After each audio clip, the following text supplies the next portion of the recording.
Launch day. Hello, hello, hello. I think we're pretty much ready to launch. I've got a few items on my task for today. Got to set up the screenshots, do the App Store submission, and create the landing page, create the website. Before I do that, I realized as I was setting up that there was a few tasks that I need to get done. So I've got a pre-launch list. Wait a minute.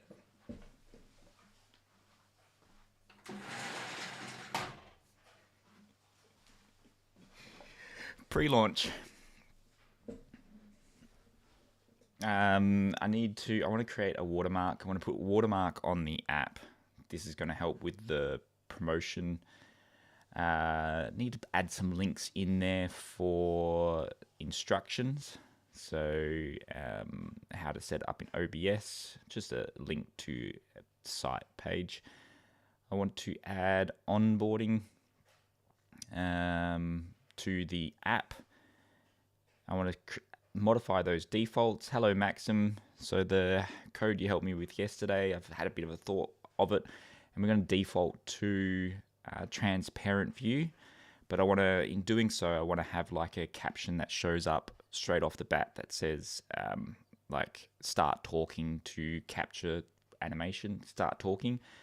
So some sort of way of visually representing that the window is actually there. So my concern is that if it's a transparent window, straight away people load it, don't know what's going on, exit the app. And then I've got to create the app icon and styles revamp. So I'm going to show you what that looks like.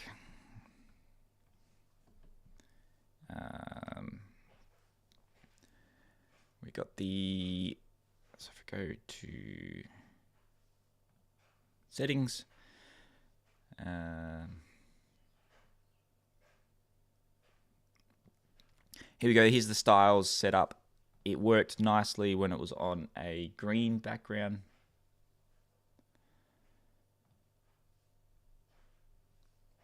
But now we're defaulting to transparent. Doesn't look as nice.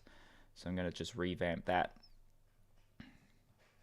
So today is try not to get too carried away with the code side of things. My objective today is launch.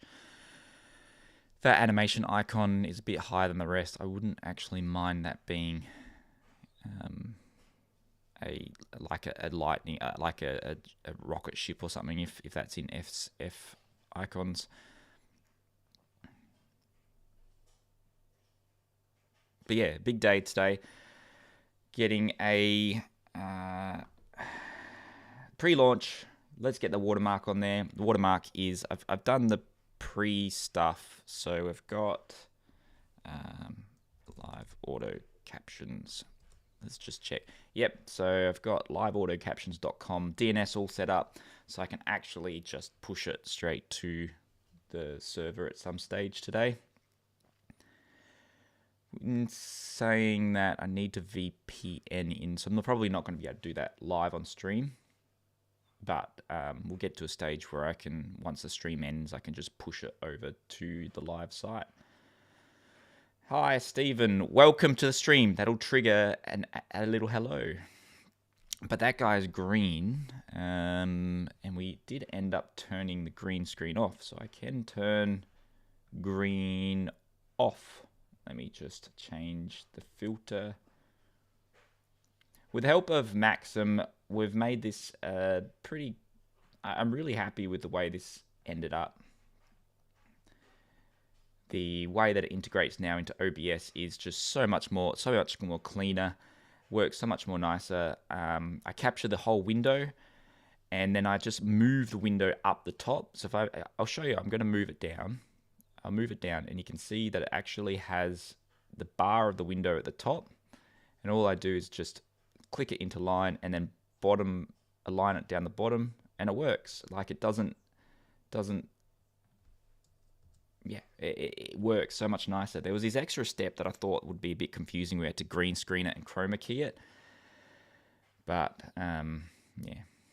yeah, Maxim, I am a PHP coder. let's change those captions, shall we? So I'm a PHP coder from my old development days. Let's see. We'll do them ones. So I'm a PHP coder from old days, and I run everything off just a cPanel server. It handles millions of requests per day, I want to say. But when the apps that start to scale up, I put behind Cloudflare, and Cloudflare then start to deliver all of the content. But that's my skill set. That's what I know. Building. Oh, there's a bit of a shadowing with that. Not quite sure that transparency worked on the... Oh. Something to explore.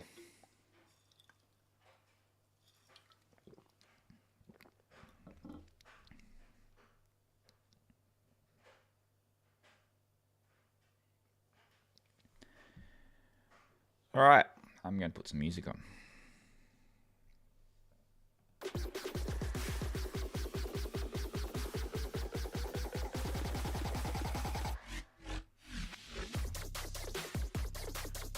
I updated this little widget thing on the right hand side, so now it tracks also VS Code, because today I'm going to be doing a bit of VS Code.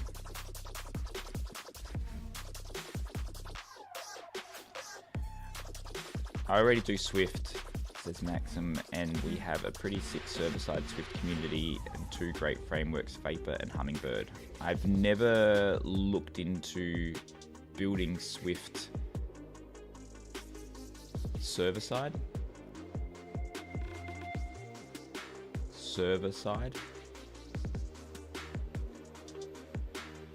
I've never looked into it server-side. I need to explore it a bit more. I'm very proficient with PHP, so I can just, within a moment, just put together a quick framework in PHP.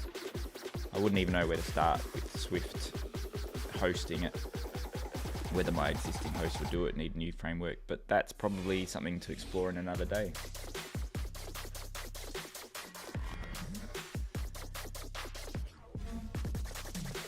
Watermark.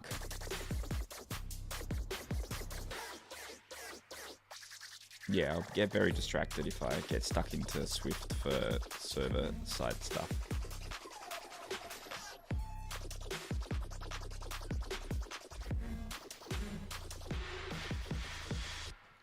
Let me just close that one. Hang on a minute.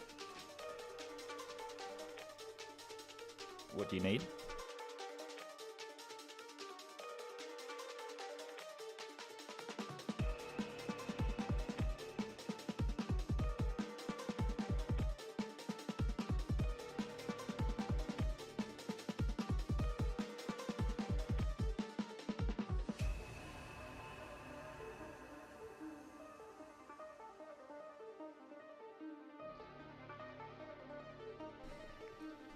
Okay.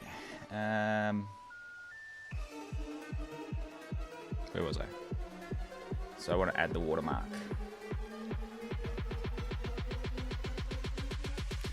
I've also, I was restarting Captions, restarting that one. There we go. Also made it so lines, when I press enter in this search box, it's no longer counting as a line coded. Yesterday and the day before, I noticed that when I did a search and press enter, my code was detecting it as a line coded, so it shouldn't do that anymore. Didn't do it. Awesome.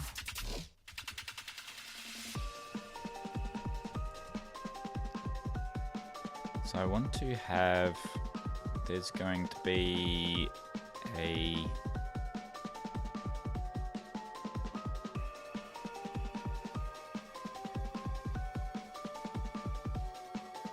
in the Z stack, put another one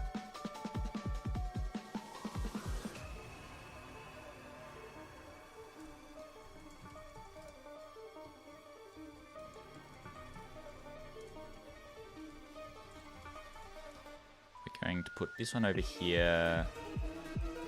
And text will be liveautocaptions.com.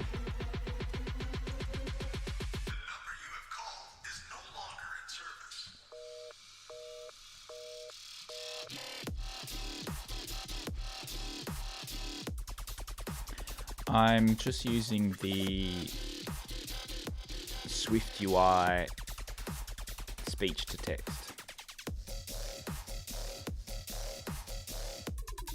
So we've got the little watermark down the bottom. I'm going to add some padding. I think the padding I was using was about 100 before.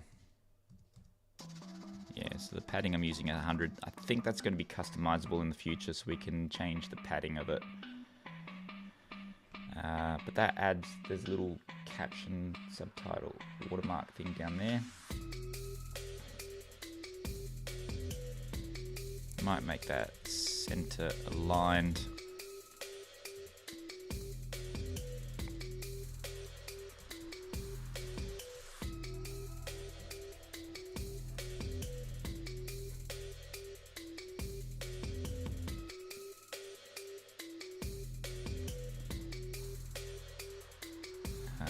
Let's see what it looks like. Live auto captions. I'm going to flick to Xcode and then I can see what it looks like. So there's a watermark down the bottom. A bit intrusive at the moment.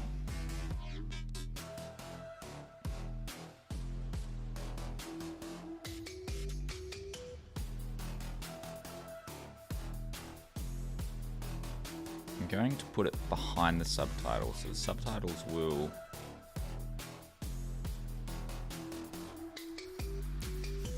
behind the subtitle but in front of animated text. And then if it's a green screen, background color, if it's the background color is clear, then the opacity can be different, but if it's on the green screen, opacity doesn't work. Caption settings.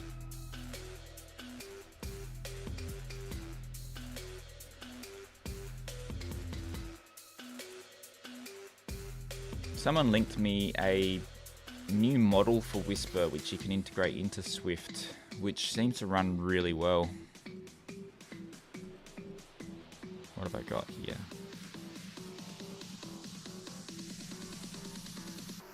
Caption settings.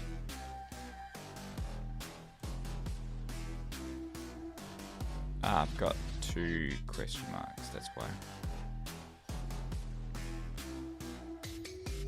So that opacity might make it 0.5.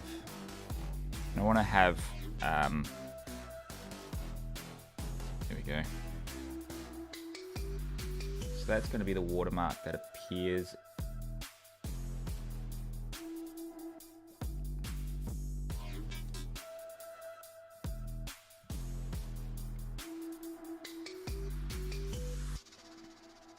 It's not picking up subtitles, is it? Oh, yes, it is.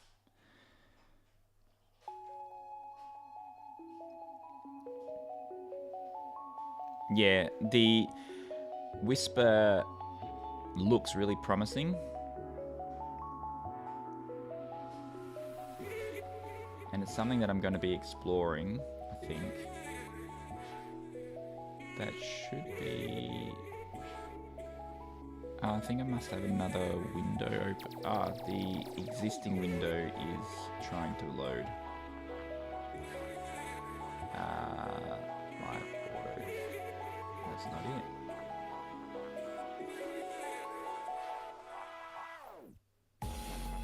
There it is. That watermark is a bit less intrusive. When it's on a white background, not going to see it. Text goes over top of it. Essentially what I want to do is stop the user from essentially, and in the first version it's not going to be too much of a problem, but if I crop the bottom of it, I don't want to be able to crop out my watermark. So if you do crop out the watermark, it's going to crop out the functionality of the app. In doing so, I need to make sure the watermark's not intrusive, but people can still see it. And I think that's a good balance there. And then I've created the, so we got boring caption. And I've got the line out. Custom strokes. So I've created this bit of code with the help of some YouTube tutorials, which will add a stroke to the outside of it. So if we do end up being on a white background, and I've got to reset up this.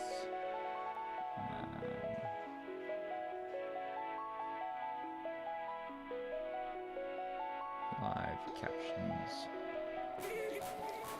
So if I load up a white background, that doesn't seem to work the way that I wanted it to, because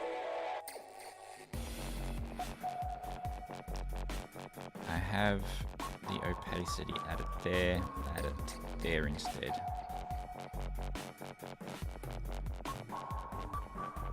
We might make the stroke was a bit too big, might make it just one width one, and then reset live auto captions, go to a white background, still not good, black background not a problem.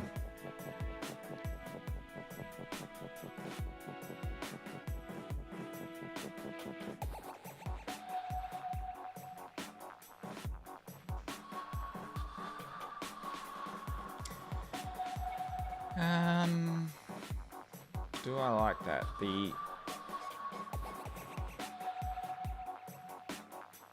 Can I change the width? Did I make that an interval, an integer, or a double?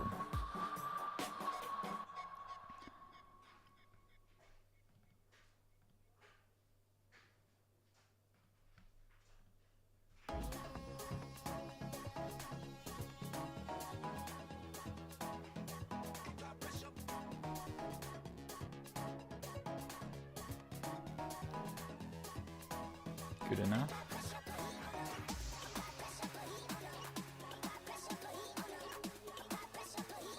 Background watermark here. What if you show a watermark when there's no text? What's left to do besides releasing first version? What's left to do? I have got some pre-launch stuff, adding watermark. I want to add instructions for setting it up, links that are going to link to the website. I need to create the onboarding modal, change the defaults. So the default is going to be the transparent background. I need to create the app icon, and I need to revamp the settings screen. So we got settings. I want to change this, the way that this looks. And the animations, I'm going to change that icon. Could do that now. Is there a rocket? No.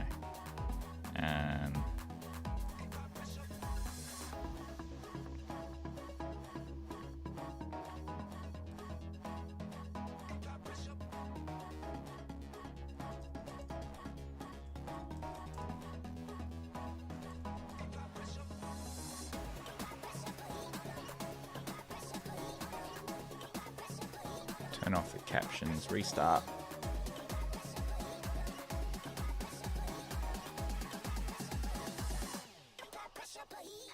Settings, animations. I think that's a bit more reflective of it.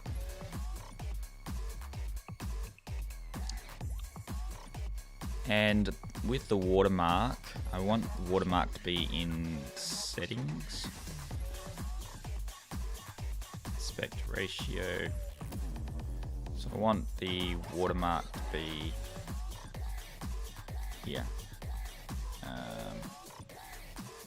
Created a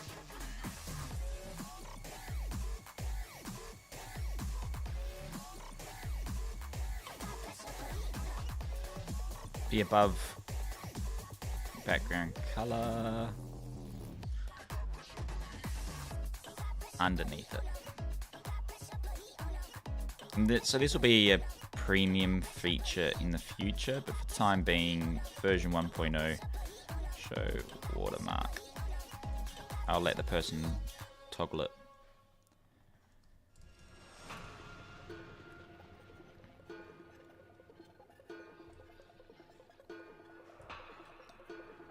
Show watermark.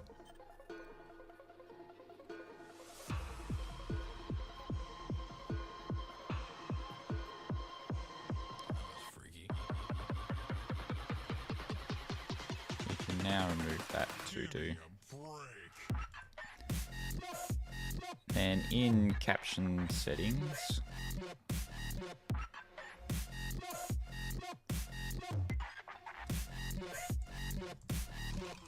show watermark.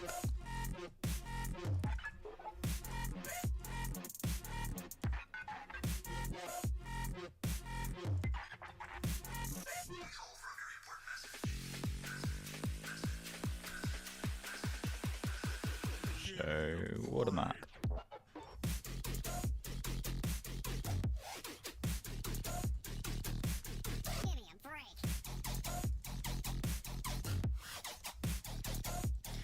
How much of a bad move would it be? I'm kind of tempted for the watermark to always be default to on, and those settings don't get saved.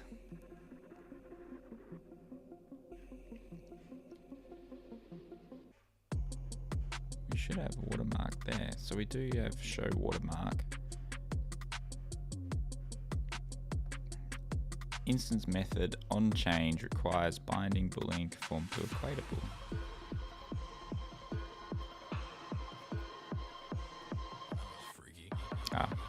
Remove that. So I'm kind of tempted that the state of watermark always defaults to on,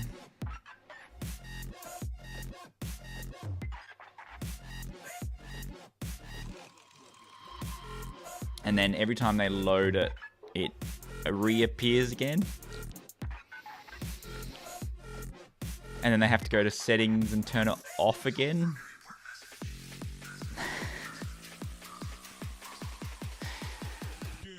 There's a balance there of viral growth and like getting some growth out of this and just annoying people.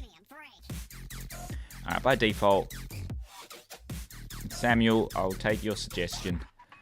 Settings, by default, show watermark is on, turning it off.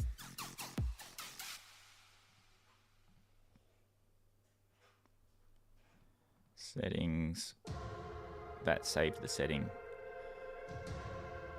Show watermark. We got scale effect. Actually, it was a bit too small. Get them to do it every launch. This is like, so Samuel is the good side and Maxim is the bad side. And I've got a conflict there. So you got the show watermark. You can turn it off. When it is turned off, we have live autocaptions.com.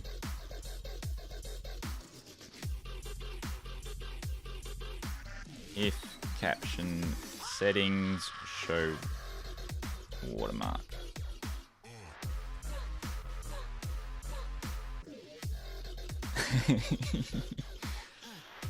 Alright.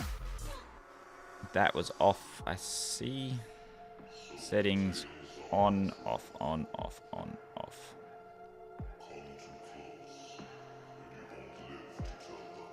And then I want to see what happens when I trigger a word. So if I say, welcome to the chat, it should trigger in front of it. Yeah.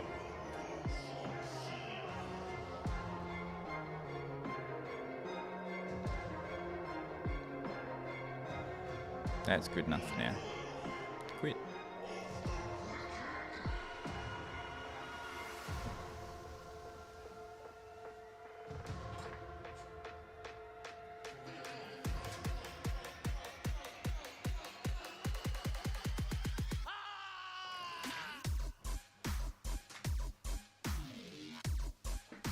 While I'm in settings, I'm going to revamp that one.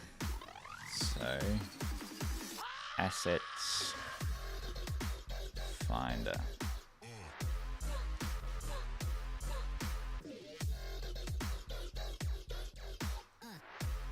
I want it to be more aligned in the center. Oh, we already have it there, don't we? So I want that to be center aligned. And we'll change, oh, you can't see what I'm doing. So I'm now in the, just changing the style, the way the styles are showing.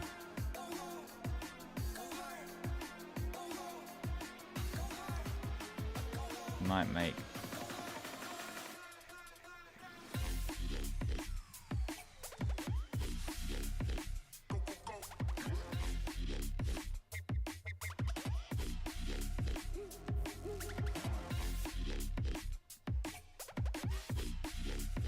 see if that looks any better.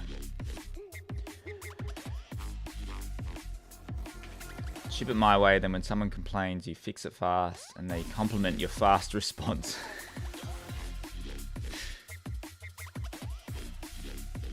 So that's a bit better.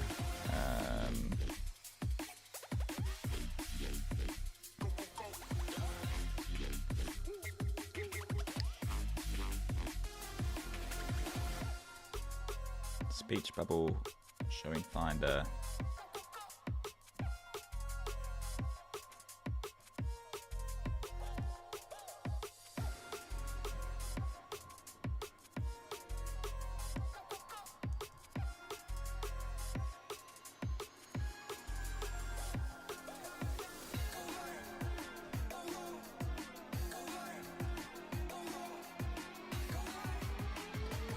Speech bubble.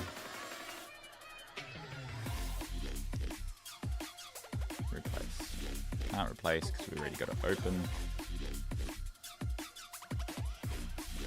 Speech bubble, replace. And the other is the TikTok style.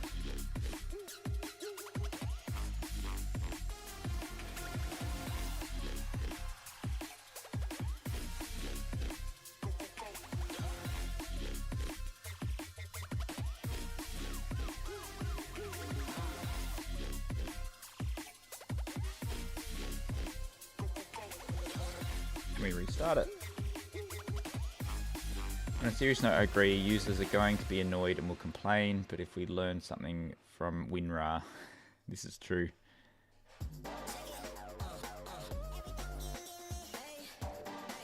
Settings.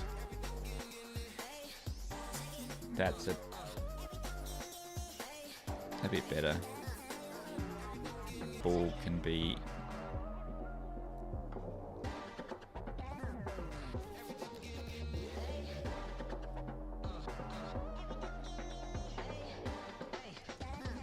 reduce it just the tiniest bit.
Then I'll have style background.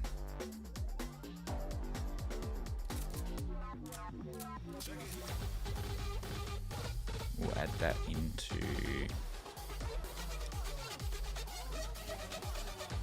there.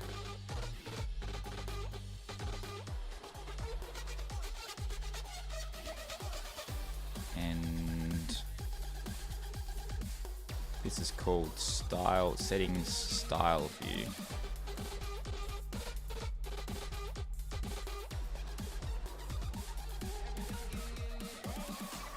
Settings style view. We'll have style selection view.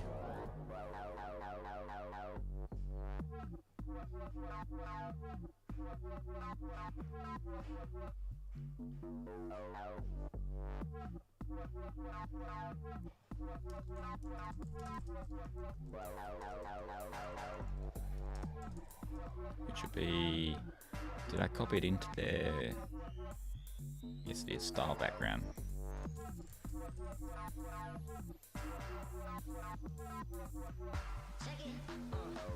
Resizable.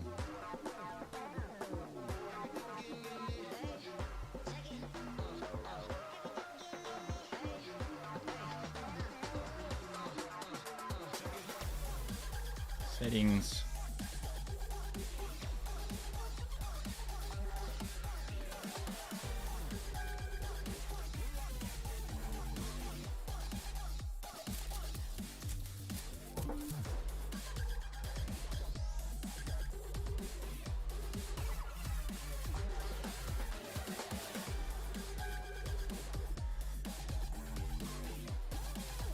Hello, Gabriel. I'm enjoying sharing my work on X and on YouTube. Thanks for the kind message. You got a bunch of bananas. Product hunt for launch is expensive. It's all paid now. You've got pay people to upvote and post about you. Not sure it's worth it. It's always been a popularity contest, and I met someone in the early days who launched on Product Hunt, got #1 product, and immediately got a bunch of people. Look at Maxim with some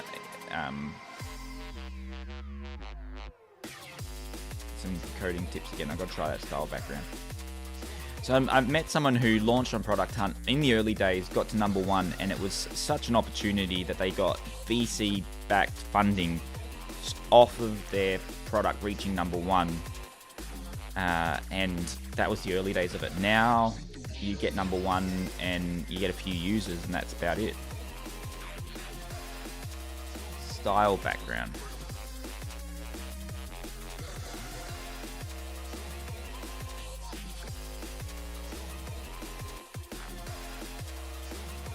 I don't know what you mean.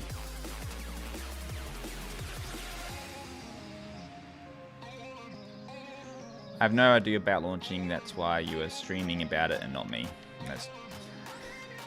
I'm streaming about. I've never really launched it. Well, I've launched one Mac OS app before, but it was a pretty basic one. This is a little bit different.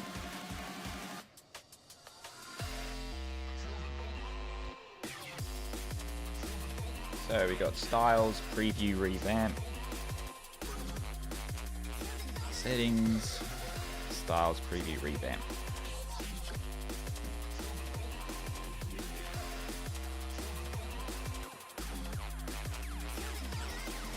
I think I've cleared off the defaults. I've made the decision on that one. Let me just double check before I get too carried away with myself. Reset all defaults, and what does it look like? Should be transparent. Yep.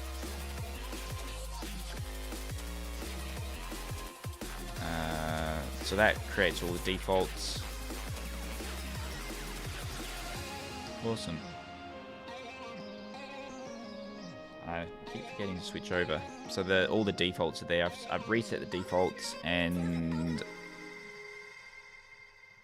that's all the default settings now. So that works as expected.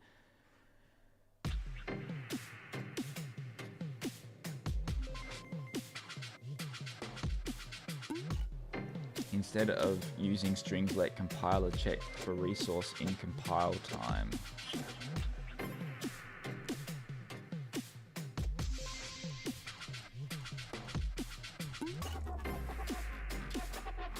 I didn't know you could do that.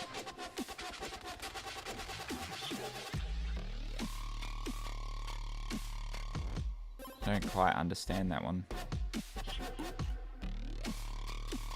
Interesting.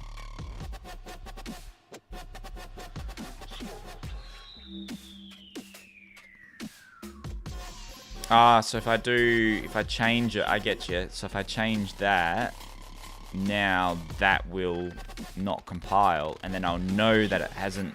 Gotcha. I'm learning. I'm learning a lot from Maxim showing up in my stream. Nice.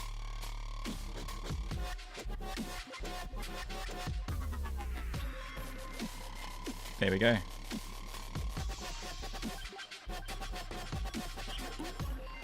Next on my list, onboarding.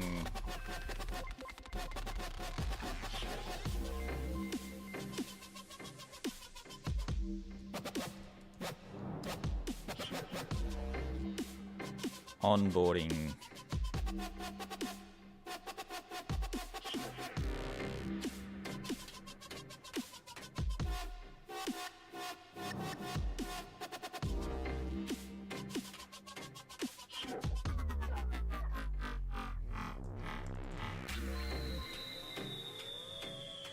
Shameless self-promotion. This is a quick onboarding thing that I created. We will show it.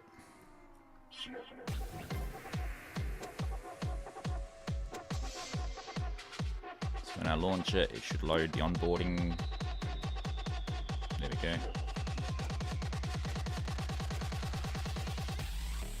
This is using my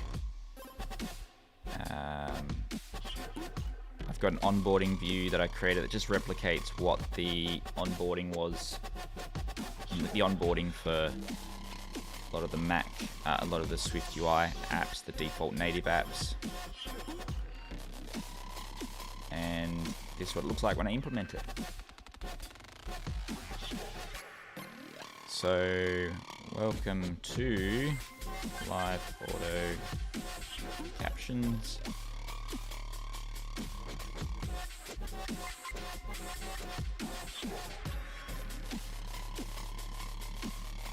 I'm creating an app that automatically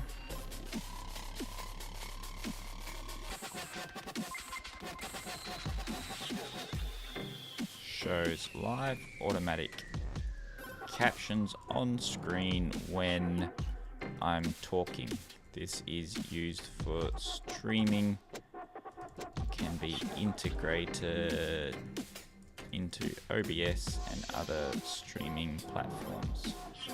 What are the main benefits / features to show on an onboarding screen?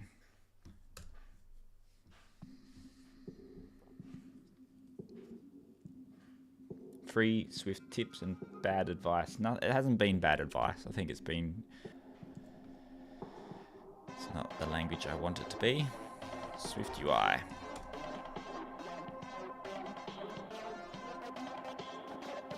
I mean, I don't know why it decided to show React code. I don't know what. Yeah, you're doing React code again. I don't actually need the code. I just want to know the features and benefits to show on an onboarding screen.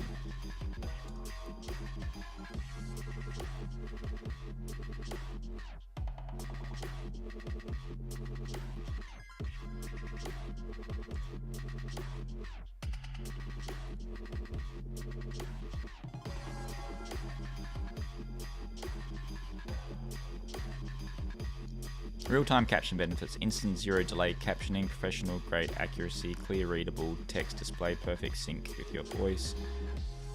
One-click OBS setup works with all. more so than marketing copy to show on onboarding. 3 main features, 3 main benefits plus feature description.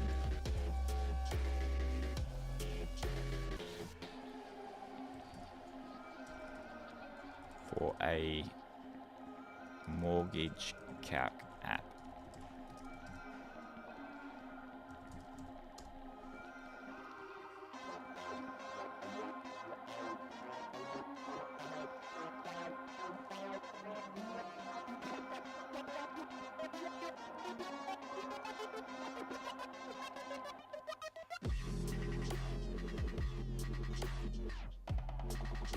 Make the robots work for me. Make your stream accessible.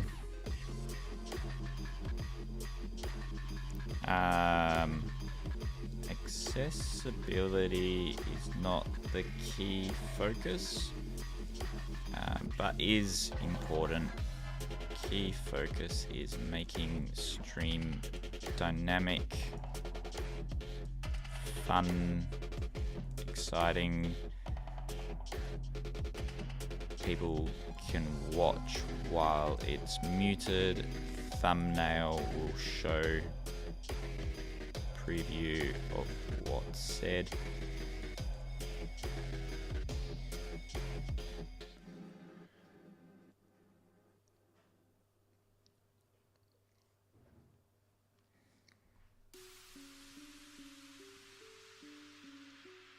Boost engagement.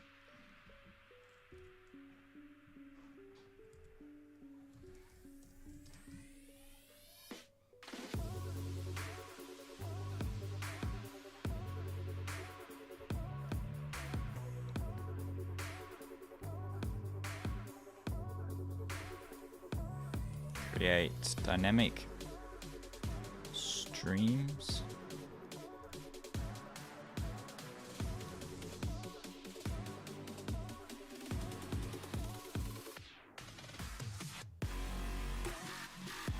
Boost engagement needs a better description. Benefit is better. Conversion of thumbnail clicks. Engagement and retention.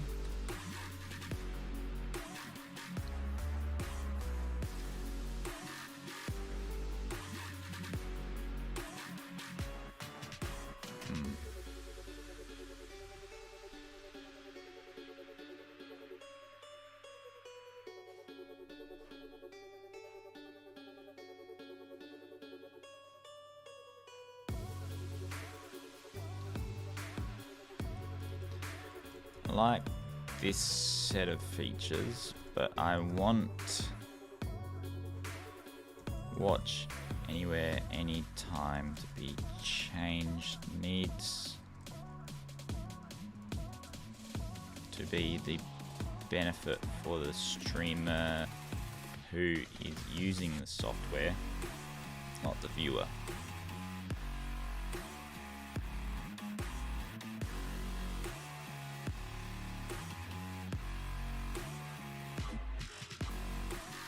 Dynamic video content, add eye-catching live captions to make your stream pop.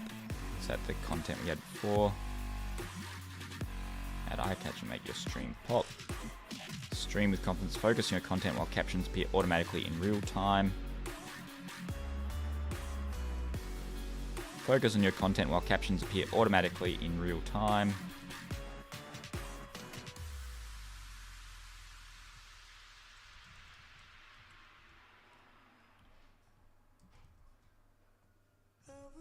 That one doesn't integrate.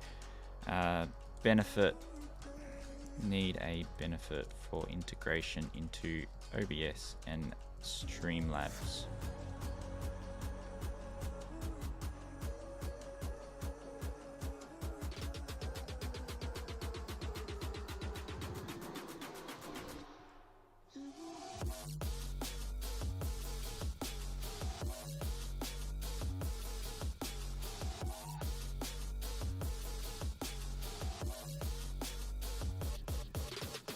Now I need to think of the icons.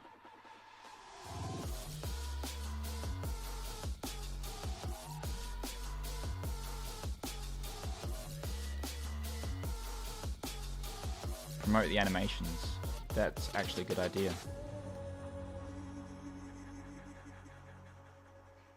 Boost stream engagement, stream with confidence, seamless integration. There's a feature that automatically triggers animations when the user is talking.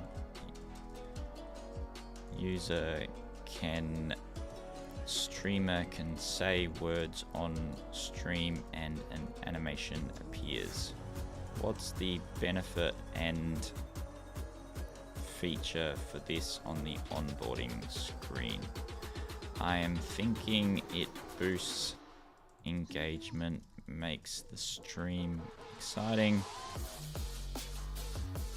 and automates.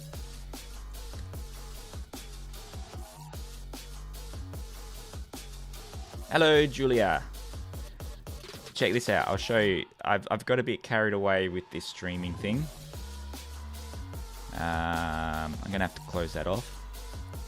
So we have got. So I'm gonna show you live captions.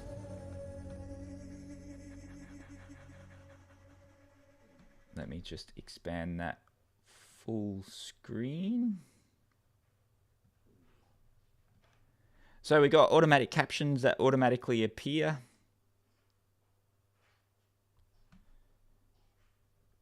I need to update the music, change the music. 1 minute.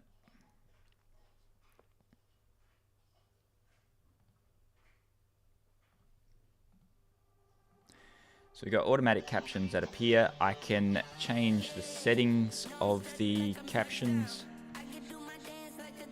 So we got this speech bubble style. I've got TikTok style. So the TikTok style is like what you see on those short form content. And then if someone does want the boring captions, I got this one here called boring captions. And that's just your stock standard boring captions. There's some customization that can happen here, but this is the feature that I was really excited about. There's this ability to set triggers.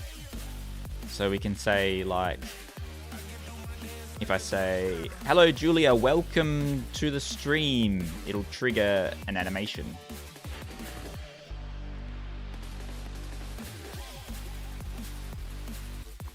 Thank you for checking it out.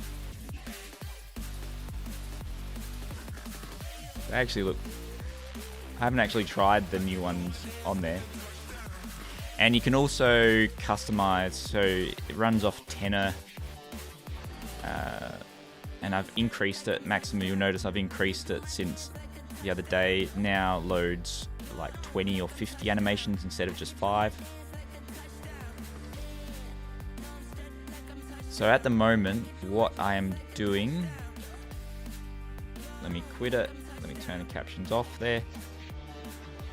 Now I'm working on launching. We got pre-launch.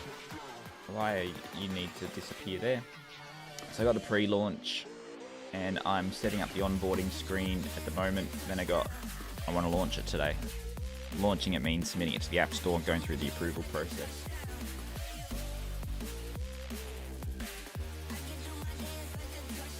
Trigger animations, heckin' perfect. Says Julia. Got captions floating around. Let me just turn them off all the screens. There we are. Nope, there's still one there. So while I'm working on it, they get stuck. Is it possible to have it trigger animations without the text? Not at the moment. That was something that I was thinking probably might need to go on there, because that actually might be a feature that people want. So I would have like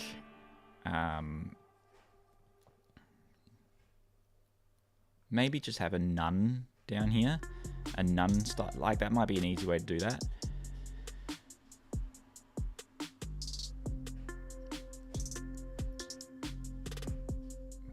Because I was thinking that if someone doesn't want the captions added to their stream, but they do want to have the animations, like that could actually be a use case I didn't think about. Like for example, if right now, if I don't want the captions to appear, but I want, so I reckon I can very quickly and easily put that in there. Preset styles, speech bubble. Then like if I just do none, set everything to clear. I guess it is possible at the moment.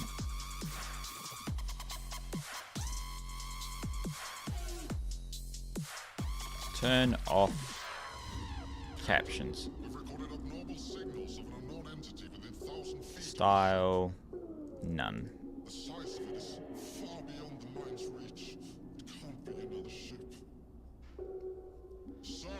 So now if I go to settings and I have none, that needs to just have an empty image there.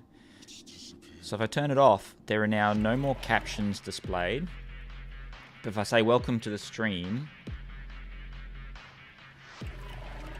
hang on. So if I turn it off, wasn't showing it properly. If I say welcome to the stream, we now have no captions showing, but we've got the ability to...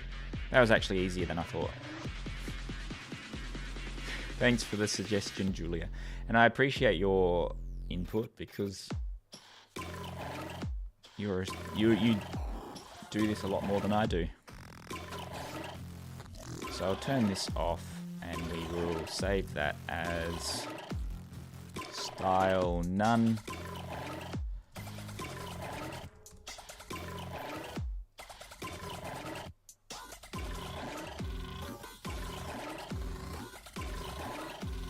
Where did I just save that? Oh, I saved it in the wrong spot.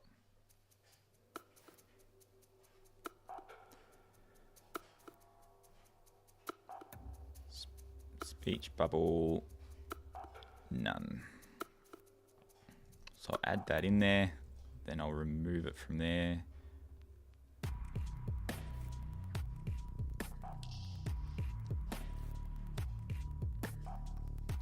Flare, is that the word for it? Flare? Because the terminology I'm using at the moment is animations. I'm interested in your input. Would we call that flare?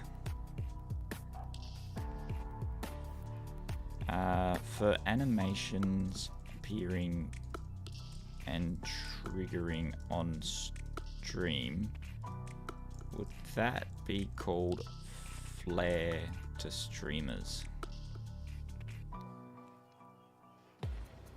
Flare is the perfect term. It's exactly how streamers think. Yeah. Imagine people would use the app with no captions mostly, so it's going to triple spin off. I've already got all these other ideas I want to implement into it, but I've got to pull myself back because like I could just spend months building this thing. But one thing I want to do is be able to like I want to be able to put an LLM behind it, and I want to be able to track everything that I've ever said on stream in real time.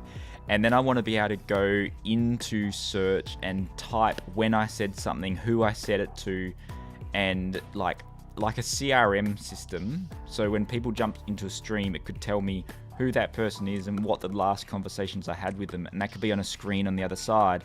I could say, hey, Maxim, how's your...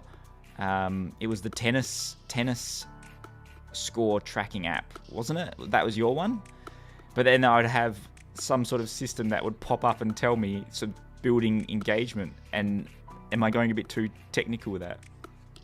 I think that's a me word, but applicable.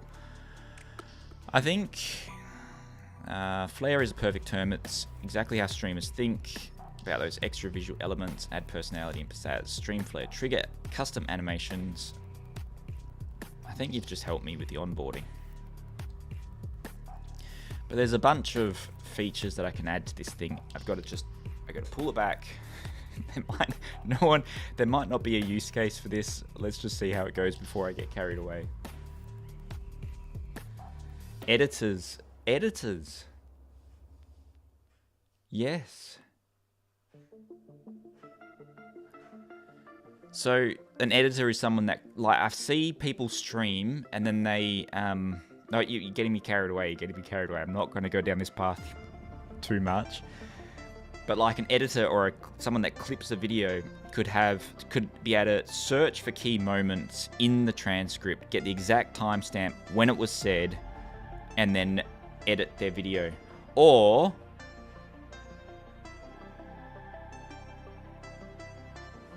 I think, yeah. or an LLM is automatically connected, automatically recommends the key elements to clip, pops up the key timestamps, can integrate into the API for YouTube and automatically create the clip to put it onto the channel. Okay. Version 1.0, Adam. Version 1.0, Adam. Let me just...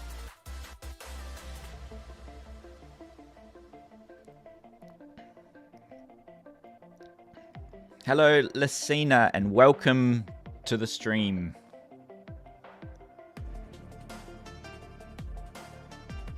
Thanks for the kind words. I got to keep it simple because I can get carried away with this stuff, and everything that I build, I have to make sure it's data backed, like user backed. Yeah, we transitioned to several pivots here, but I think the first step is launch. Like I'm on the day. This stream's called the launch stream. This stream's not called the get distracted and make a whole new product stream. I could very easily do that.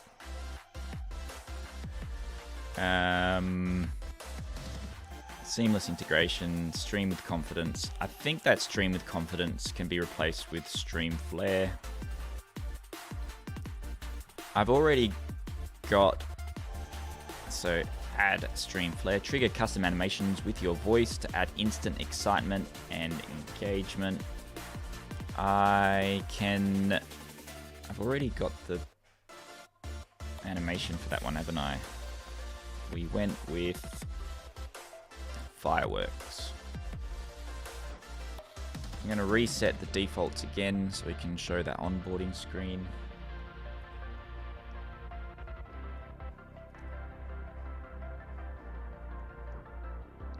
Julia, 8-hour stream with keywords popping the timestamps and let them trim the clips themselves for the right context. Yeah, even just being able to search through the stream in real time, I think. Boost stream engagement, add stream flare, seamless integration, engagement. What's a simple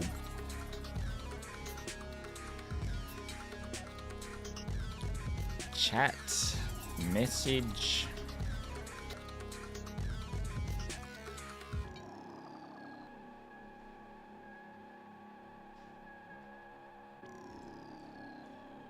Person, I want like a person, dynamic looking person talking, or bubble.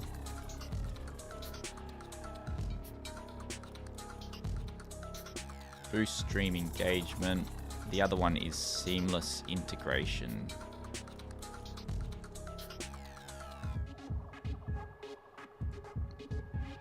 Crop.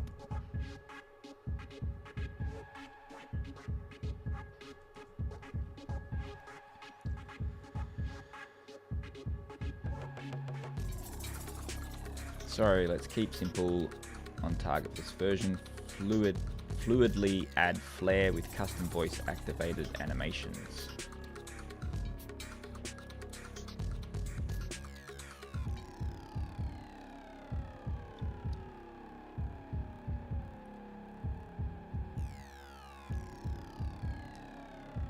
Trigger custom animations with your voice to add instant excitement and engagement.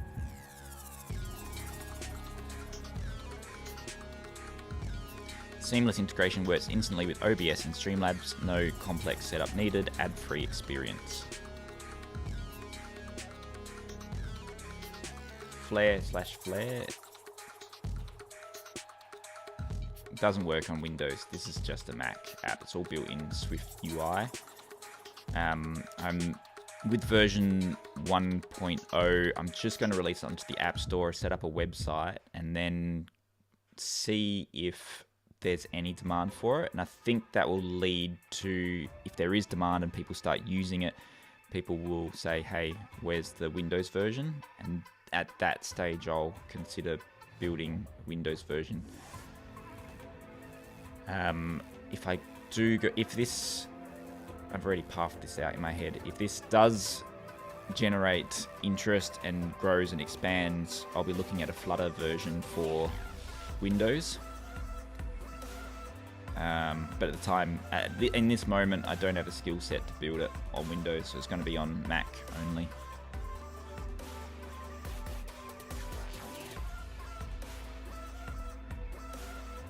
I decrease the size of that. I think I've got to set the height of that window because that crops it. Minimum height, arbitrary number, let's say 600.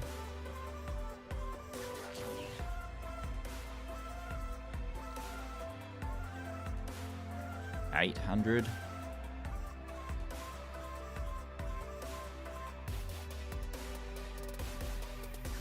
That changes the whole window, doesn't it?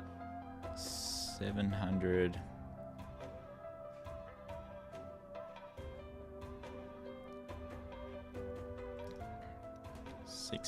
$650. So it is changing the height of the window when it first launches, which isn't a bad thing, but I might want to just change how that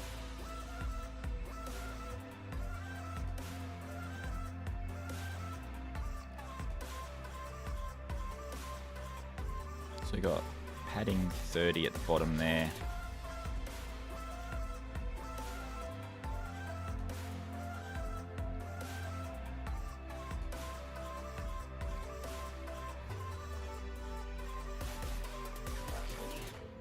Vertical padding, will make the vertical padding 20.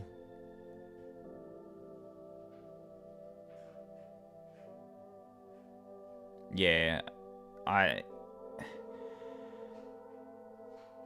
for people streaming and playing games, it's not at that stage yet. I think it's, to be honest, if I'm being 100% honest, I built it for myself. And if I can release it and people use it, that's great. But like, it's a feature that I wanted to have because on YouTube and on Twitter, and I'm not quite sure about Twitch, but it shows like a preview of the last 30 seconds or minute of what the thumbnail shows a preview of what's being shown on screen. And when I tracked the engagement and the people clicking onto the link, it's always been when there's been something exciting on the screen. So I wanted to have some sort of something dynamic, like those animations would pop up and the subtitles would pop up. And I'm hoping that's engaging and that gets people clicking. And while I was building it, on YouTube, the other day I had one of the most clicks through, like 700 people tuned in to watch the building of it, and that was huge for the YouTube stream. And I put it down to possibly something exciting happening on the screen.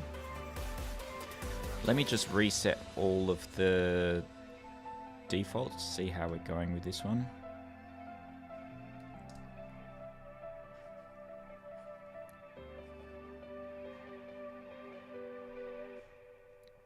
So that's the default size that will appear.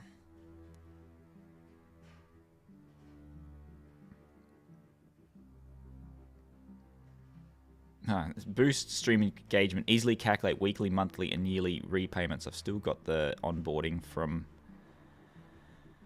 the mortgage calculator in there. So what did we go with?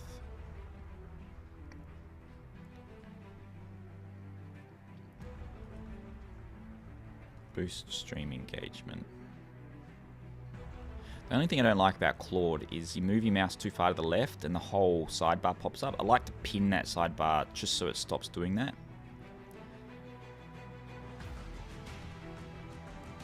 Add eye catching. Let's see if that works a bit better.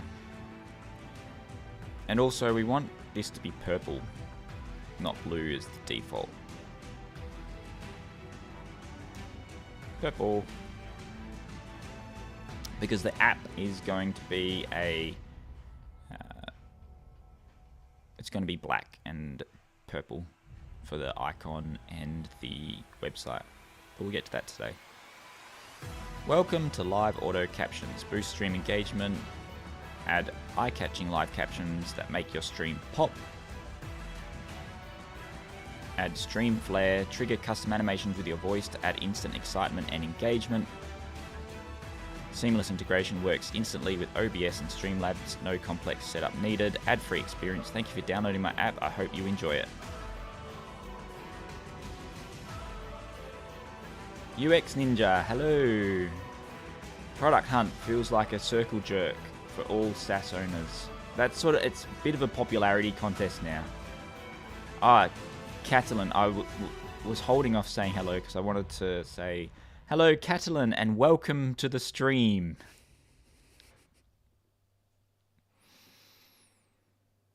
Thanks for the words of encouragement, UX Ninja.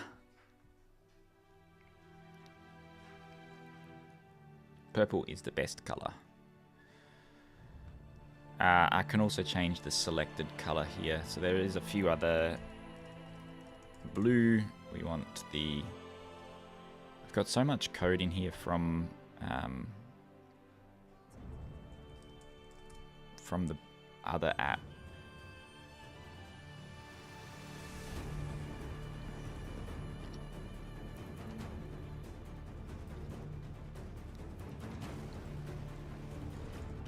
I'm going to add a few more purples in there.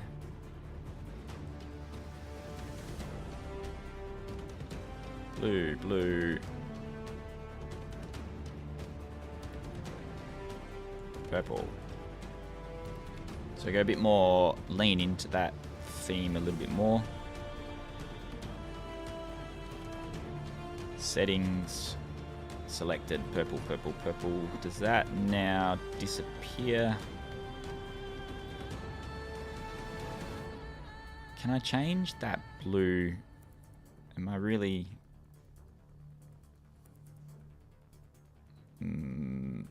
Can I?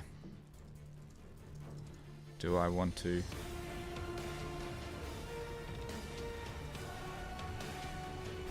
Can you change the accent in Mac OS? Settings. Yes, yes I can.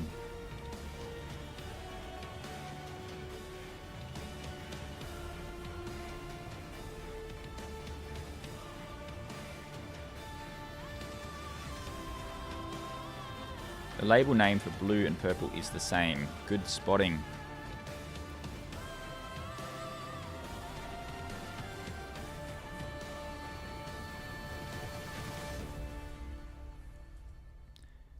Thanks, Catalan. I knew you came in here for a reason. If you stopped me from shipping a bug, I wouldn't have even tested that because that's such a hidden drop-down menu. Look at that. I don't know why I need to do that, but I've done it. I might just make the accent, instead of doing it one by one per sheet.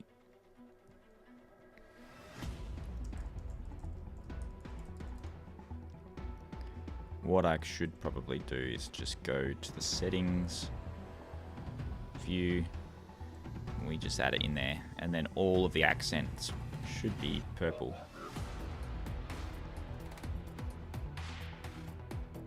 Awesome. Although that blue is not blue at the top. Tab view.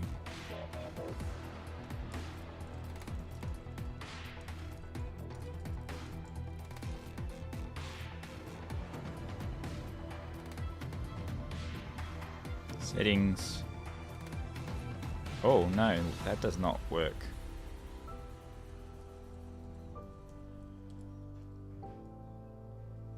How to make tab view icons purple.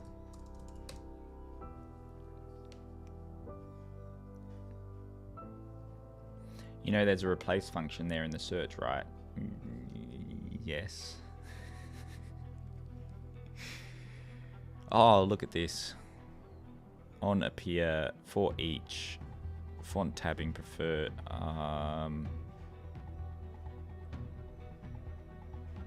Tint purple. Okay. I was gonna say, if I have to create this whole workaround thing, I don't think I can be bothered. I think it can stay blue. Set it for the whole app. Ah, it's an idea.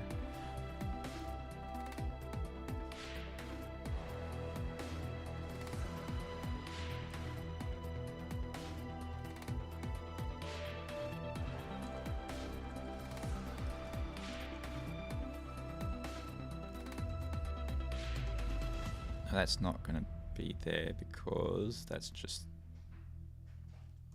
There we are. Settings. This is still blue at the top. How much do I care? I care a bit. Is it worth going down the path of creating a whole NS app for each window tabbing? If I can paste it in there, maybe.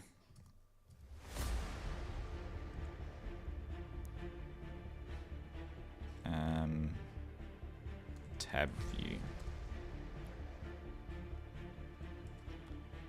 If that works, but yeah. This just creates...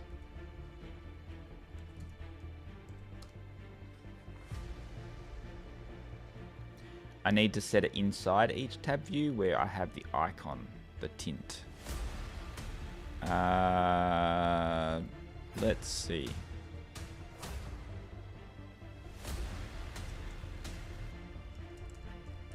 Purple.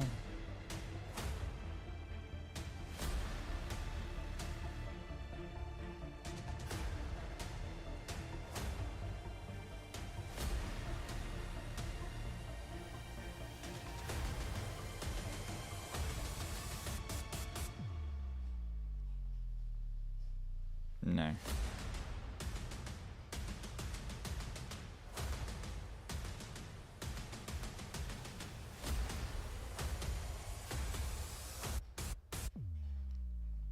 I'm not sure how long I want to spend on it. If there was a quick way of doing it. Perfect decision making of indie devs. How much do I care? It should work. Well, no matter where I put it.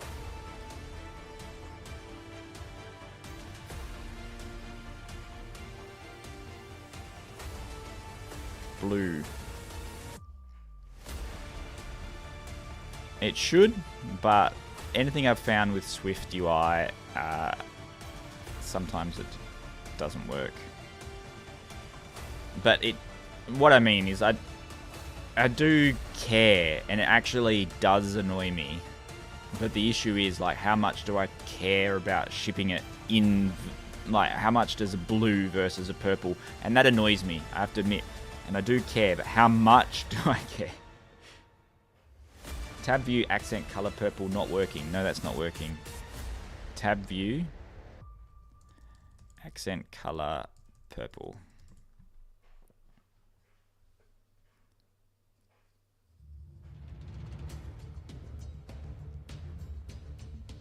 Not working.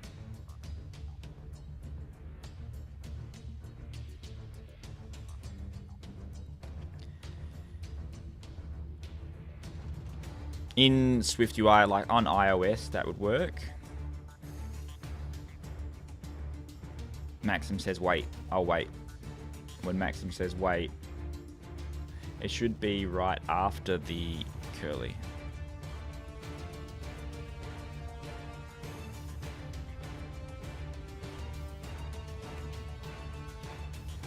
No.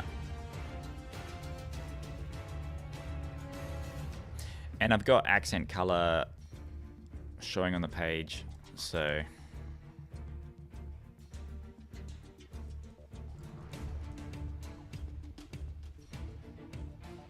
no, you set it for frame, move it up.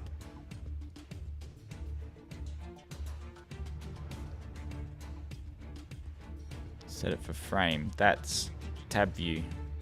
I did set it on the tab view. Okay, I'm going to put it after every single curly bracket.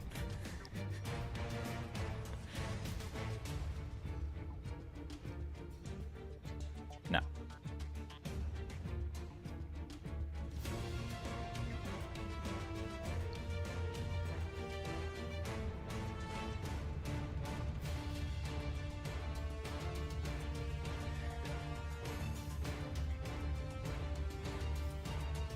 No.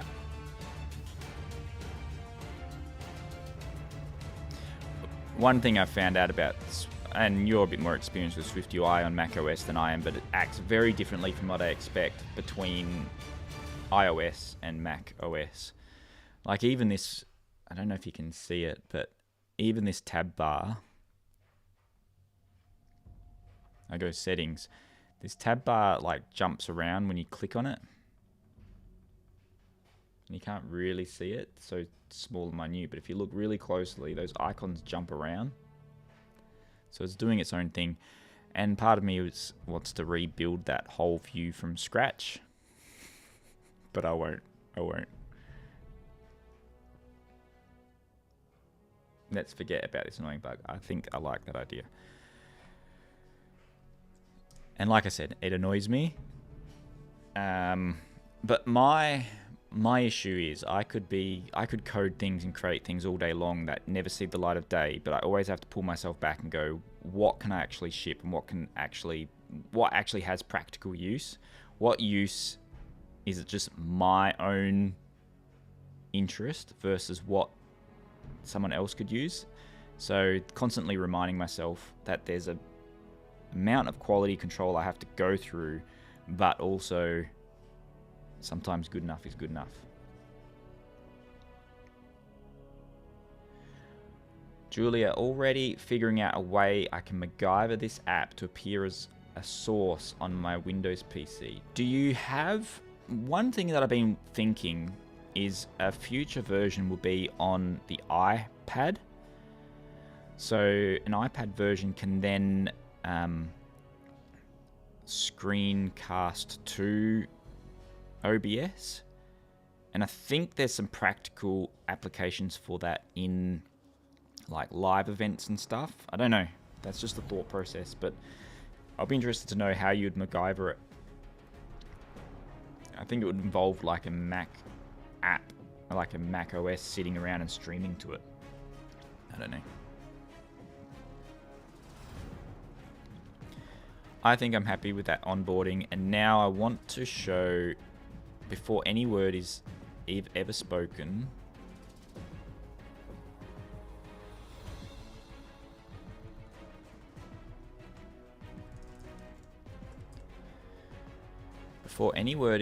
I want to have a way for the user to know that they've opened up the app and the app works straight away. If show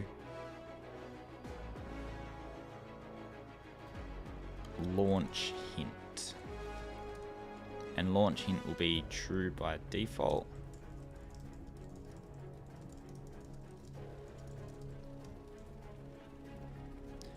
And then launch hint will be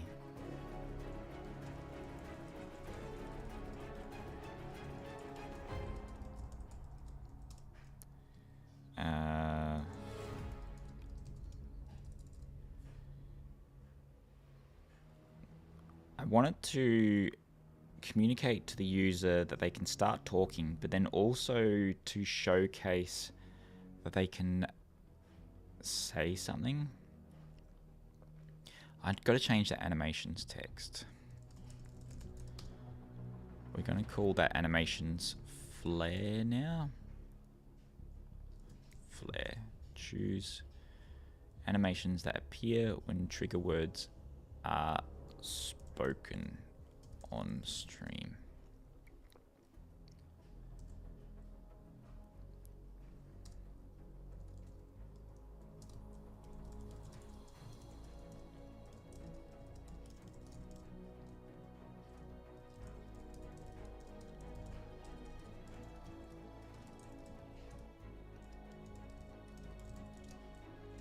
So when the launch hint appears,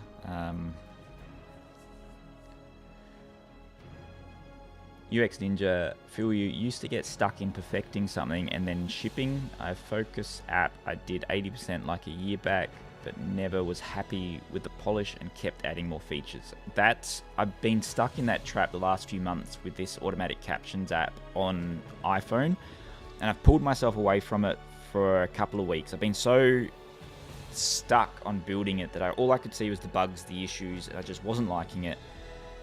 And I pulled myself away from it, and the other day I opened it up again. Oh, look at that, my best 10 minutes of coding so far. So I pulled myself away from the app, and then I reopened it the other day to actually add captions to a video, and I was like, hang on a minute, it actually works.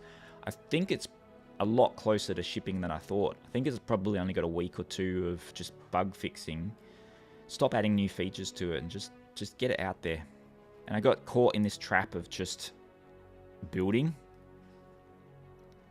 Julia will use MacBook Elgato, tacking a basic mic onto my mic boom. That's a lot of work, isn't it? Elgato capture card.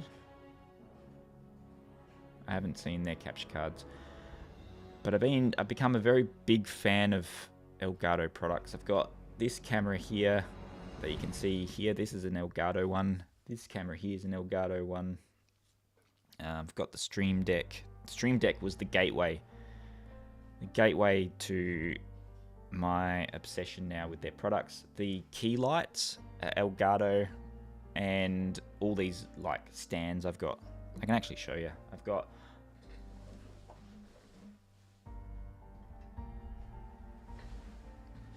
this is the camera I'm using for the whiteboard. So I've got Streamlabs. That's Elgato. That's Elgato. That's Elgato. That's Elgato. That stand is Elgato. What else? I reckon I got. Oh yeah, I've got the whiteboard set up. I've got the whiteboard set up there, and then I've also got a stand that I've plugged the phone onto.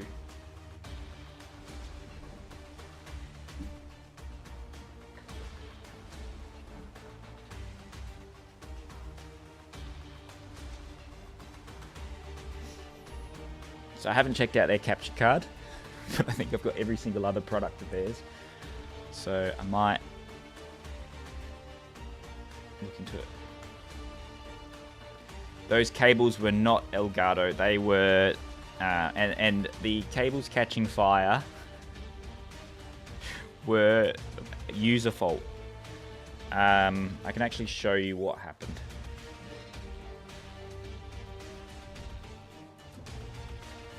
So I've been liking these, and there's a lag there. You're gonna have to wait for the camera to catch up. I've been liking these little magnets. They're like instead of a USB-C connection or a like the fire wire, I don't know what they call them. I replaced all of the connections with these little magnets. And then if I want to charge it, I can... I'll wait for that to catch up. I can just move the mouse over and it clicks on. And I like that. I had one of them plugged into the keyboard here. And I've also got one on my headset. But the issue is I bought another set of them. And I don't know how to show this the best way. Same brand, I did a reorder on Amazon. Oh, they're magnets. So I did a reorder on Amazon to get the exact same brand and the exact same cables. But if you have a look very closely, one of them has 1, 2, 3 rings inside it. You can't really see that, can you? And the other one has more rings. And when I bought these new cables, and when I plugged it into the MacBook, everything shorted out, and I thought, that's weird. I must just be doing too much with my... Like, I've got so many cables going on, so many lights and cameras, I thought I'm just overloading it.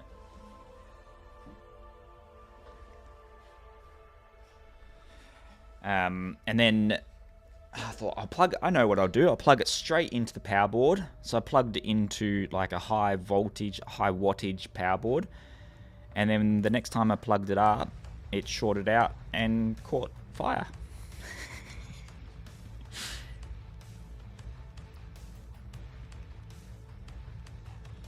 Like Apple in the streaming. Nice setup, says UX Ninja. I am waiting for the day when all screens and equipment can be wireless. My office desk looks like a saw trap for many people. I can show you my cable situation. My cable situation is really bad. I'm one for big on cable management. Last distraction, then I'm back to it. So I'm big on cable management, so you can't judge me. I like my cable management, but I purposely haven't done any cable management here because things are being plugged in, plugged out, and I haven't actually worked out this is the setup I want. But this is my cables.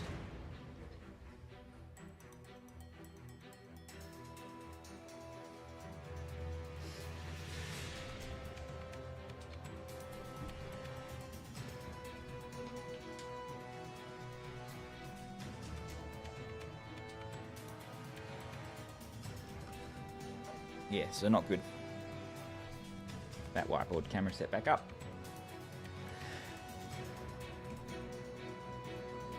Nothing is wireless. Nothing is wireless. The only thing wireless at the moment is my headset. My keyboard and my mouse are wireless. And I'm running... that camera is my old iPhone that I'm just streaming to.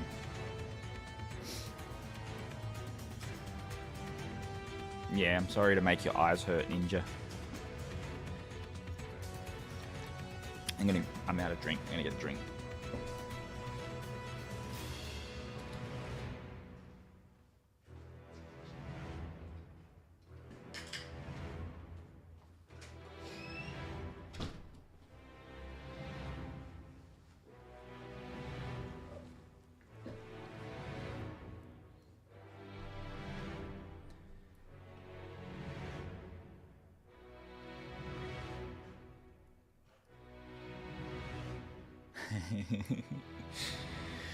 All right. Now, what I want to do, what I'm doing at the moment is I want something to pop up on the screen to tell the user that they can, it's just to say listening on, and then perhaps even the microphone name. Listening on, caption settings. What did I call it?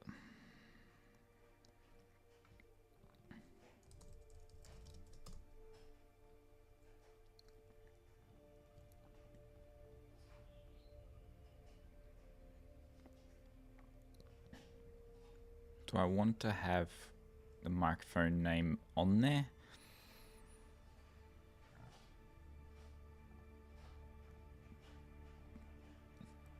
So I'm going to make this its own view that only appears. So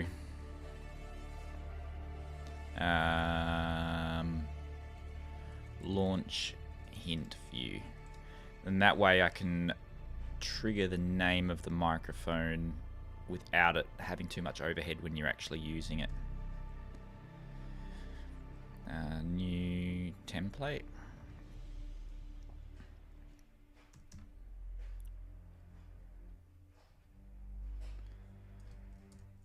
Launch hint view.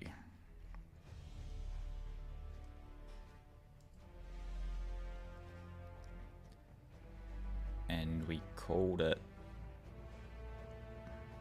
audio device monitor selected input device, and that is initialized there. Because it's its own view, now I can see what it looks like. We can have a nice microphone icon.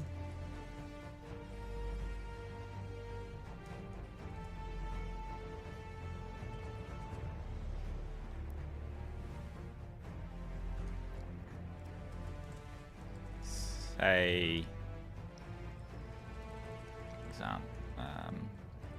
ready, we'll say ready, and then underneath it we'll have say welcome to my stream to trigger flare. There'll be a VStack, spacing 10. Ready will be a title, bold title, be bigger than that.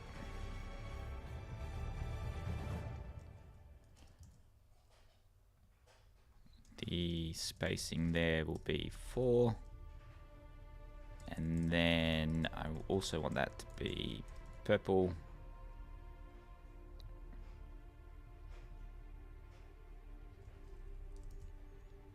And that font will be Caption. Nope. What's a nice one? Title 3. Make not make more spacing, because actually keep that spacing like that, then add more spacing there. So what that should do is show my ready listening on short. So I have the screen that appears,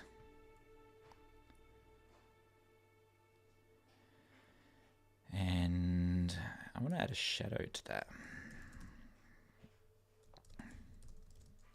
Color black.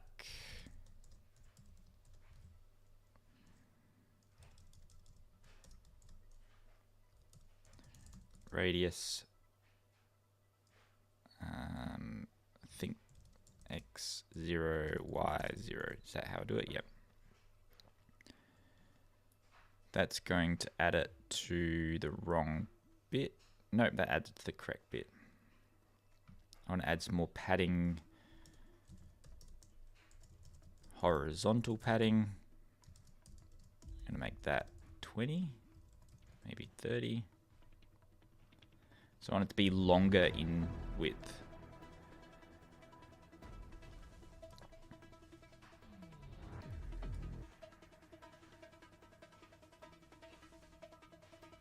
That spacing doesn't work. I tried to group and do something a bit weird there, but I'm going to remove that.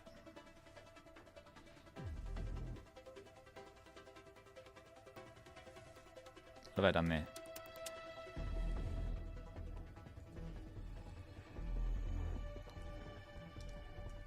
Spacing 20, you can get cleared off there. I've attempted cable management, but still looks scuffed, says Julia.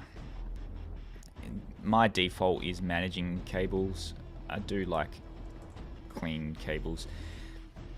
And the kids run under the table and pull them. So I do, like, for practicality, I do need to do something about them.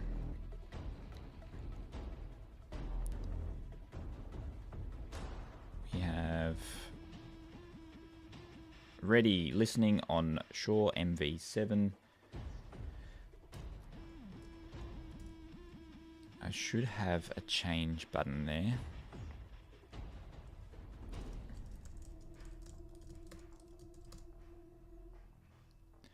How hard? I think that's going to be hard to call a window this late in the game to go to settings. I think it's implicitly known that you can change it. Ready, padding.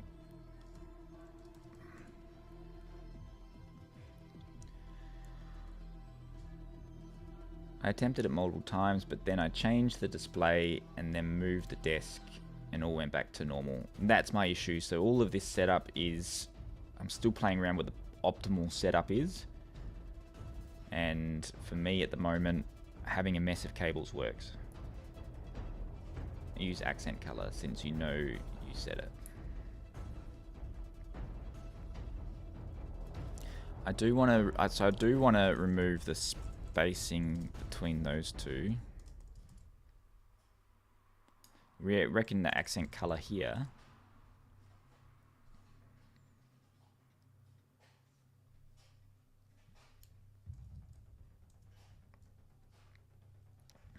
So I want to have a little bit of gap there. Also vertical, I think we got to just have a little bit more.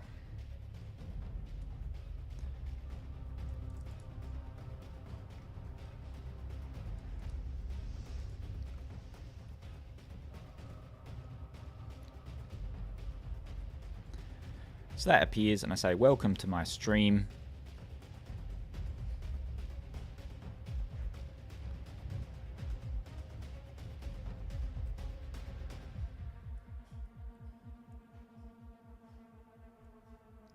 We in Mac OS use only 2, 4, 16, 24, 32, 48, 64, etc. by the way. Them's the rules, is it? 32. Well, where's the 8? Surely you have 8 in there. 48.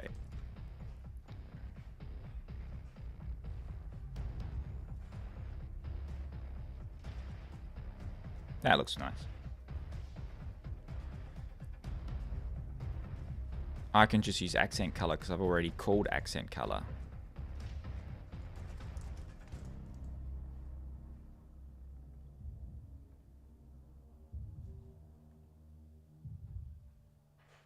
Ah, I see. Accent color. Ah, all these little shorthand things. I like it.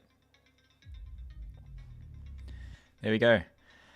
Say, welcome to my stream to trigger flare. And the first time captions are displayed, we no longer show launch hint.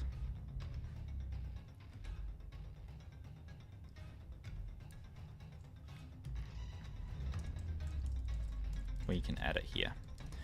On change of showing words. Showing words. If showing words with animation showed launch hint equals false.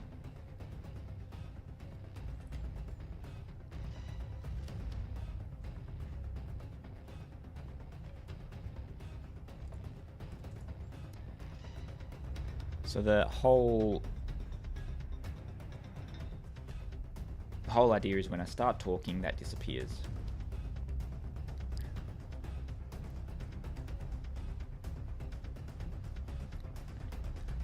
And then I have white opaque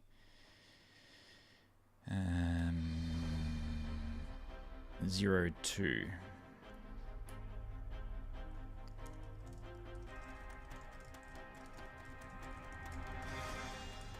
So I'm trying to do a user experience. I'm not going to say anything. That didn't work.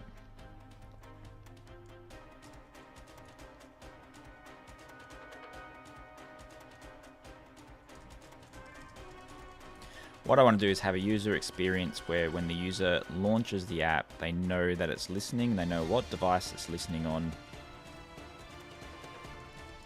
and they know that they can trigger a word as an example.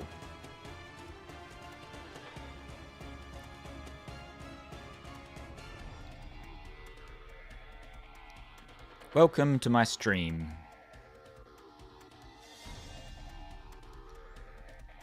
So that's the onboarding process. Let me reset it, see how it goes.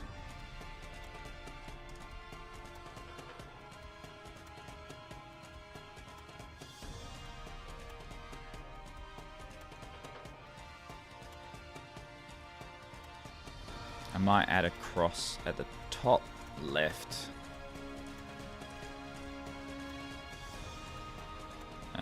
It will go on this one.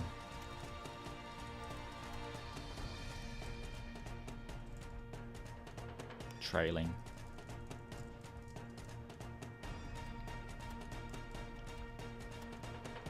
And it will be image multiply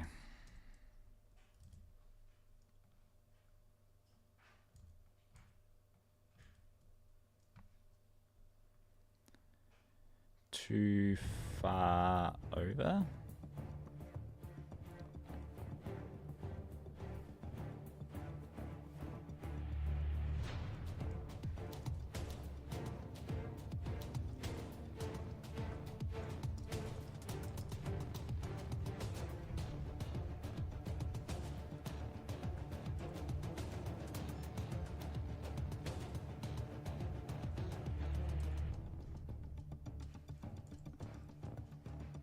Still too far over.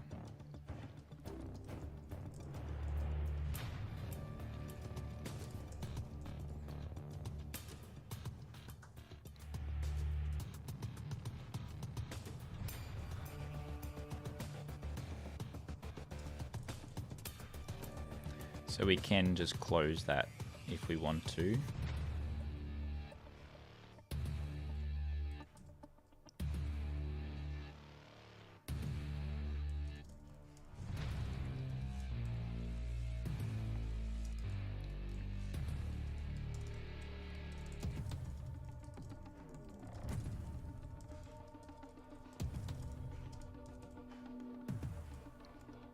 And when we go on, tap gesture is presented false.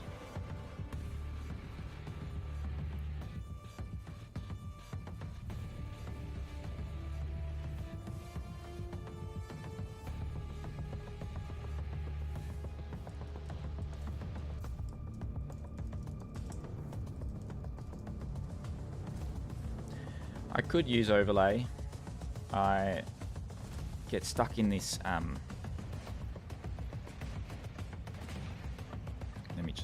spoke and it removed. Yeah, I could use overlay. And I know there's better ways of doing center alignment than putting it into V stacks and H stacks, vertical stacks and horizontal stacks.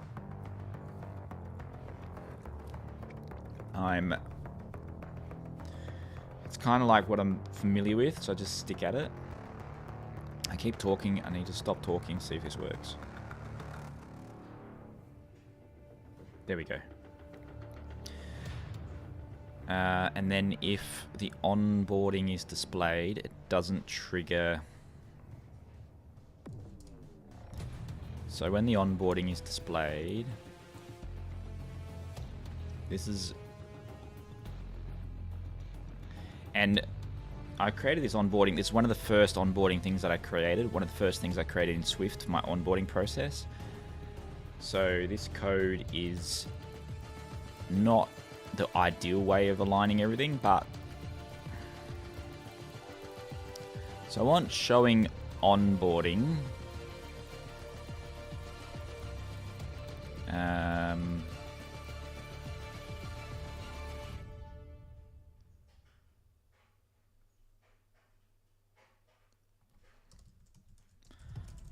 I want it to be a binding.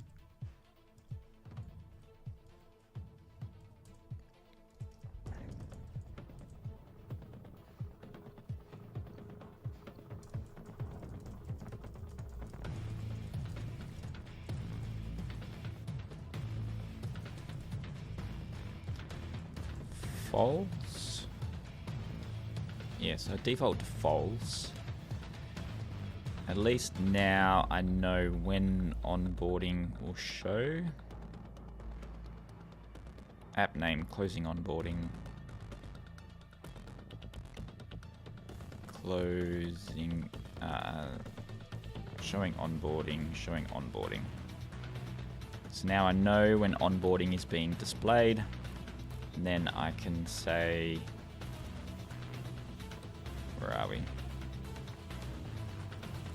And not showing onboarding. So the idea here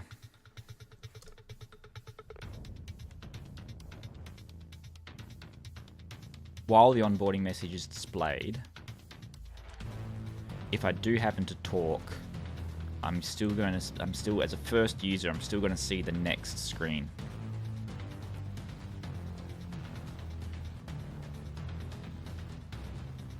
And that works. There's a bit of a... Sometimes it shows the previous caption. Okay, so I'm happy with the onboarding.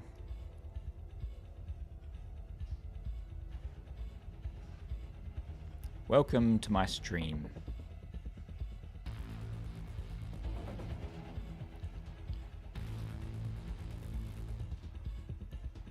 Ninja, hats off to you. You can live stream, chat, and code. This is like I think I've put in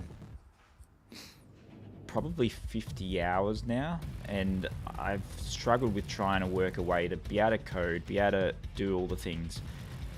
I think the balance is just do work, bring my head up, have a look, chat, do work, chat, do work. That seems to work. I tried some Pomodoro timers and things like that. I think that works for stream, but doesn't necessarily work for me.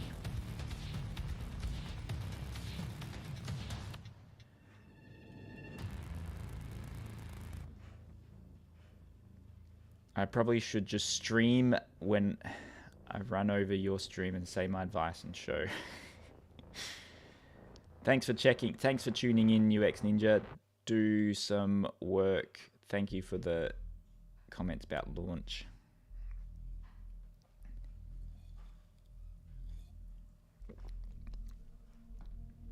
We have onboarding.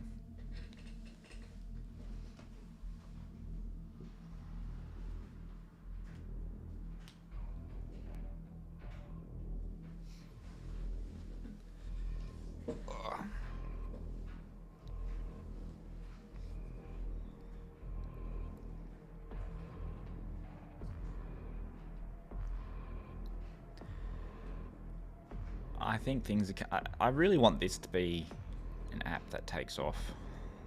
I really like it and I really want to expand on it.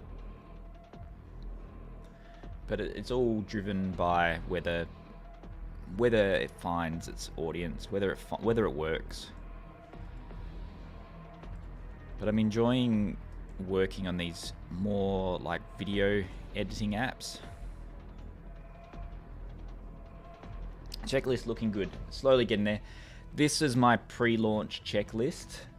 I want to add instructions to the settings and then the app icon. And that's everything in the app that I need to submit it to the App Store. So that's the pre-launch, and then I've got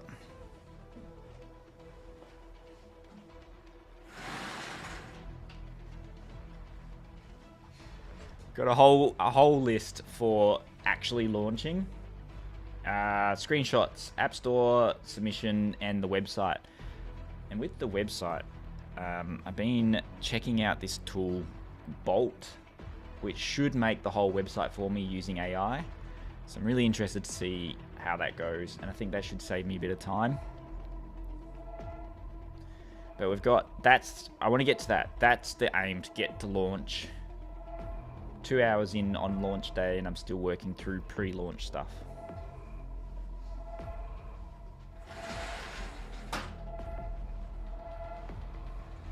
That camera lags.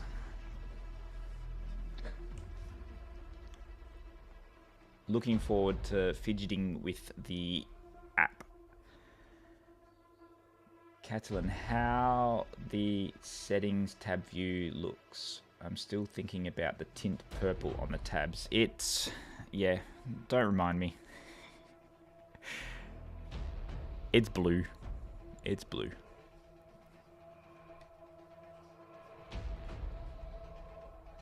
But I like this. I like the animation triggers. I need to change that. So we've got to change. Thought I did change it. Allow animation triggers. So we're going to change that. Animation triggers. Call that flare and animations. Allow flares. Allow animation. Allow. So I got flare. We call it flare. Trigger words. Flare. Choose animations that appear when. That's where I've changed it. Flare. Animation. Flare. I've got the terminology all mixed up all over the place here, don't I? So we have animation triggers, flare.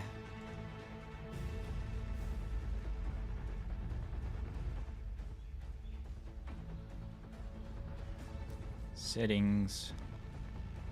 Flare and animations. Choose the words that will trigger animations on your live auto captions setup. Allow flare and animation tree. Allow flare and animations.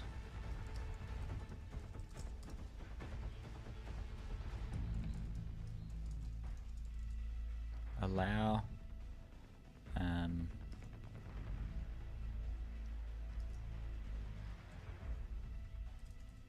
use flare. Allow flare and animation triggers. Don't like that way that I've worded that.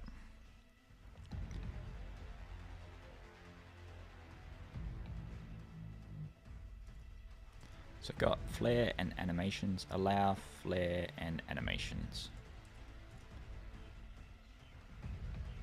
This will be words detected. Trigger words.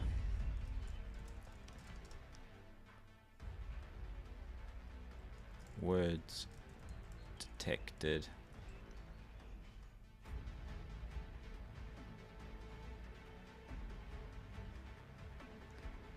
Settings. Flare. Flare and animations. Choose the words that will trigger animations on your live auto caption setup. Allow flare and animations. Word detection.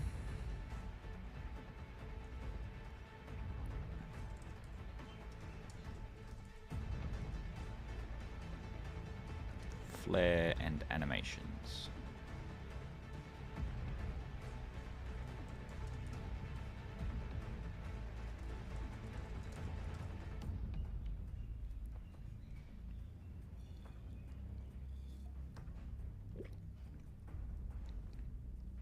Settings.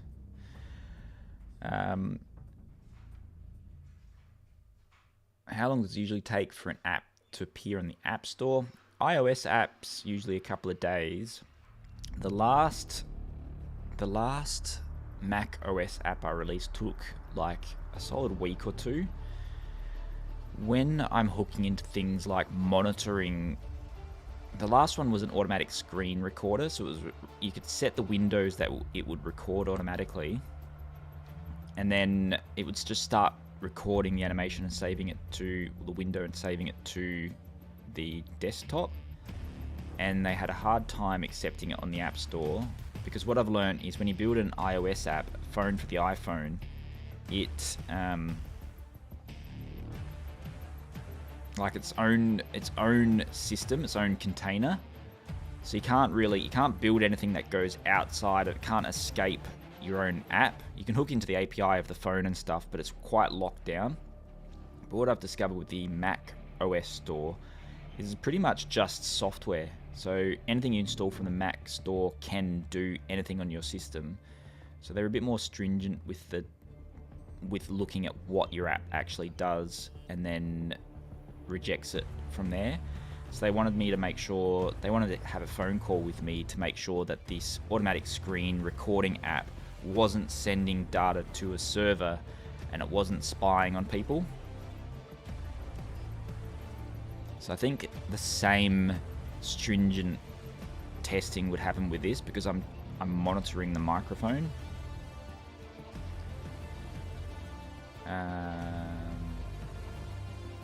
Depends on the mood of the reviewer. Yeah, you can get a good reviewer that will approve it and then you're good to go, or you get a reviewer that will have an issue with an app that's been on the App Store for 2 years, that's been perfectly fine, and they have an issue with a feature that has been up and running and approved 20 other times. New Mac Mini, good, I've heard. I'm tempted to... yeah.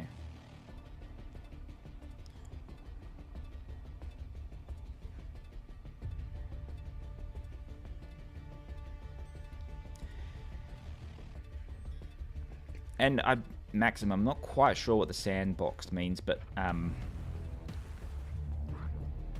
know in the settings I can set the sandbox permissions, and the permission that I set for capturing the screen was the permission that they had issue with, because they wanted to make sure that I wasn't just capturing.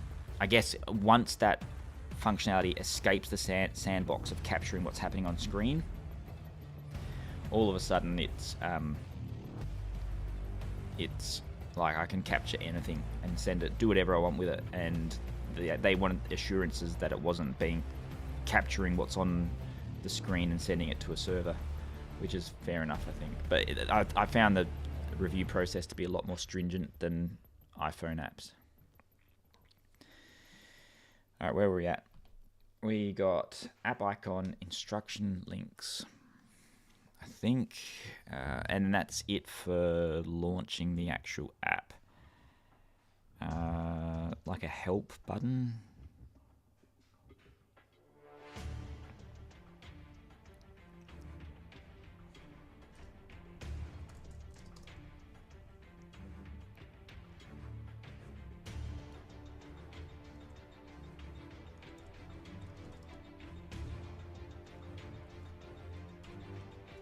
Help view. Help. That's going to be a lifeguard.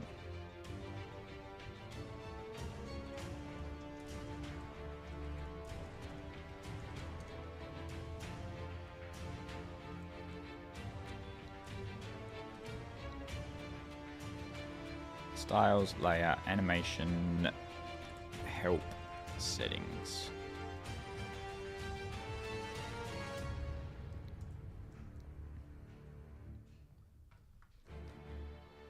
We call this help view, settings, help view. I've got a standard layout that I'm running with.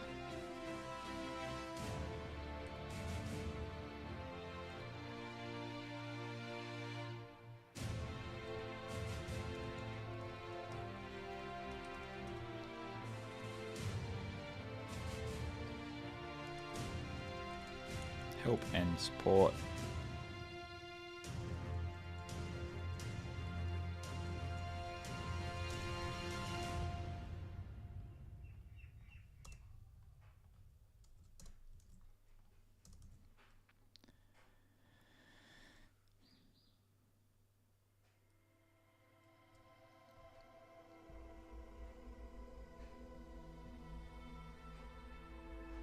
on a settings screen for what was it be help and support, how to set up live auto captions on your stream, and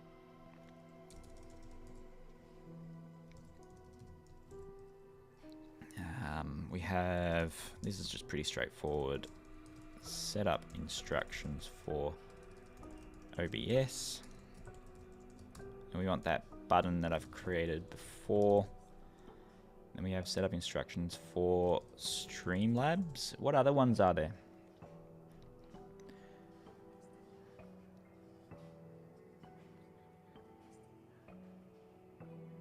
The thing you tried to describe with what iPhone app's running at, it's just a bit of a delay, so context changed.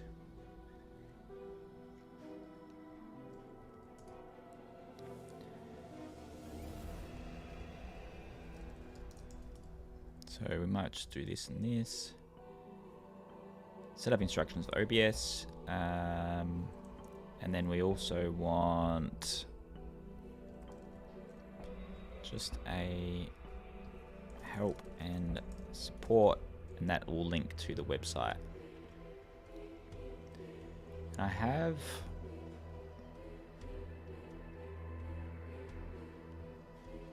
that's changed size. So I've got the help, which does nothing. That's what you're saying, is it? Maybe.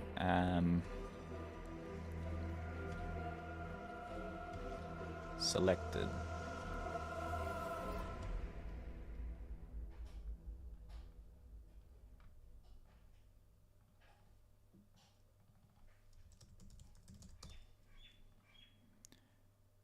So I got this toggle button. I might just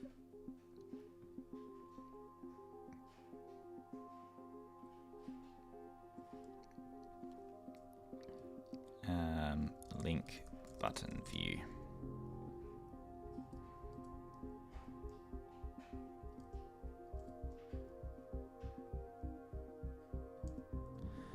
Link button view. We don't need that. We don't need to have a checkbox on there.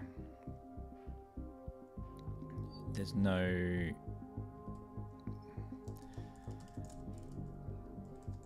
action. Is it actual action? So do action.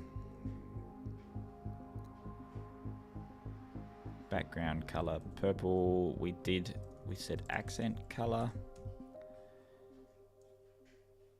We want to have text.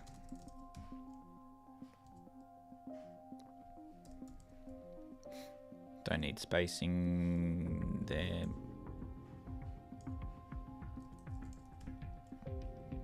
Text will be hello world, action, nothing.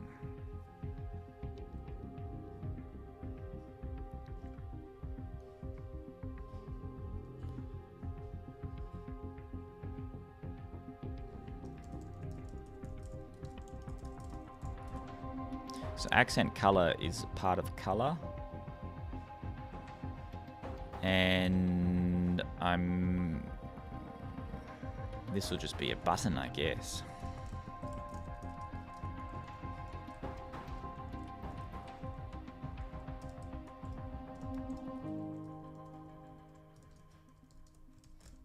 Which will trigger action.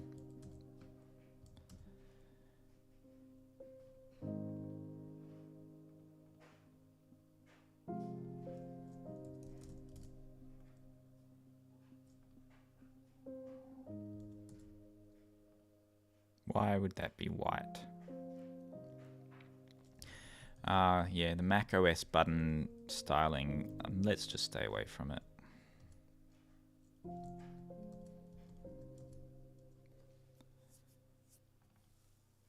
Accent color, and then in my settings help view, I now have link button view.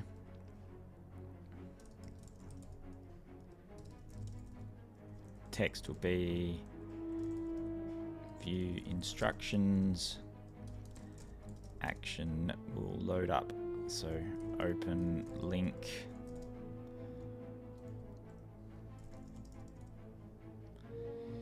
liveautocaptions.com/help/OBS setup.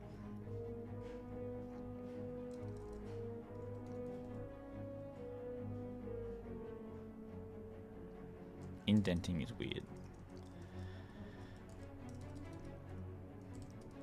Open link, location string. I don't know why the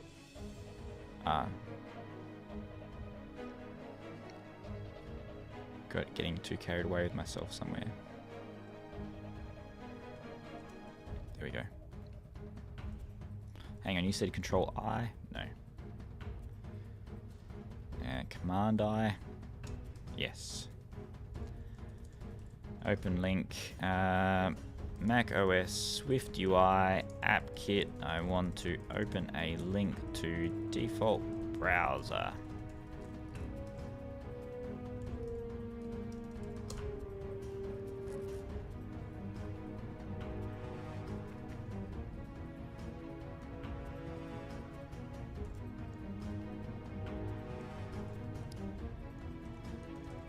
Open link.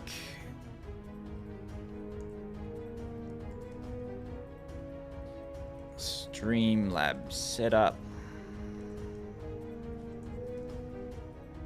And that just goes to help.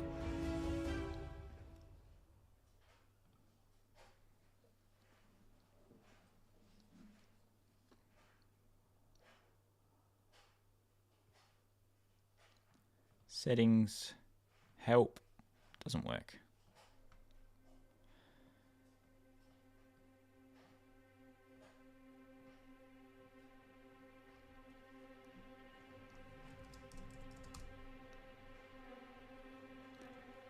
Help.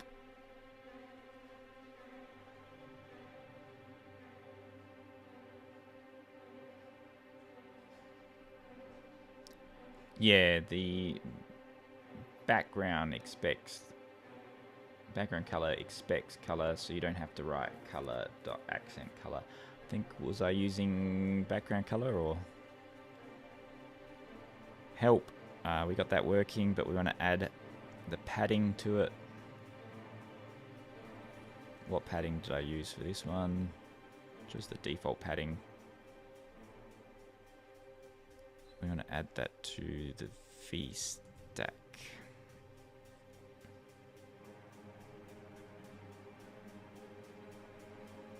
Help. And that one doesn't, we don't want to open website. On iOS apps, you have to give a prompt to say that you're leaving the app before you load a website. I'm assuming that's not the case with Mac OS apps, because I've used many Mac OS apps that don't do that. So you go view instructions, that loads a 404 error expected because we don't have it on there yet. View instructions.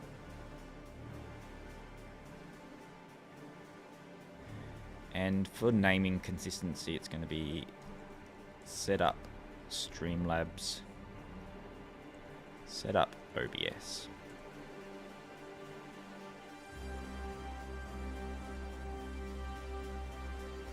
Settings, setup OBS, and help. It looks like an actual product now. Well, except it needs an icon. Assets. So we've got to work on the icon. And this I'm not looking forward to. This reminds me of old iOS development days where I had to upload each individual icon at each size. So that doesn't look fun. So I've left that to last. And I've got to design it, so there's that too. Whiteboard.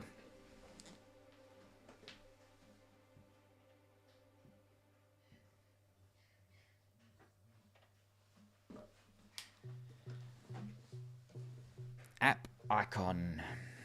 Report a bug. Report an issue, report a bug.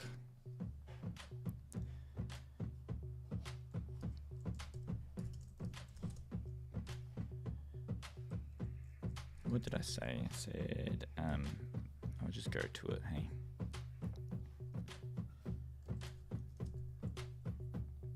Report an issue. Report issues. Report issue. Contact.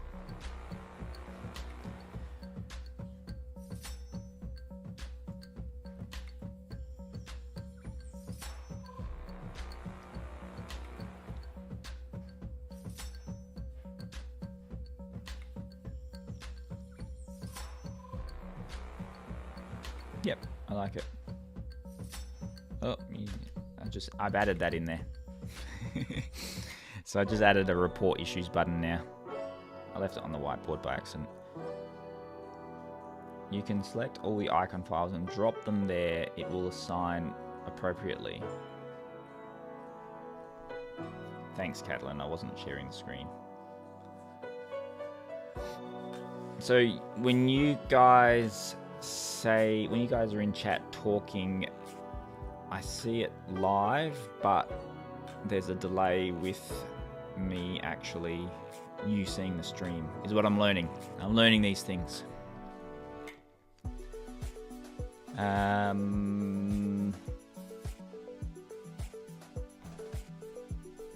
my whiteboard's my camera's gone flat or something.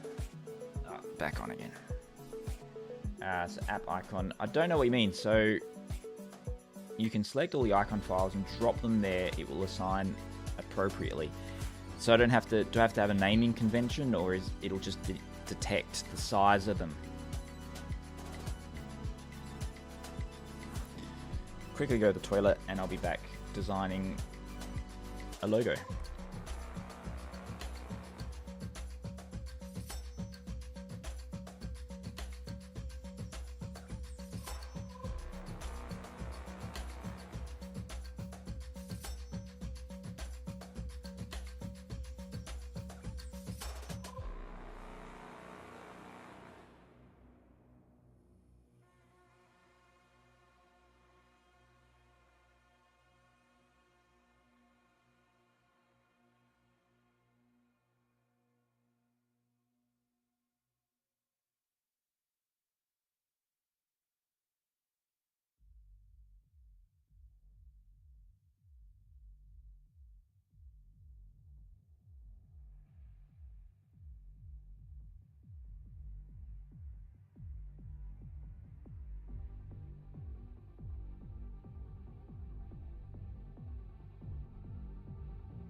I don't know that I can set the delay, can I?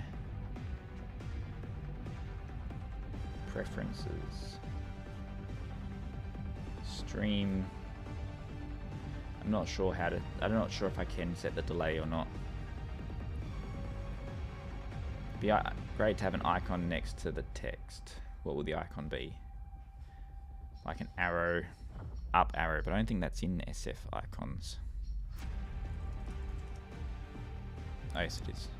I could do that.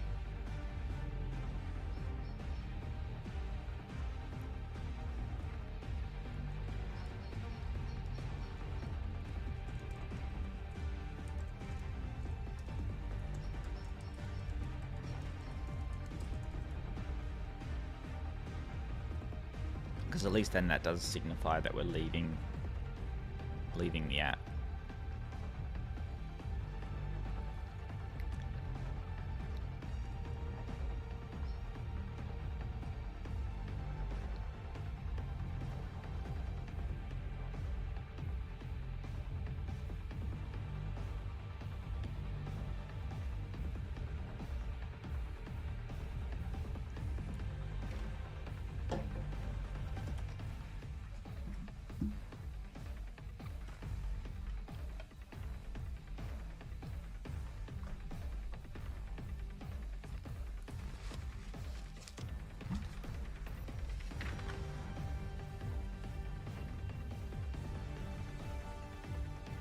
my internet wasn't running all that great earlier, so it might even just be my internet connection that causes some of those frame rate issues.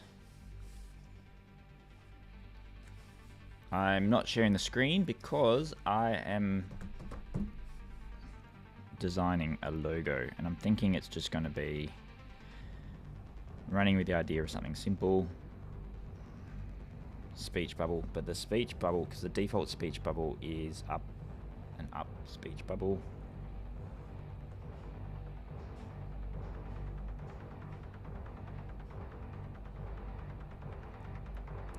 Like, I'm thinking it's a person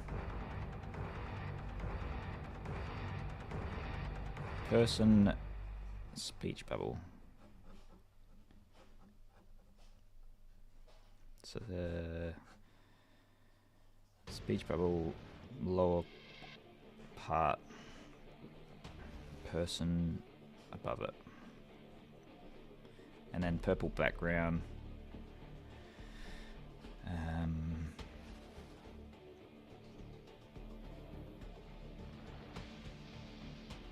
How do I signify it's live? Is there like a recording button we can do? Recording button. Oh, they look weird. So it'll be upper portion person, lower portion speech bubble, and like a live type deal there.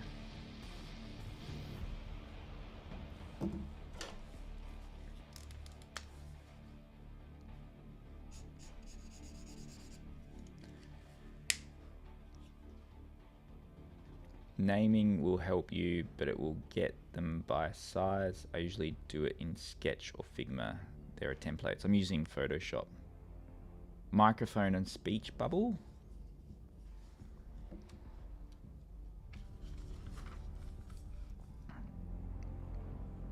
So the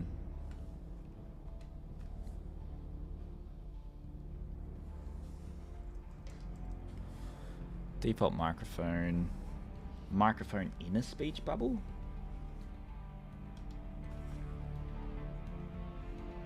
That, because we don't have a lot of context to play with when it comes to an icon. Will that work?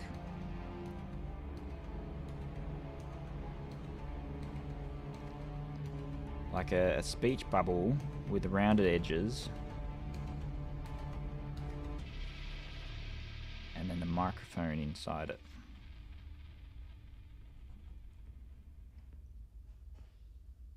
So they're the two ideas that might work.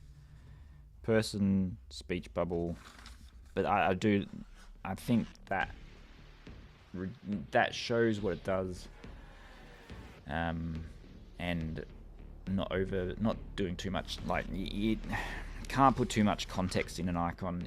It gets a bit messy.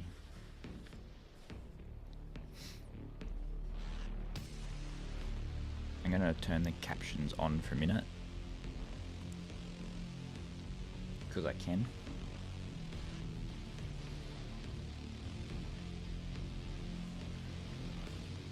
Hello Nicholas, welcome to the stream.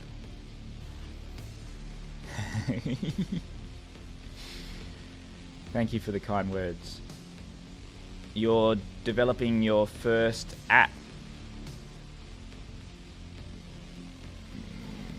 That we've lost the ability to resize the widescreen. Uh-oh.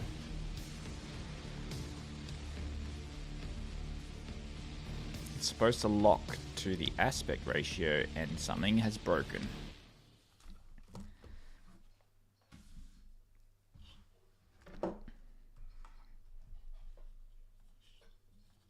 I think the last thing I did was add that quit.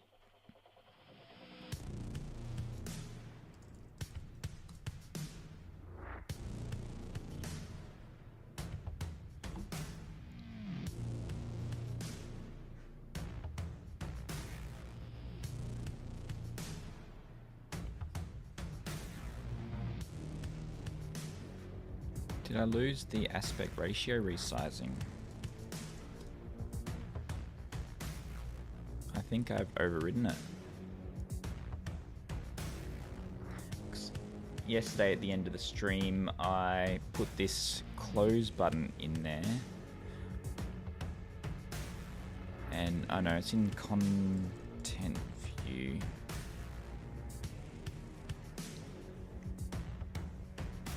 And we should have the resize aspect ratio from height.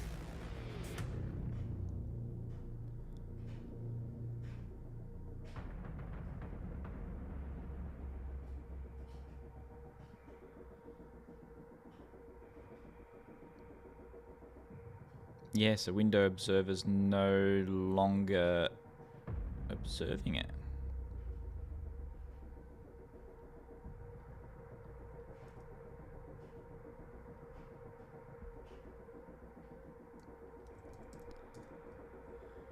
Window observer, I feel like I've got the content view over here, which is adding its own observer, like window delegate and app delegate.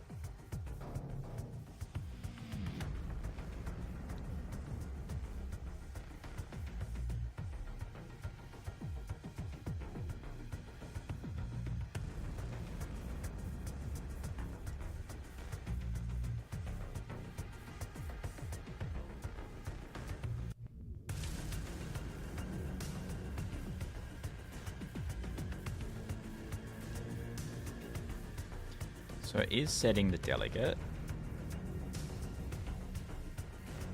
but then when I resize, it's not listening to it. But if I turn off the delegate, this is what does my head in, the delegate stuff. So we got app delegate, window delegate. So this window delegate here is taking over.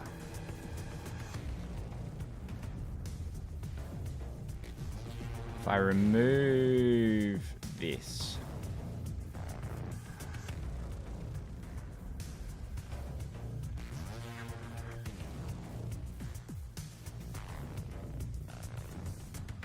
yeah, so now it's listening to the width and the height. So is that transparency, adding that transparency to it has now caused us to forget the window delegate there.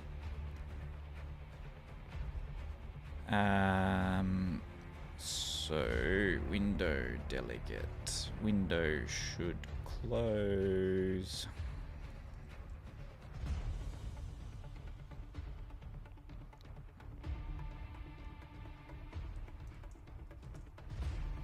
Window observer, window should close.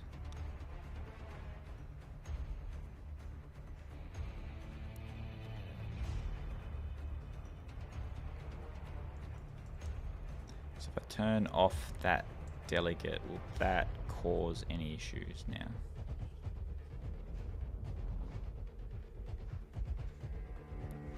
We're setting this observer. That's working. We resize. That's listening to the resize.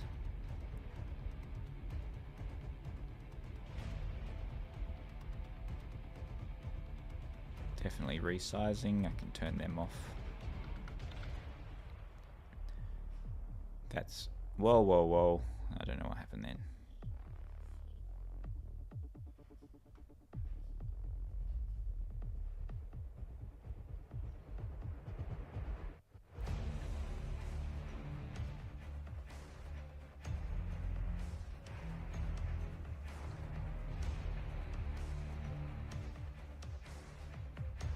Back to resizing issues, eh?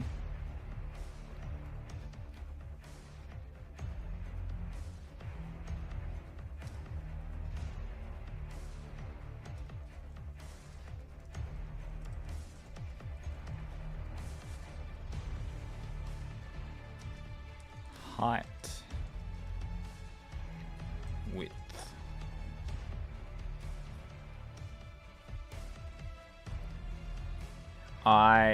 Julia, an idea to trigger sounds. Yep, I've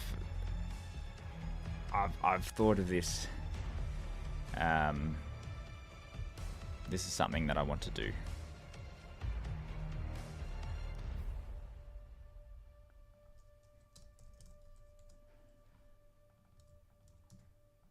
And adding the code is not that difficult. It's then just having to change how it's managed.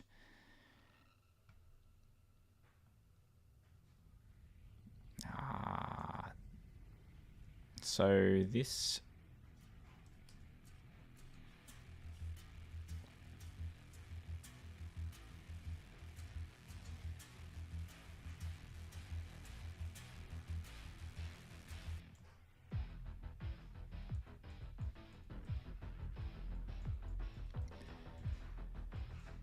So when I remove, let me just track what code is causing this problem.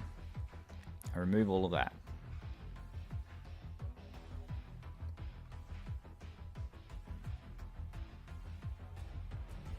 Yeah, see, that's acting very weird.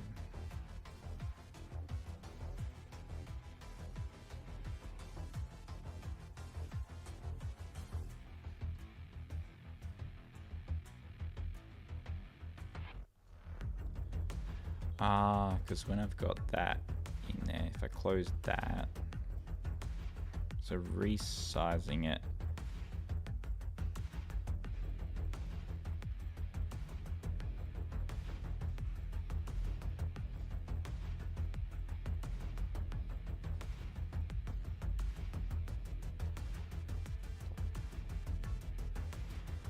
what I'm thinking is adding the window observer, adding it in here.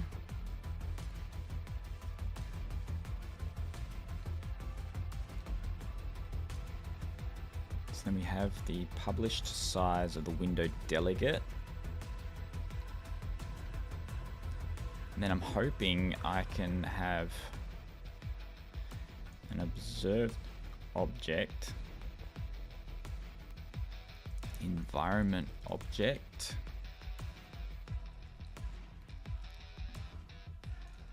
which will be window delegate. Can I do this?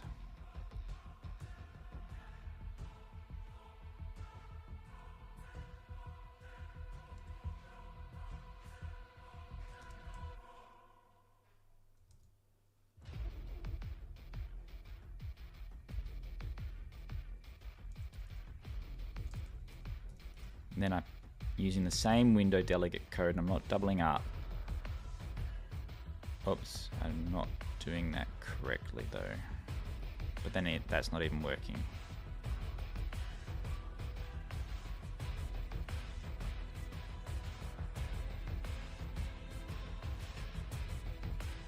I've got some code that I've lost there.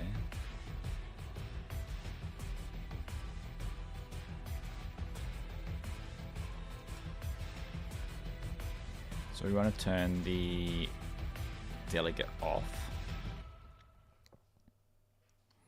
I'm just testing if the resize works.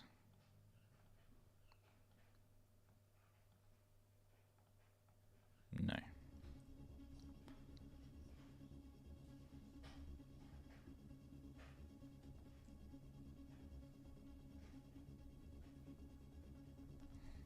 New height in. Let's see if it's actually doing anything first.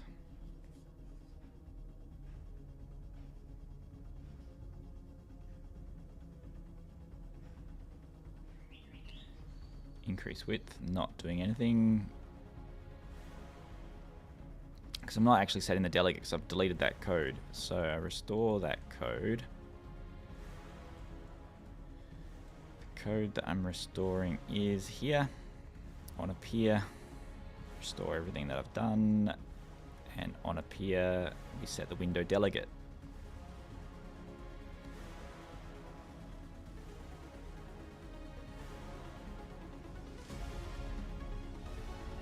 Okay, so transparency is working. resizing is now being triggered. And the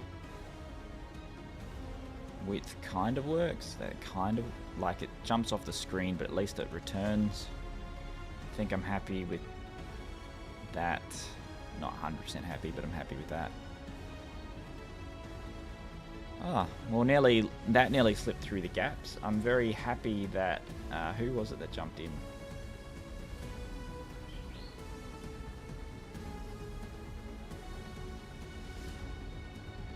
Nicholas, thank you very much for joining the chat. Thank you for joining the chat, Nicholas, because my welcome message to you prompted me to resize the window. Oh, don't tell me that's not working again.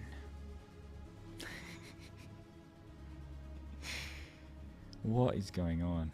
Alright, let's try again.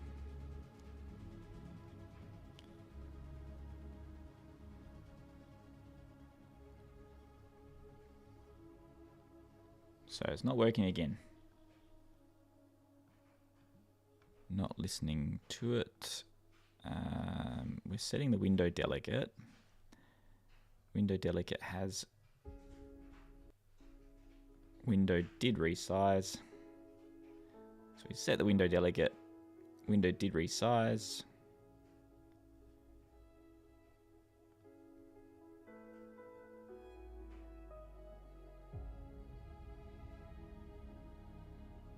Bunch of resizing.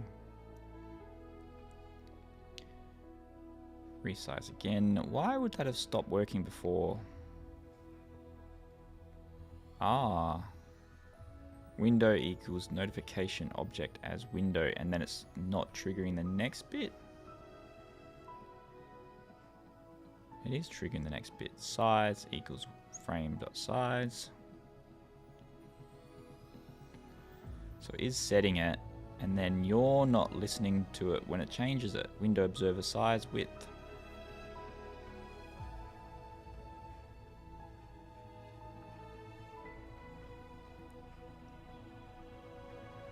Environment object, window observer, window delegate. Window delegate, observable object, passes it as an environment object.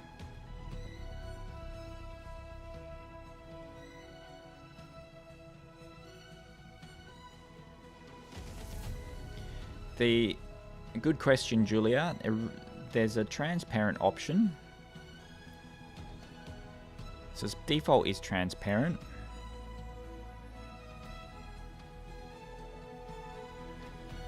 So we go to settings, default's transparent, and we can set it to green or blue or black or grey or white. So there is the ability to chrome key it.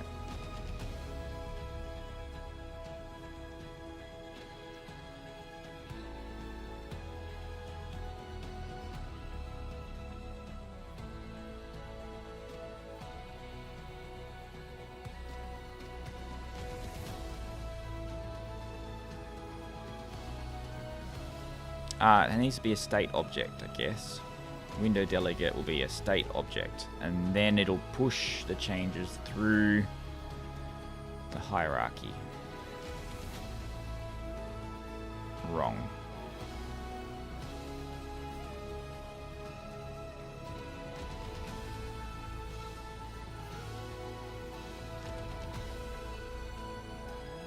So that's updating the size in window delegate, and then setting the environment object to window delegate.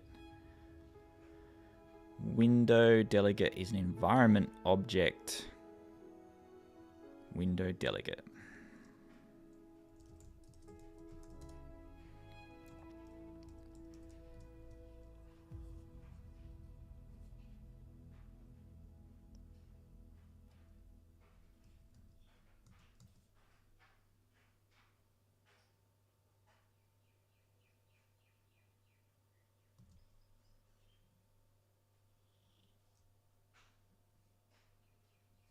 Yeah, it might clash with some of the GIFs. If any GIF has green in it, clearly that's going to clash.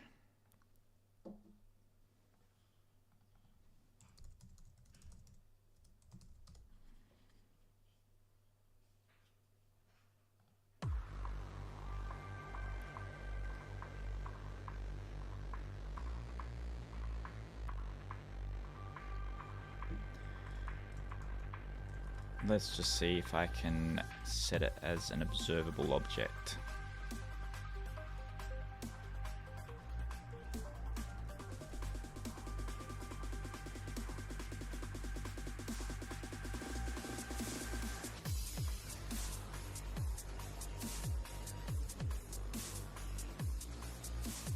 Observed object.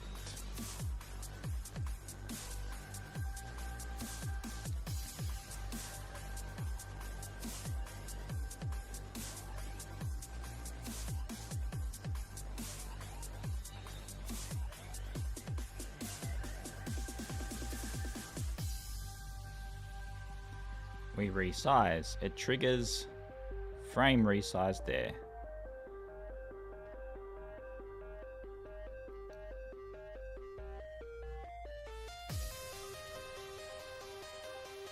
And then that is triggering a resize over here. Oh, let's start it again.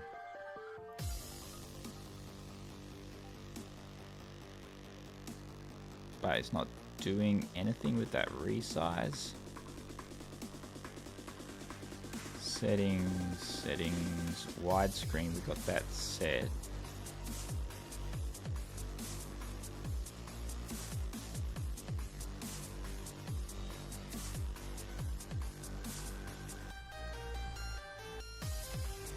Problem with a window that is clear is I don't know where it is.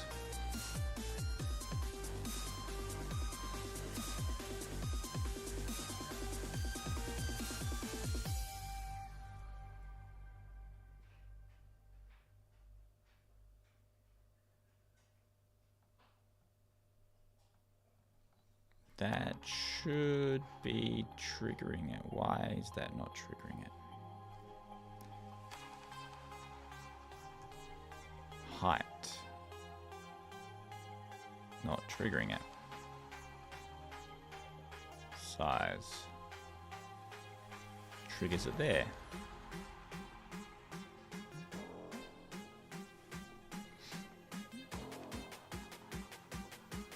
Maybe the print, size, height. Let's just see if it's actually changing.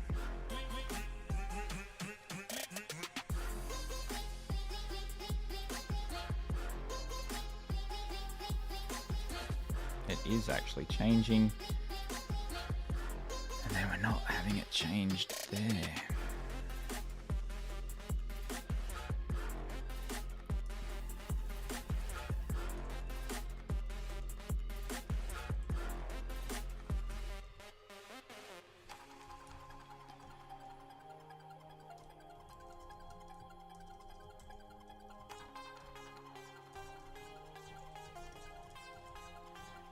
Maybe it's just an issue with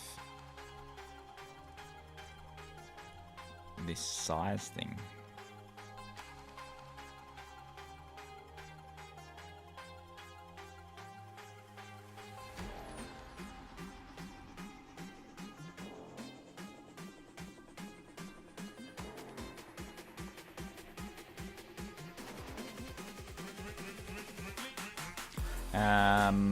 Instead of pushing the delegate, let's push size. So window size dot size, which will be binding size.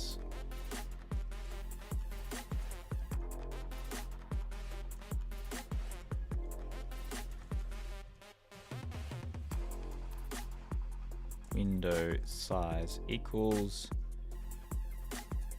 window size width, window size height. And then I'm dealing directly with a binded value of the window size. The window size comes directly from the window delegate. The size gets updated here. Will this work?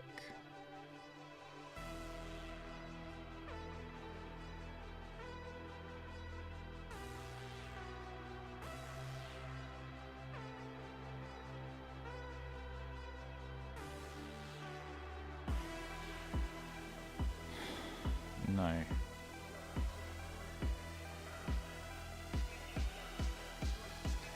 On change of window delegate dot size, new size in print new size app.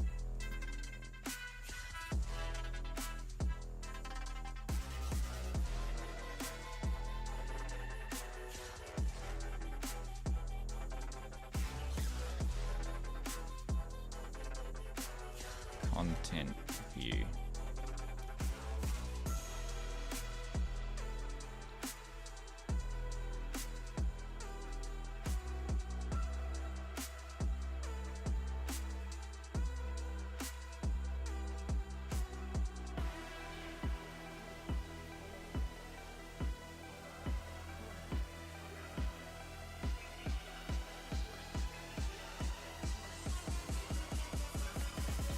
It's working, but why? Hello Kevin, welcome to the stream. I'm glad you're here. I'm making an app that automatically adds captions and little animations that get triggered with keywords, or we're calling them flare now.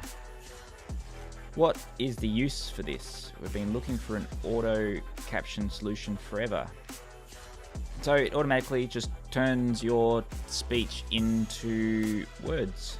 That's probably why YouTube recommended it if you've got search history looking for captions. There's a couple of styles at the moment. There's the speech bubble style. There's the caption style, like the TikTok caption style. There's boring captions. They're the boring ones you see all the time. And now you can also turn it off and you can just have the triggers. So the triggers are words like let's go, that'll trigger an animation. Or you can say be right back. Well, I have to wait for that one to clear actually. So if I say be right back, it'll then be right back. And you can also add your own, we can add our own ones in there too. So this is launch day, going through the process of pre-launch stuff. Was gonna do the app icon, realized there was a bug in it. Working on the bug, which is resizing the window to be to the aspect ratio. So in OBS it could be imported and it just snaps to the right aspect ratio.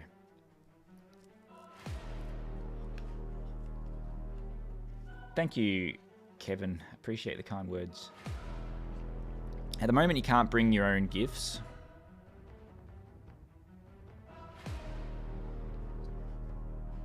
That'll be for a future version if it does take off. At the moment, it's just the captions. I was wondering why subtitles weren't working. I turned them off.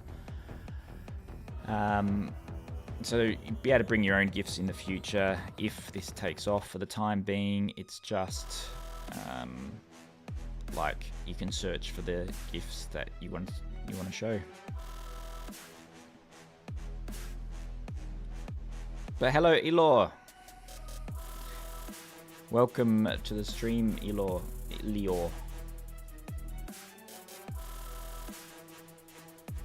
I think this weird bug has popped up, and I'm not 100% convinced that I've solved the issue.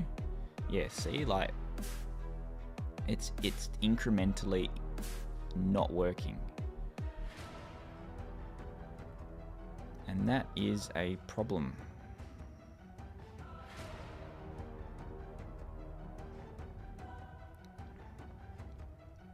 because it is resizing. It's fixing it in this window.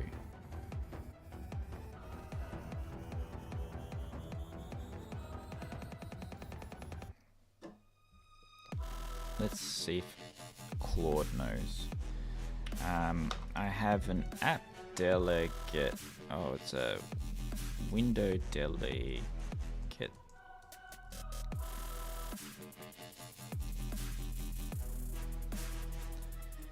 Class, and I want to push the publish event to content view. When I do, sometimes it doesn't update on the child view. What could be happening? Here's the content view code that doesn't always get triggered.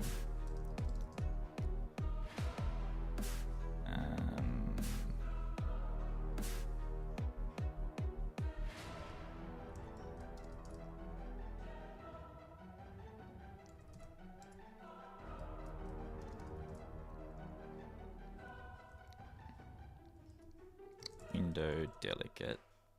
Now we got window size.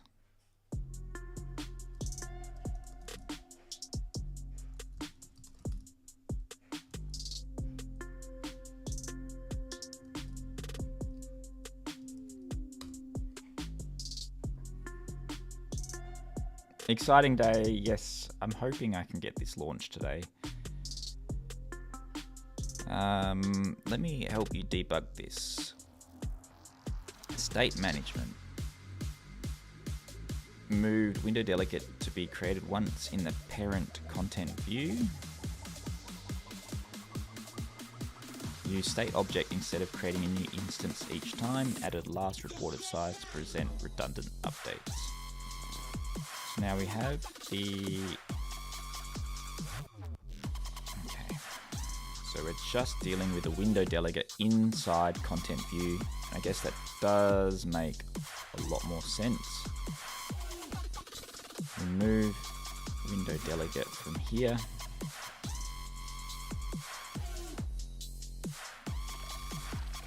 Remove that.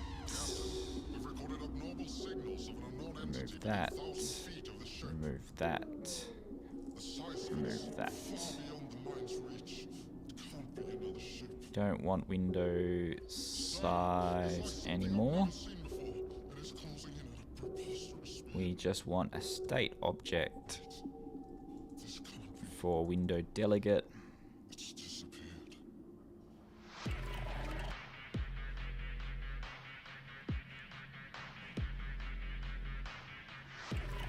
We can manage it directly in here. So window size.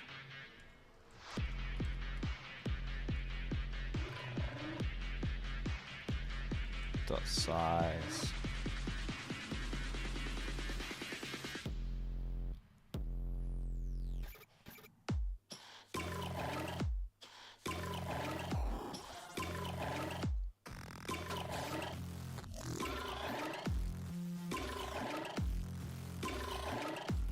No, still not doing it. It has to be something to do with this.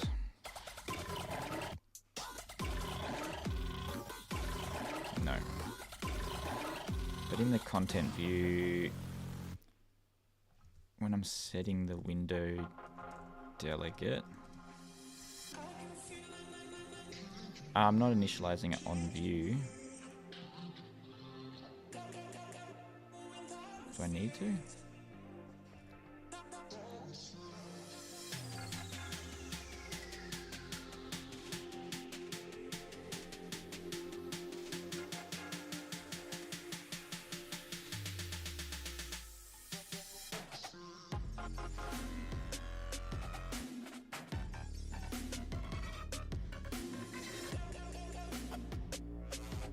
Seeing how AI can streamline troubleshooting is fascinating. It can pretty much write all of the code basically, but then you have to go in and try to start debugging it.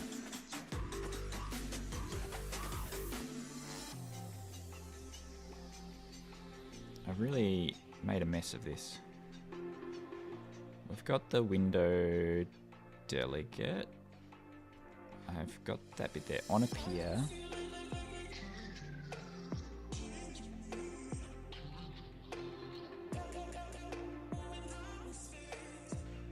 On appear.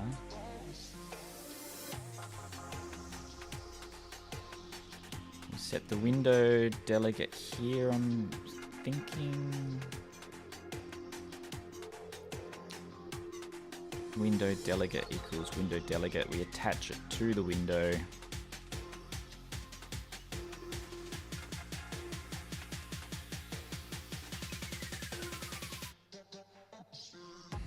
And then I saw it resize.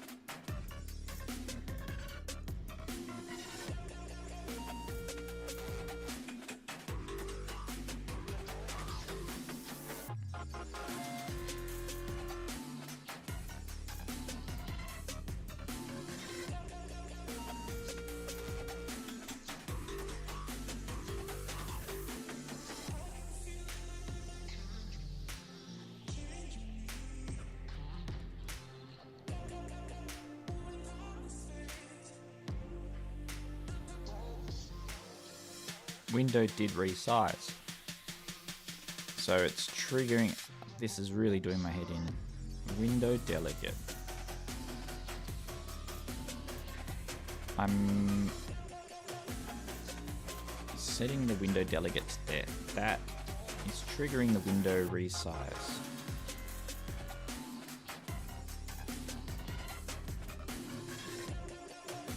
But it's not triggering.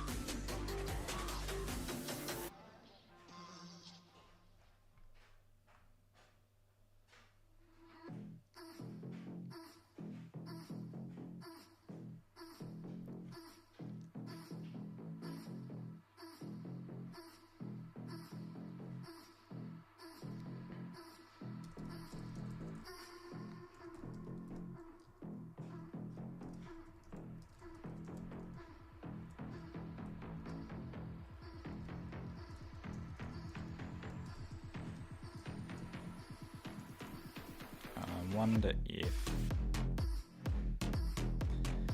no.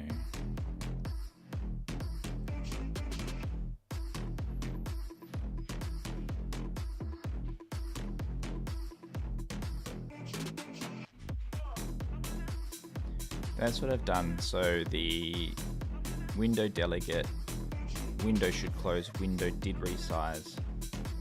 It's in the same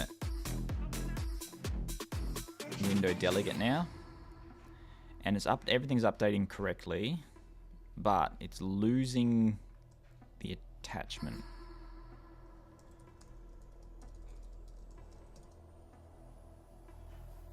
Content view window delegate equals window delegate.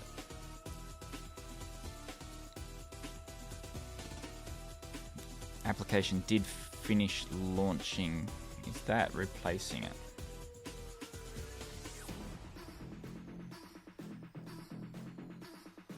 There we go. There we go. Yep, so it was reattaching window delegate there. A new instance of it.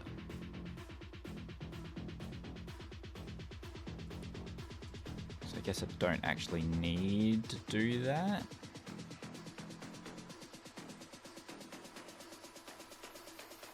Close, that's okay. I want the senior Swift app kit developer to look over it. App window delegate is now in content view on appear. So I've got it as a state object. On appear, it now loads, sets the delegate window. And this happened inside content view. Outside of content view in the app, I've removed the references to window delegate, and I've just got app delegate there, which I'm still not 100% sure what app delegate is and what window delegate is, but I'm fumbling my way through it. Maxim says yes. The senior Swift UI app kit developer says yes. That makes me happy. All right, that bug is fixed. Back to where we're at. Quit.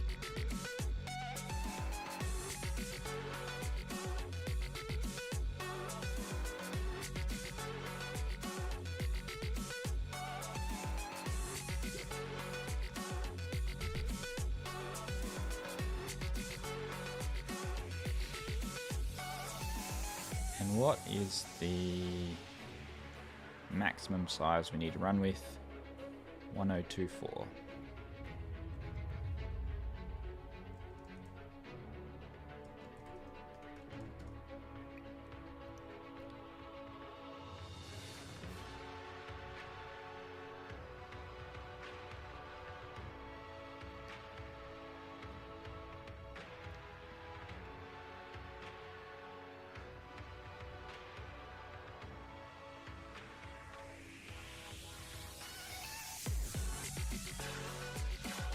I want it to be a darker purple.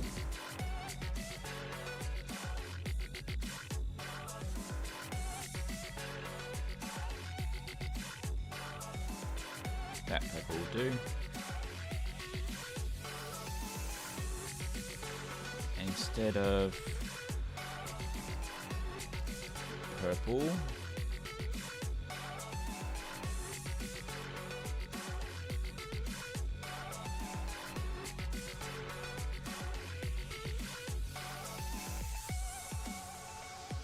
do I have a theme set? Yes, I do.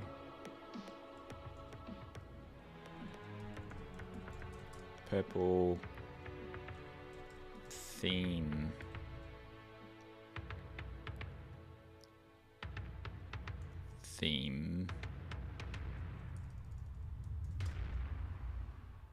Purple will be theme.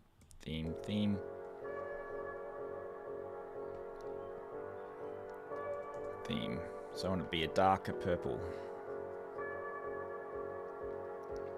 Nicholas asks, do I do Android apps as well or just focus on iOS? I've been only focusing on iOS now.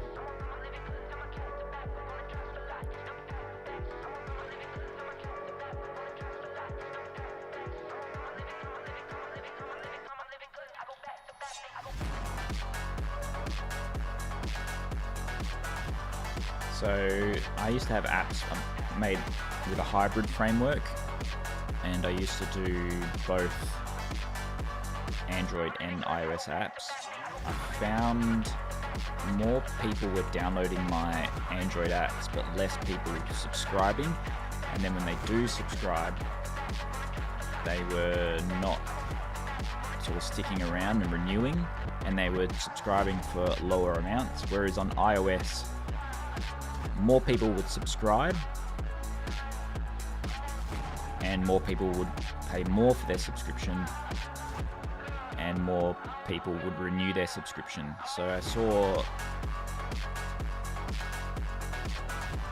this is epidemic. Yep. This is epidemic.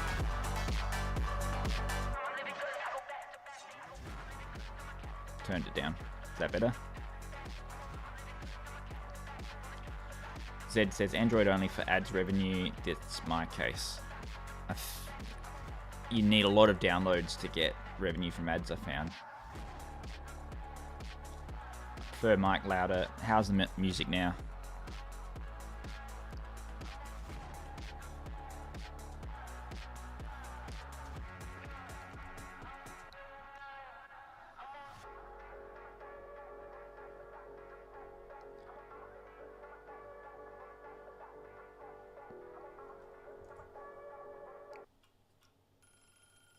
This song got me locked in.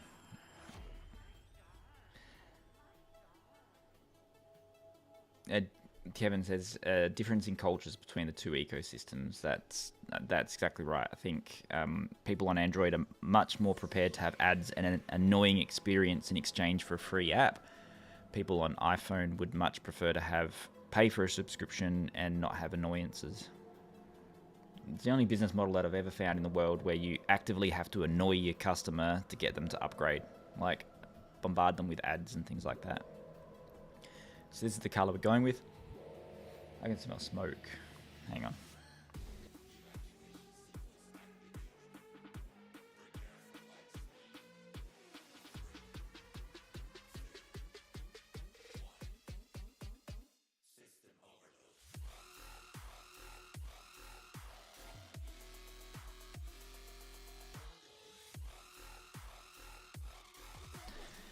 Either having a stroke or just got post-traumatic.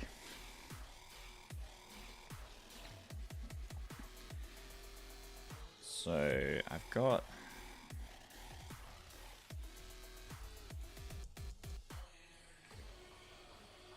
I can definitely smell smoke. Must be outside.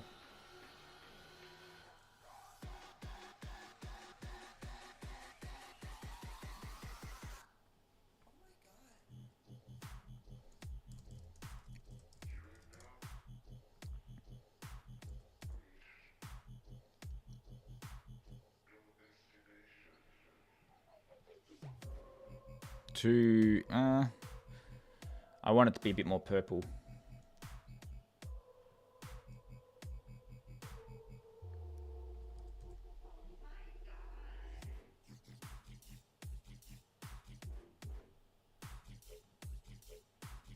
Bit too dark.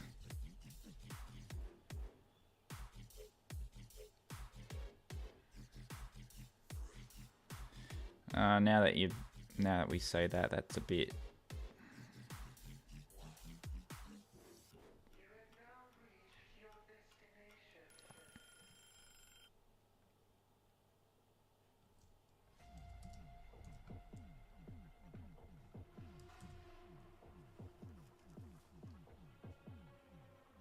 Keep an eye on those wires. I think it smells more like bushfire, like back burning or something.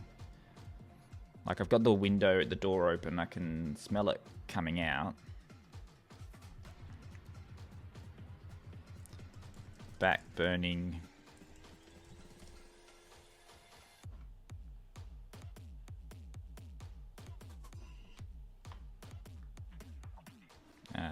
Maybe not share that.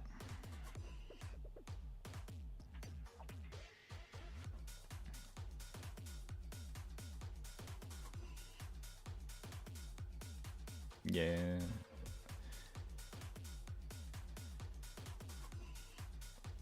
Yeah, they got some back burning today.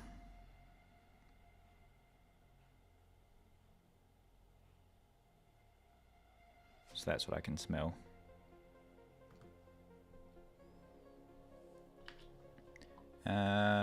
Now I want a speech bubble.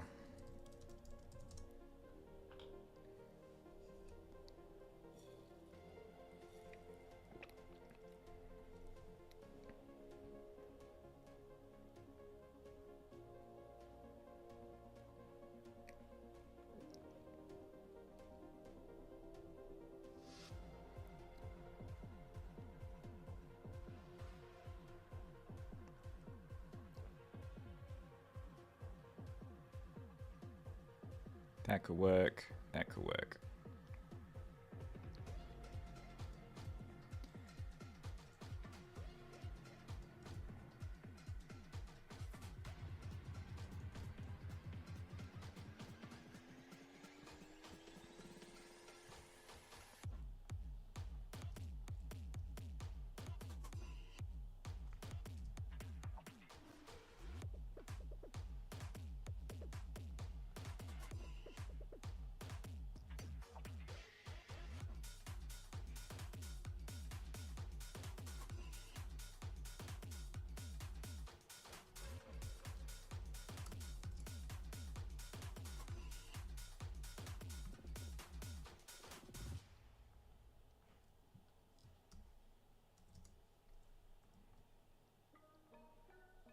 Yes, I'm using a 2021 version of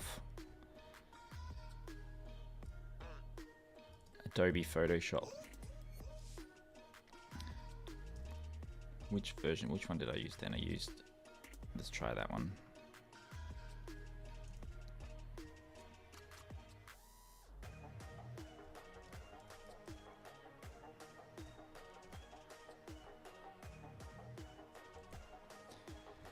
I know for my app, the arrow works better, like the arrow is displayed at the top, but I feel like that loses its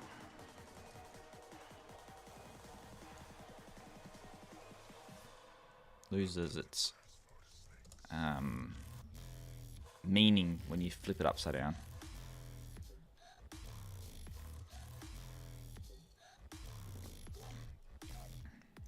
You could be...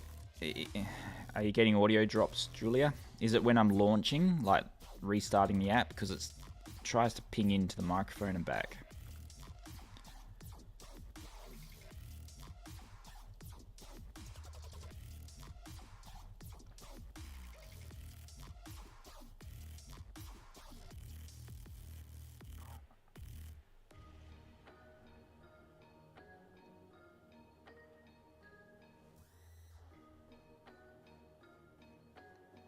Audio is fine.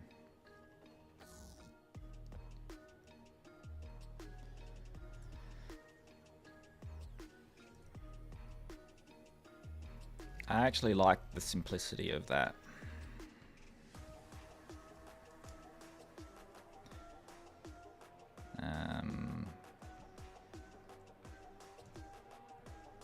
The matter of choosing which speech bubble I like.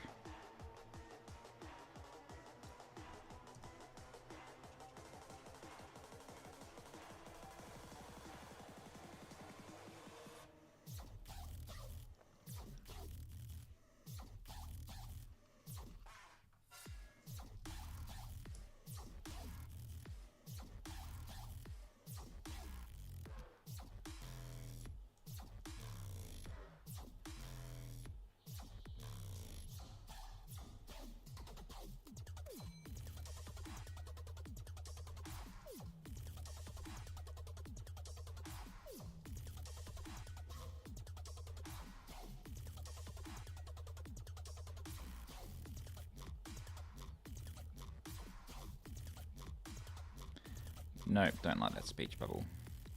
Probably, I like the rounded one, but it probably doesn't need to be rounded because as rounded.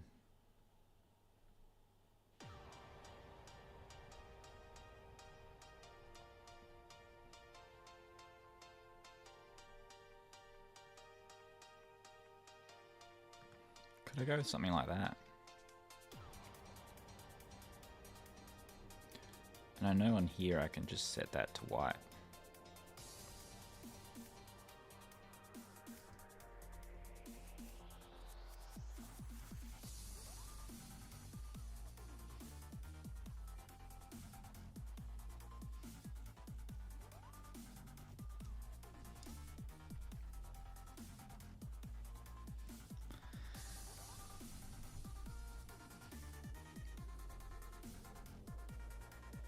No.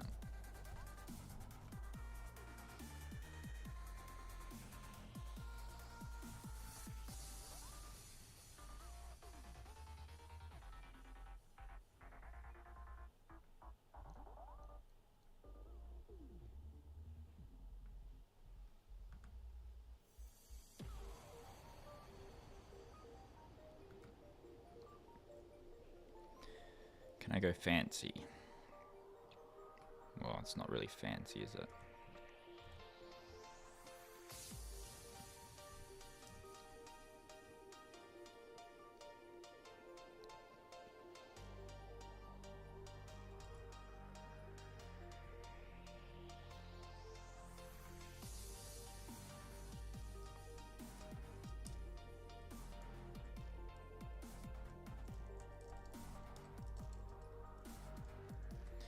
Kind of not center aligned.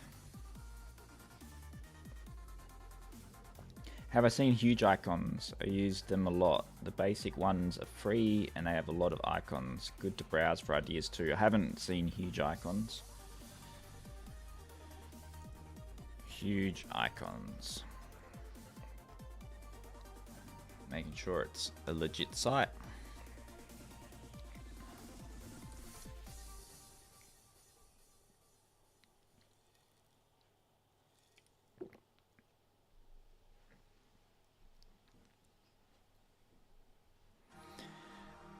Because my internet is running slow.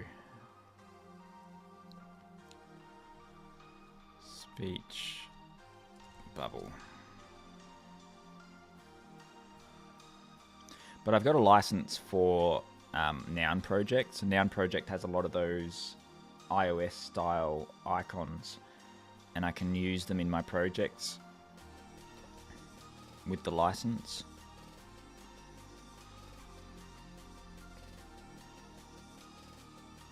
I'm trying to lean into the the Apple style. That one maybe, but I don't like the rounded. I reckon that is the closest so far.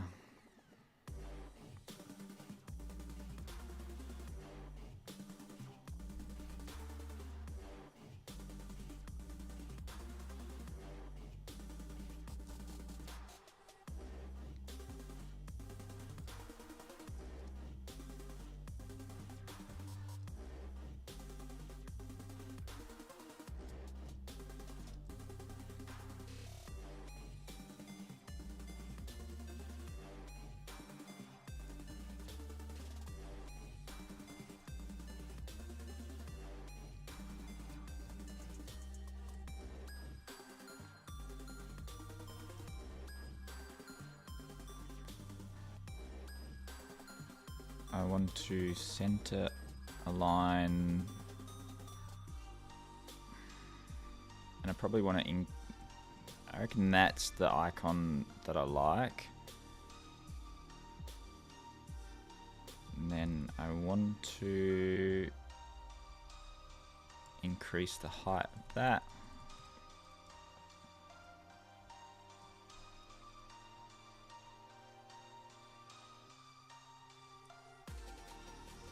Probably can get away with it being a bit lower.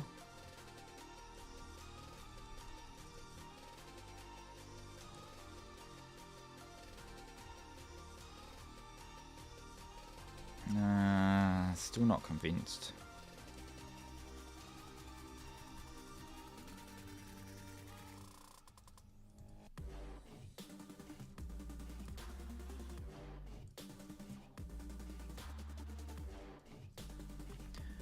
I want that to be a bit more rounded.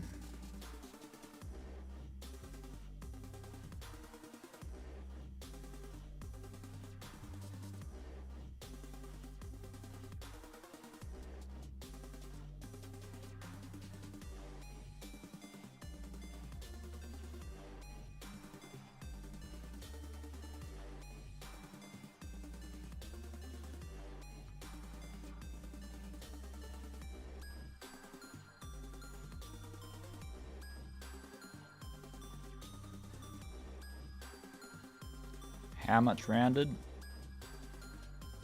I don't know.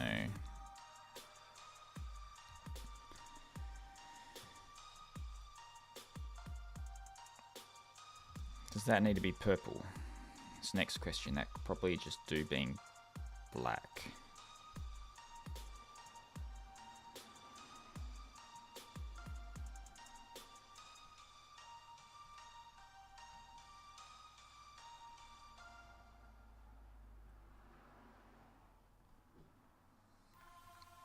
Drop shadow, make that drop shadow like darker purple. So it pops ever so slightly.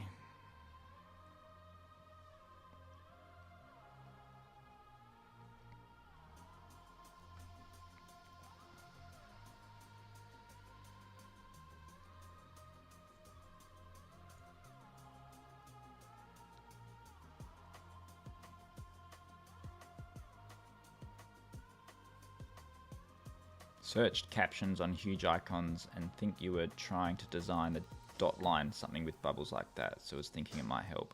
I'm going to check out that huge icons for inspiration in the future. I think with the noun project, like it's just these basic elements I want to run with. Icon also has rounded corners. Better use the template from Apple. There is a Apple icon template.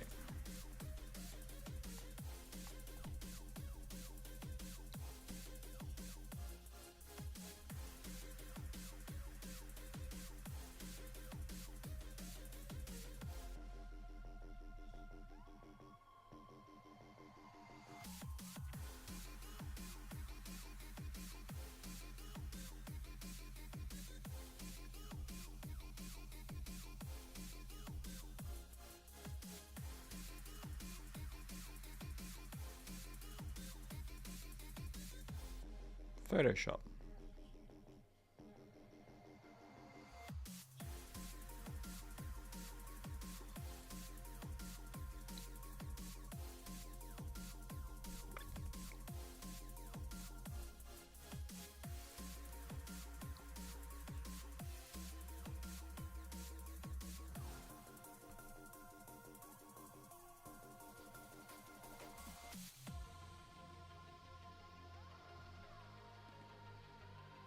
Icon app.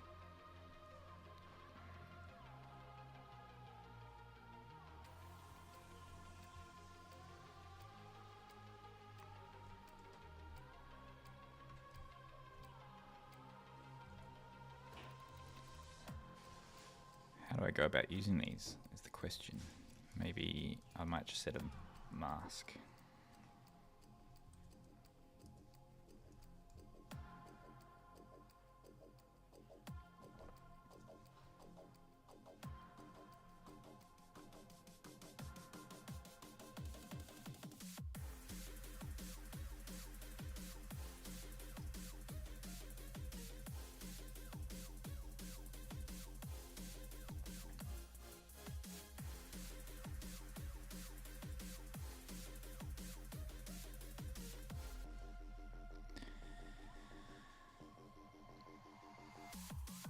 Yeah, you're right. The radius needs to match that a bit better.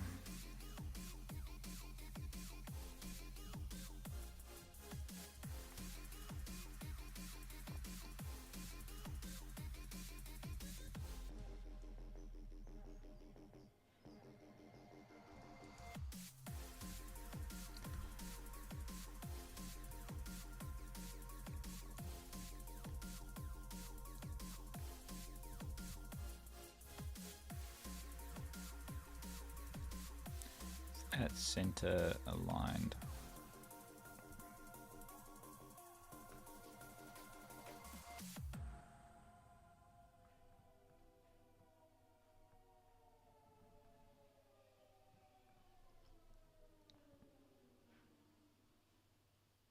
You just put it in there, it does all the sizes for you.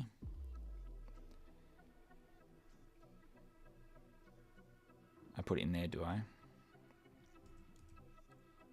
So if I flatten it,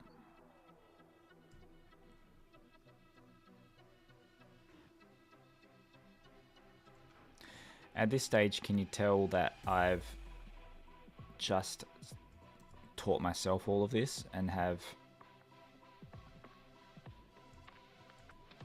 I don't know how to do it.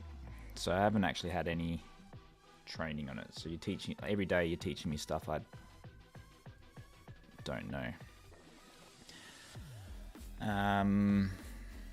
But I don't know that I like that being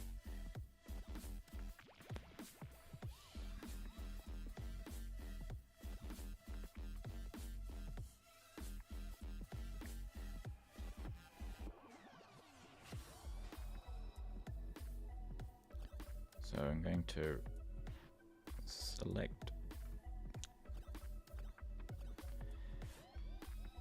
I want to put the mask over there as well, because my idea then is,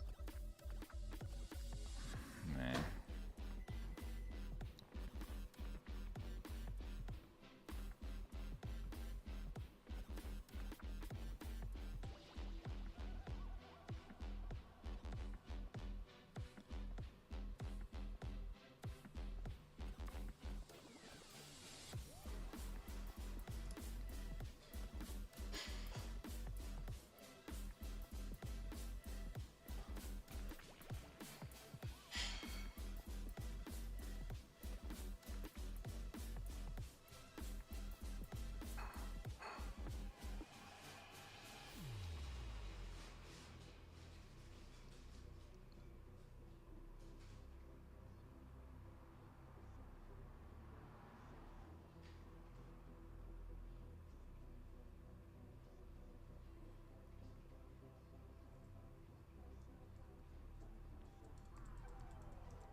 thinking the rounded edge has to be aligned to that top bit and the bottom bit flows.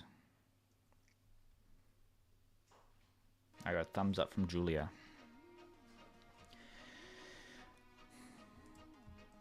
That's a good sign.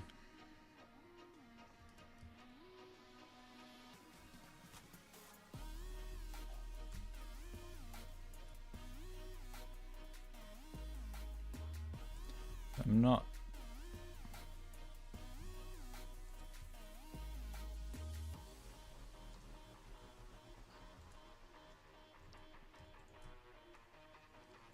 So I'm going to go to the App Store.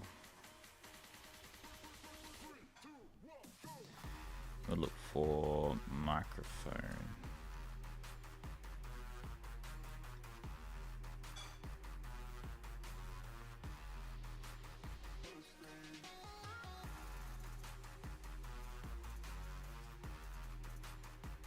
Yeah, so I guess that one there is similar to what I'm going for with something in the middle. I think that's the lines you were talking about. Who mentioned that? Zed. I think those were the lines you were talking about. That might work.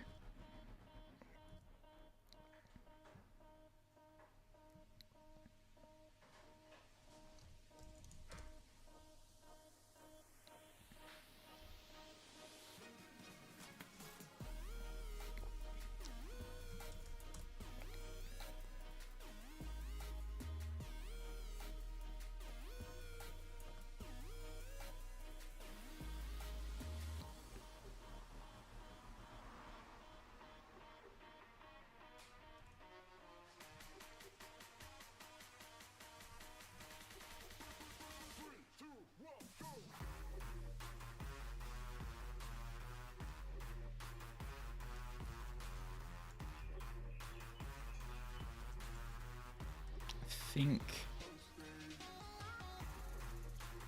All right, what do you think? Chat lines like waveform or microphone?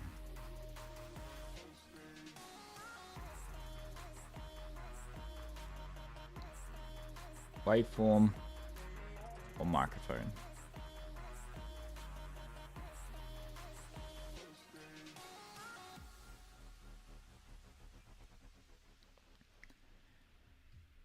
Flatten, we'll save that one as icon mic 1024.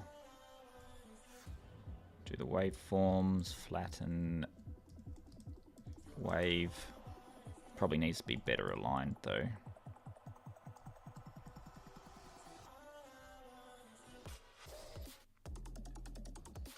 The lines, and I'm leaning towards the lines. I like waveform and microphone.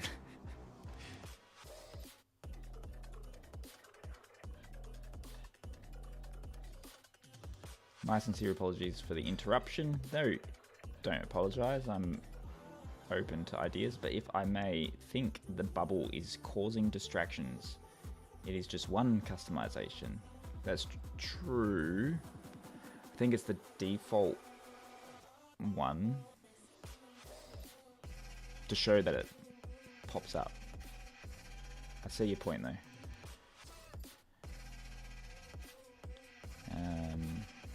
Flatten, save, do wave, side by side. So we got that one or that one.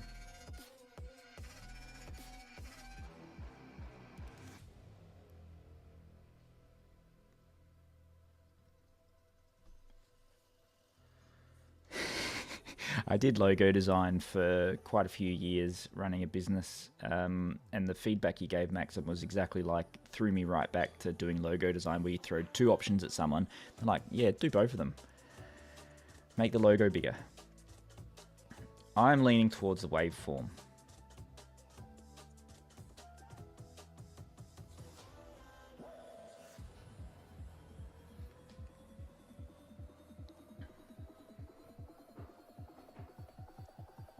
Okay, app icon.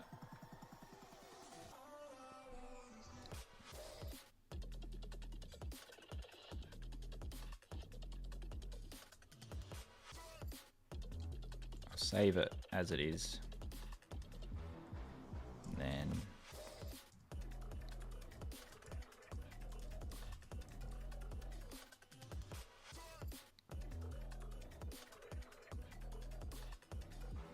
so you reckon I can just drag it? I don't know. 512, 512. There's probably a better way, and Maxim's going to jump that there's a better way. 256. 256. 256. Oh. 256.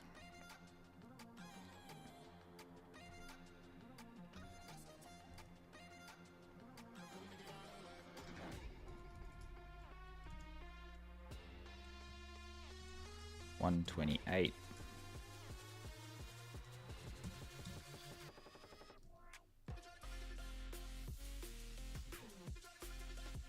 $64 and $32. 64. I don't miss these days building apps. I'm so glad iOS apps no longer makes you upload each image one by one. Well, resize them anyway. 32.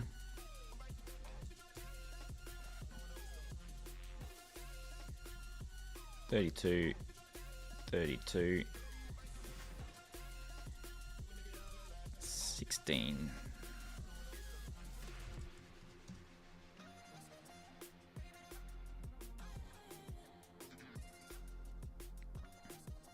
What does it look like in the task? But I've realized what I've just done. I think I need to add my own in Mac OS. I think I need to add my own, the mask to it. I think I got to put that mask back in. Yeah.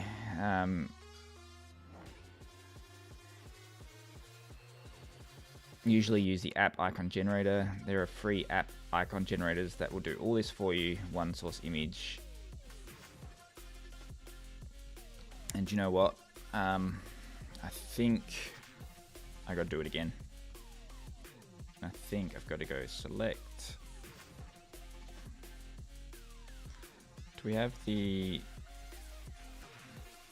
1024? I want to, because I don't think the app icons necessarily clip. On iOS, I'm used to it just automatically masking it. So I think I've got to do it manually.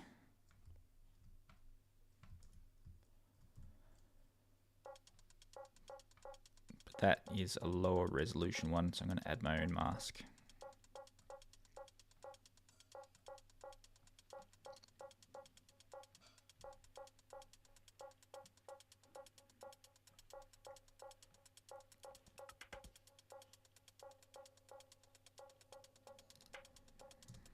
Because in the App Store, I'm pretty sure that you can have like different size icons. Yeah, so this, if I left it square, this is what it would look like in the App Store. And I want to have that nice rounded element to it.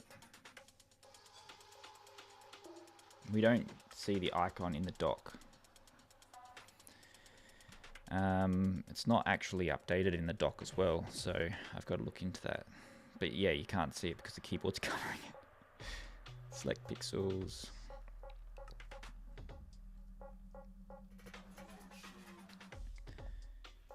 Alright. Let me save that as image. Let me flatten it. No, I don't want to flatten it completely because I want the transparent layer. App icon 1024, 512,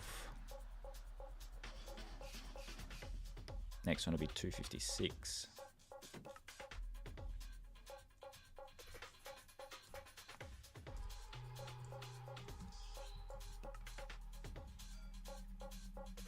Next one's 128.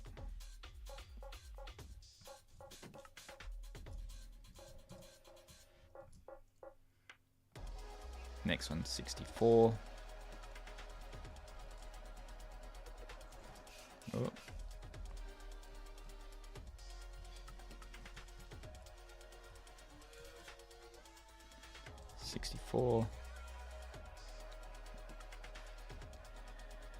Next one's 32.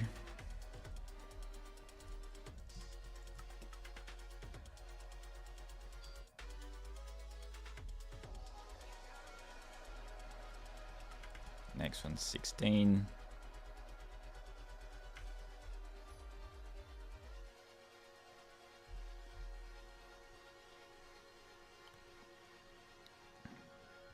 $1024.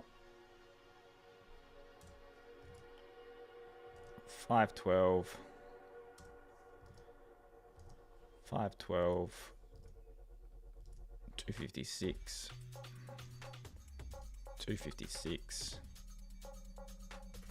128. 64. 32. 32. 16.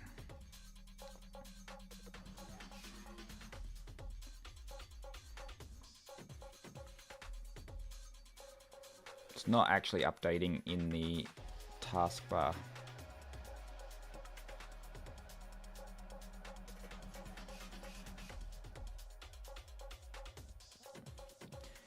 Thanks for tuning in, Maxim. Have a good sleep. It's 2:50 a.m. there. You should you should have a sleep. I can select all of them and drag them to the app icon page. Auto sort them to the right spot. Oh yeah, cool. Does it? Let me test. Don't think it is. You can select them all and drag them to the app icon page. But if I remove them, it's not.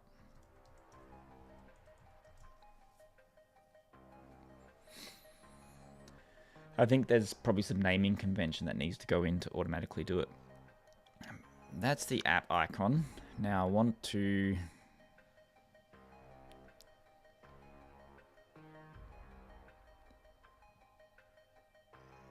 show in Finder. It's not updating the app icon.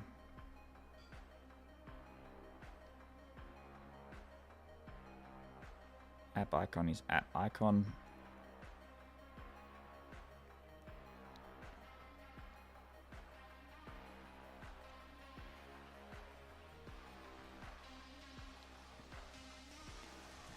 I've updated the app icon in Xcode for a Mac OS app, but it doesn't seem to show the app icon in the taskbar or the icon of the app.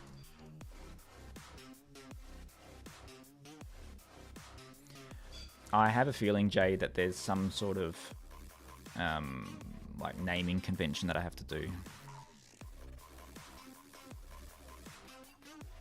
Include all file sizes, PNG format, open assets, right click, new app icon, drag appropriate size icon, ensure Mac is selected for the target device.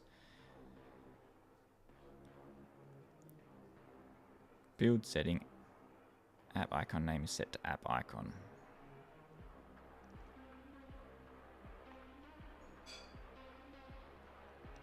Include all app icon assets, do I have to do that?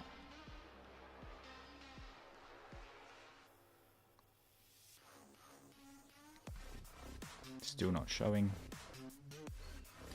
Even on that screen, not showing. So even on here, not showing there either.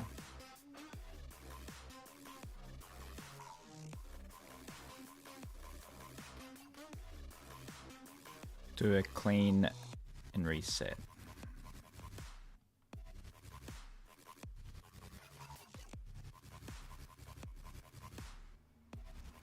App icon. App icon. Command Shift. Clean. Reset.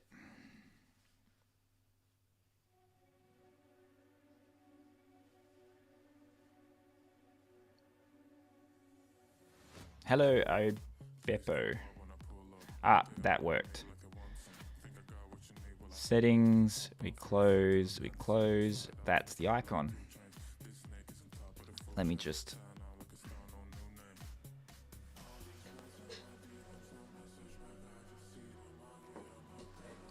switch over to this camera.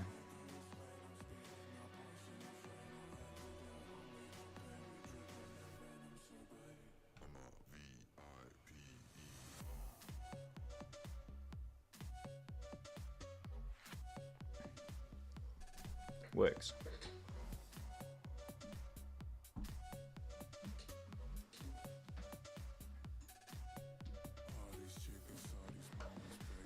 We can go back to whiteboard.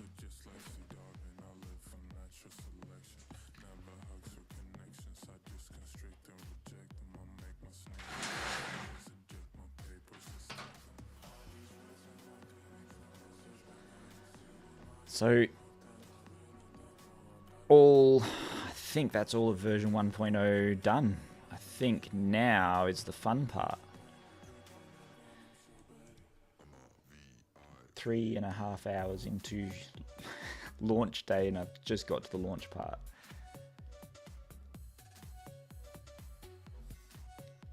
I tried to avoid closing Xcode and reopening again because then all of this stuff that I said in OBS stops working.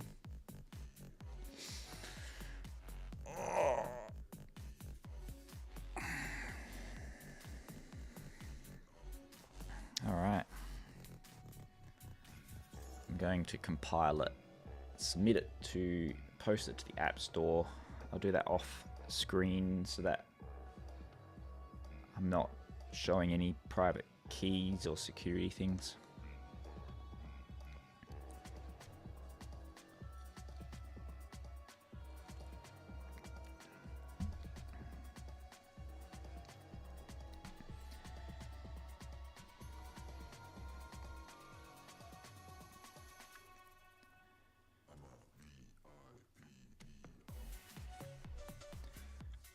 Auto captions.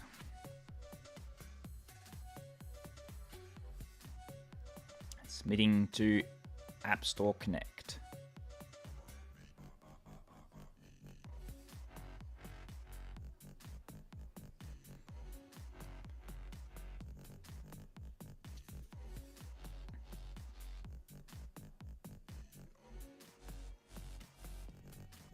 Jay, I don't know if you answered this earlier and I didn't hear, but how long have you been working with Swift? Oh, you did ask earlier, didn't answer it.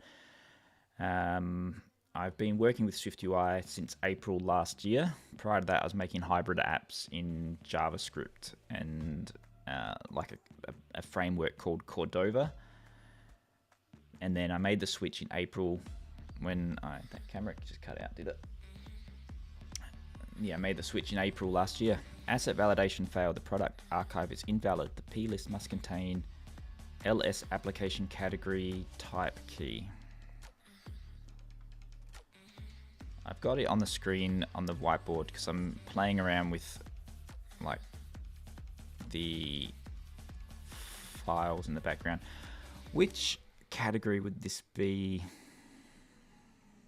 Games, graphics, lifestyle, productivity. What are people using?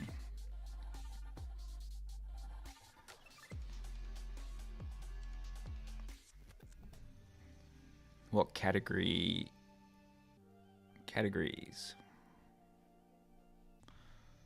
Photo and video?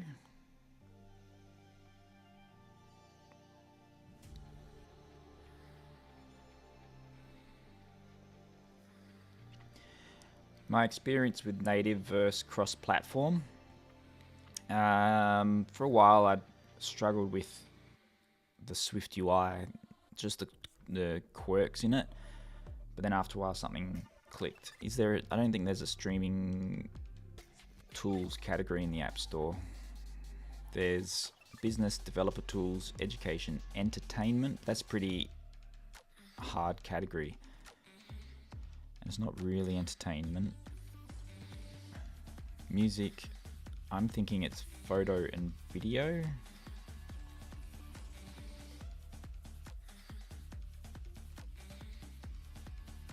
It's either entertainment or photo and video. If I wanted to rank in the top 3 apps, how competitive is it? Number 15 has 176 reviews. Entertainment, number 15 has 1 review. So entertainment could actually rank 4 in the top charts, I reckon.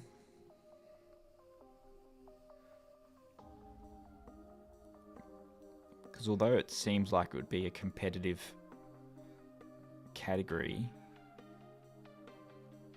there's not really any players have, like, only proper streaming app is Prime.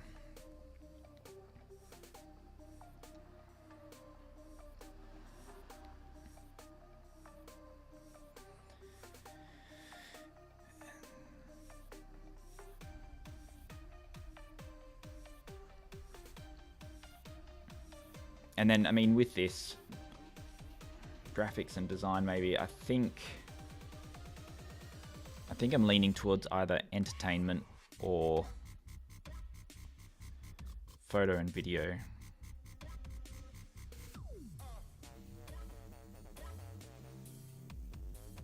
Photo and video seems more likely.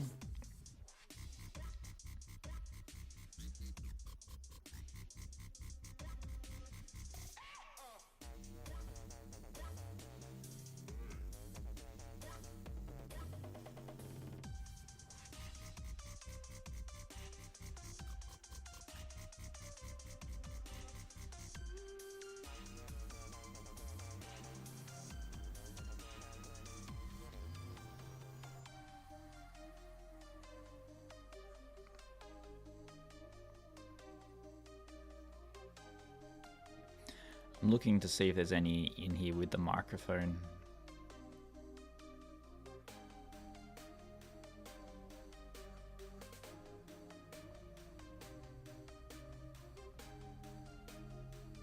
Is there an easy way to see what category they're in from this screen? Category entertainment.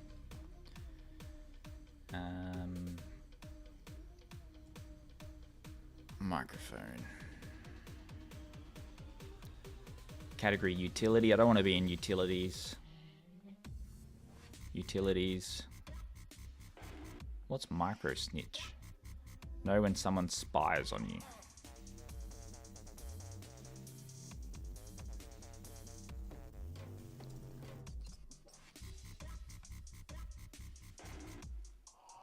Music, not a music app. Mic to speaker, music. So they've put it into the music category, which doesn't seem right. Audio capture, productivity. Well, that's a bit different. Utility.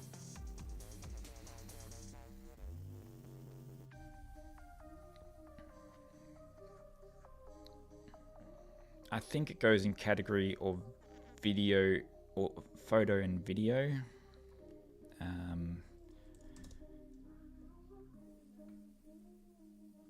Where does CapCut go? Photo and video, of course. Live Desk Studio will be social networking. Okay. Multi-stream, productivity. Screen recorder, photo and video.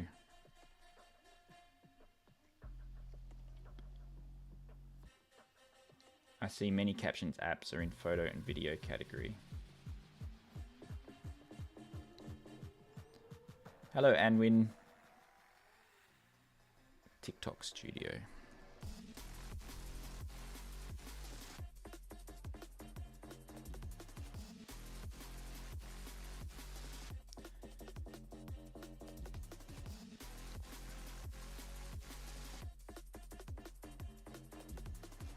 I'm thinking photo video is the go. Switching away from the screen again because I'm adding this to the back end, the settings.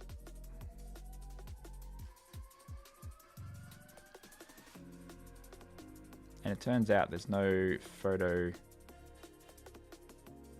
There's photography, but there's no photo and video. The video is a category of its own. We'll do that one.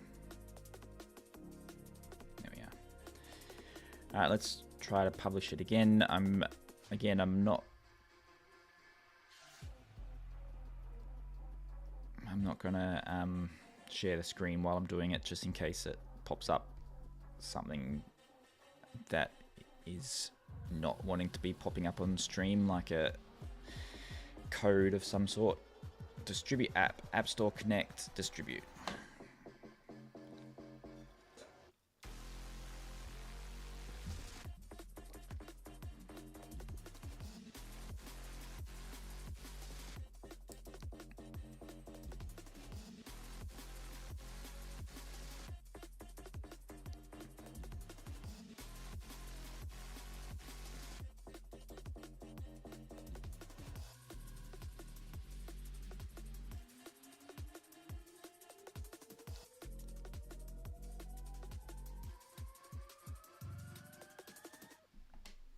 Success. Live Auto Captions 1.0 uploaded.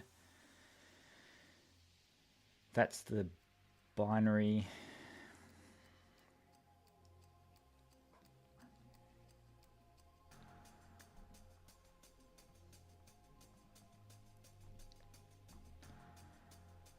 Now, another screen I'm going to hold off on for a minute. Oh, hang on a second.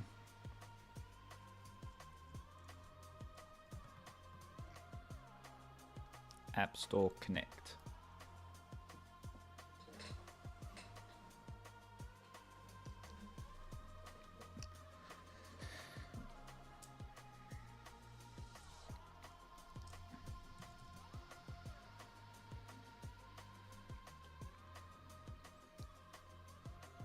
Hi, Idan. Yes, I'm from Australia. You from Australia?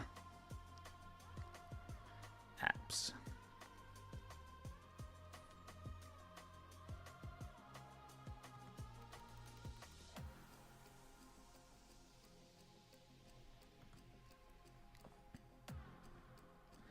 Live auto captions in the App Store. Exciting.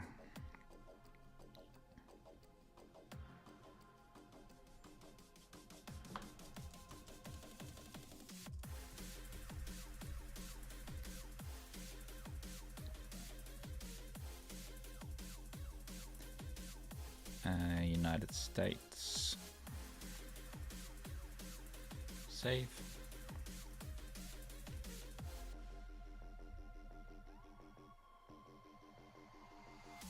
Category, we said it would be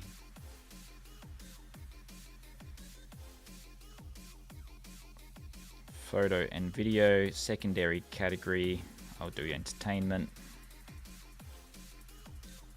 Age rating doesn't contain anything. No, this app this app doesn't contain unrestricted web access. Does your app, such as embedded browser? No. Gambling? No. Loot boxes? No. Not applicable.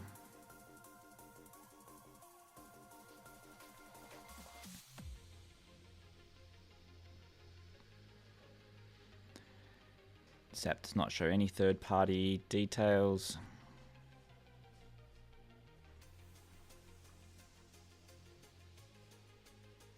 Privacy.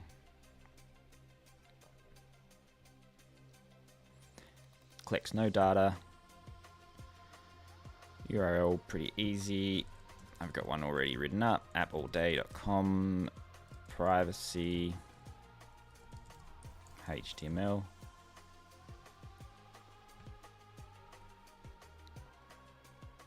Publish.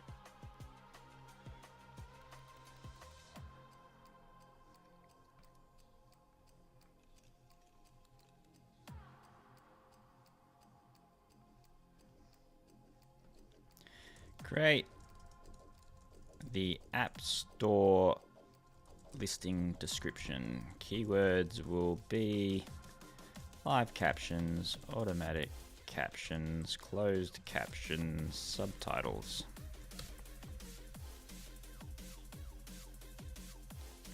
From Canada. What time is it in Canada? Be getting quite late.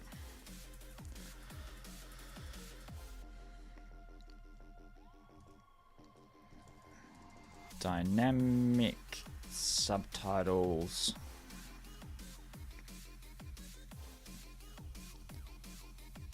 Automatic subtitles for your stream. Add flair and subtitles to streams. Flair and subtitles for streams. Transform your streams with instant live captions and animated flair. Perfect for OBS, Streamlabs, and all major. Save. Go back to here. Description. Features. Automatic captions that appear instantly as you speak. One easy integration with OBS and Streamlabs. Voice triggered animation to add flair to your stream. Customizable caption styles and animations. Perfect for content previews and thumbnails. Works offline, no internet required.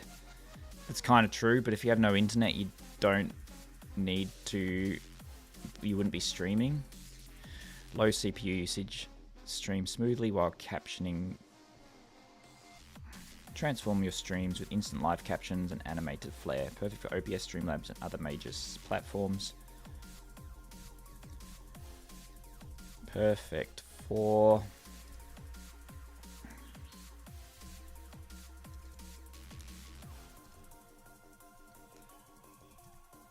make your content accessible, engaging, and stand out in feeds. Let me just double check this. Perfect for content creators and streamers, gaming, broadcasts, in real life streams, educational content, podcasters going visual, and any live video content. Make your content accessible, engaging, and stand out in feeds, whether your viewers are watching muted or want to follow along with captions. Give them the best viewing experience possible. Download now and start streaming with automatic live captions.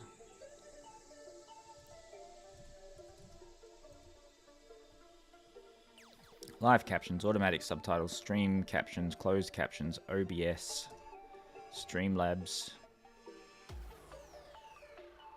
subtitles, caption generator, streaming tool, content creator, streamer, live subtitles. I think we didn't have live in there. That'll be a keyword in the title anyway. Yeah, we do have live. Live captions, automatic subtitles, stream tools, stream tool, closed captions, OBS, Streamlabs, caption generator.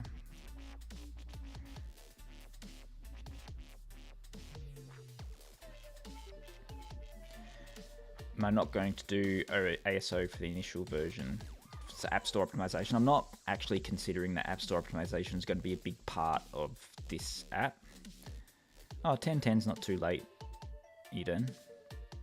But yeah, I'm not 100% convinced that App Store optimization is the selling point for this. I think most people are looking on Google for Mac OS apps. So the tools that I would use wouldn't really be applicable. Streaming, content creator, streamer. We got captions, caption generator.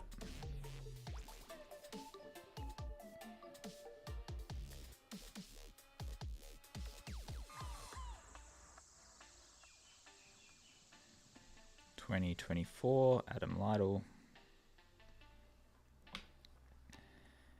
Add build.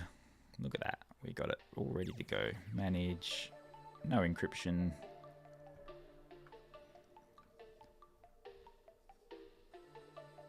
No sign-in required. I really can't fill in contact information just yet. Sandbox information. This is the part that tripped me up last time. So I need to switch over to here while I see what features I actually... Sandbox is this thing in Mac OS apps that I'm still not 100% sure about.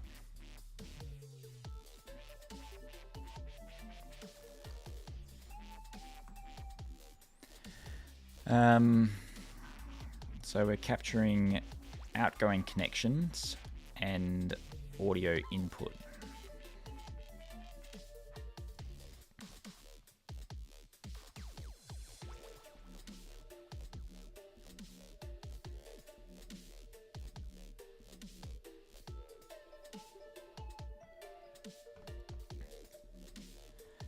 In the app in Xcode Sandbox, I have checked these options, which sandbox entitlement keys do they refer to?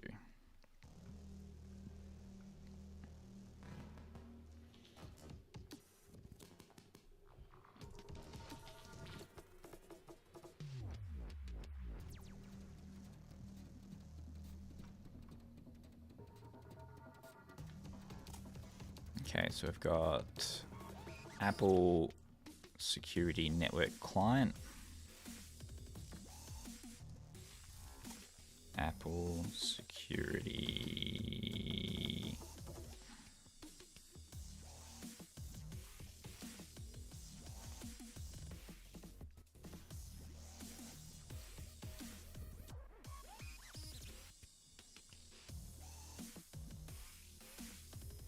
Is there a way to just Apple Security Device Microphone and Network Client?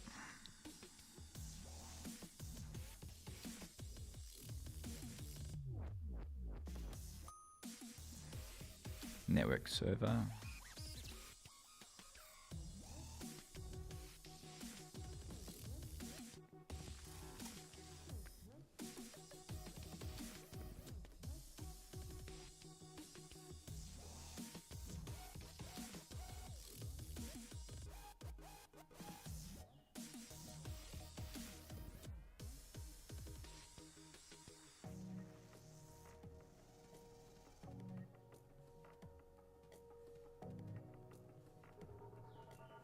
Network client, there we are. Usage information. Create the usage information to put into the App Store Connect field.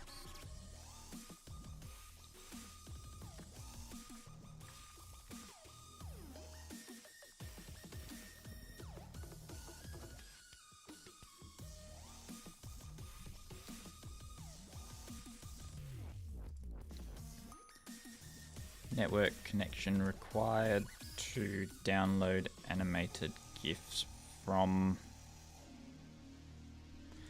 in the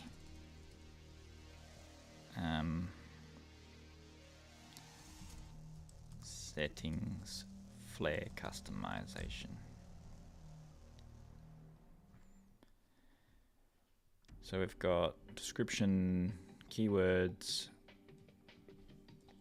captions, subtitles, live,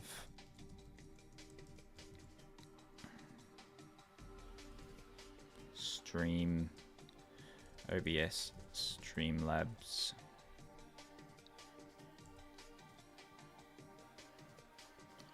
captions, closed captions. I selected device audio input. There was a device microphone. I didn't see it.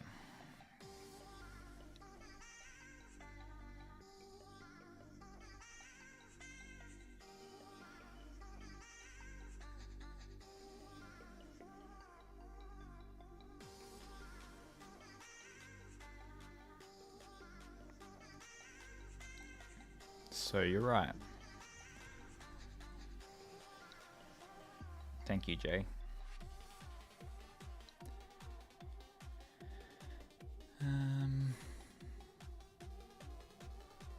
App information, bundle ID, we got all that set. Age, app privacy, no reviews because it hasn't been launched. Pricing,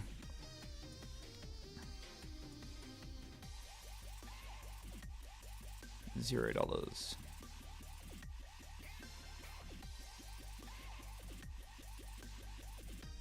Available everywhere.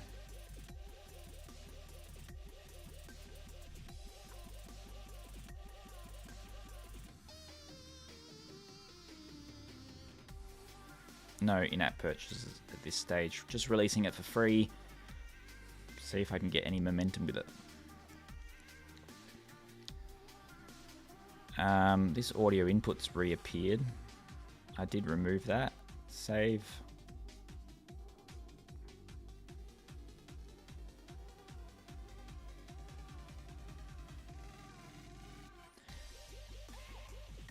My plan usually with releasing apps is to release it for free, see how it goes. If it gains momentum, then I start building on it and adding new features and functionality to it. And with an app like this, I've got the watermark on there, and I'm sort of hoping, counting on people using it, showing the watermark on stream and people checking it out. But I'll see how it goes. I found if I charge from the get-go, it stops that viral growth, people referring and recommending it.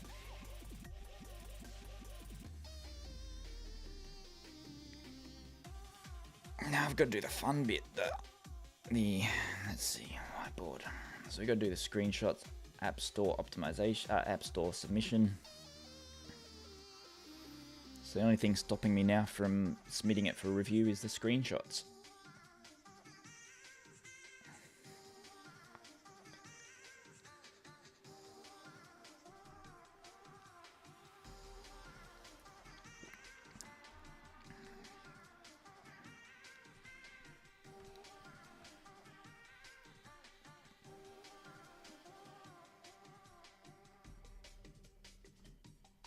One two 80 by 800.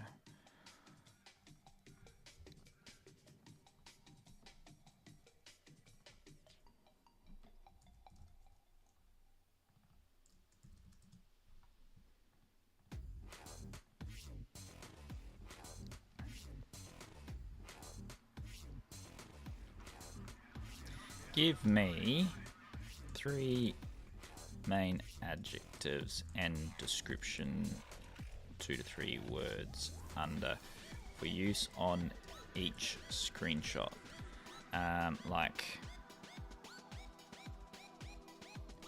example from another app, but make it applicable to this app. Focus on feature, benefit. Track your progress. Download.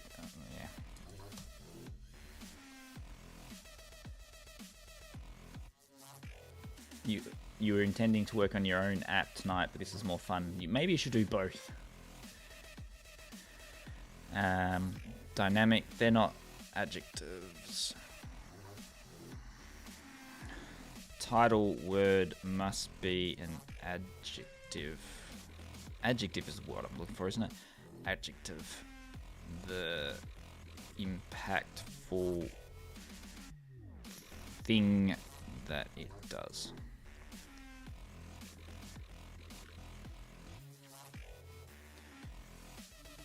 No.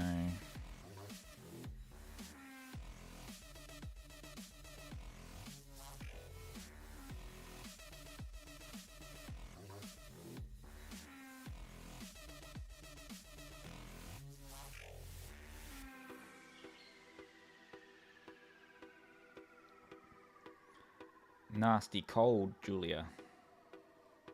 That's not good.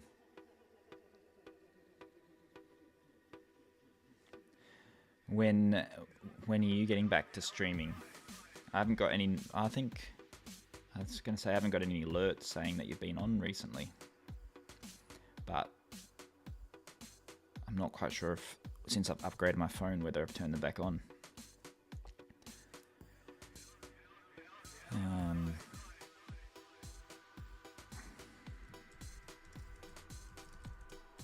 Needs to be like add flare to your stream.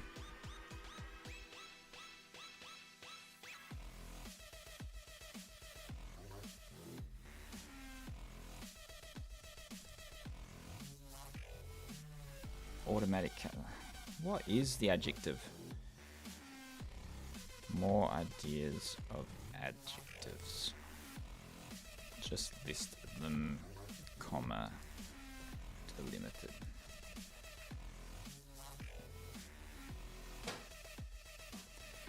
Engaging, stunning, vibrant, seamless, automatic.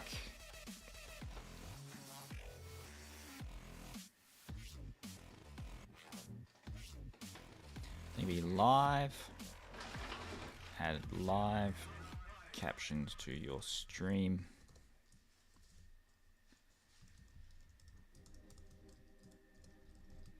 Add live captions to your stream. Add flare to your stream. What else? Add live captions. That's a feature, not a benefit.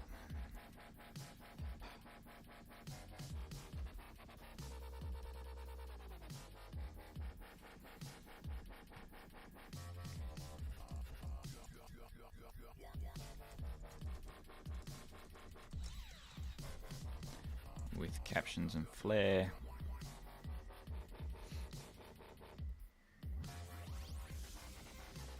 It's been a while. First my voice got wrecked with a cold, then I got super busy in real life, and now I have a wrecked voice with another cold. That's the path I was on the other week. Just kept getting sick after sick.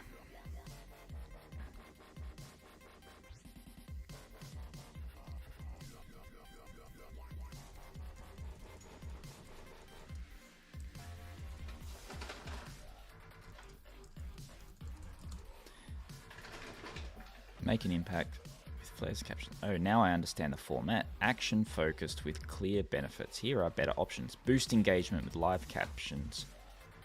Grab attention with Flare. Stand out. That's nice. That's what I'm looking for.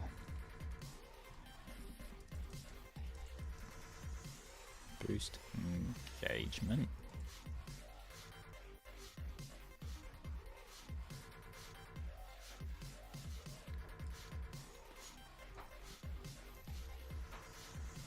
With live captions.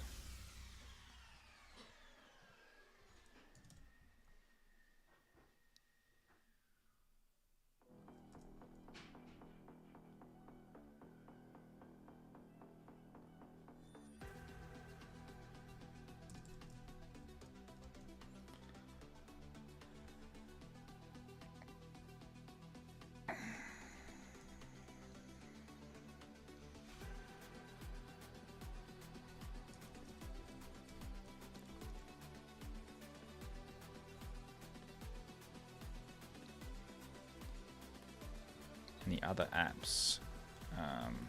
Let's go to categories again. How do people usually set it up?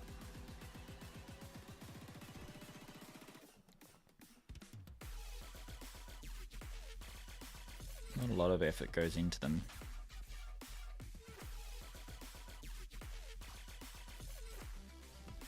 That's sort of the format that I'm going with. Boost engagement with live captions. The background will be like that. Make the foreground white. And then I want to have a window appear inside it.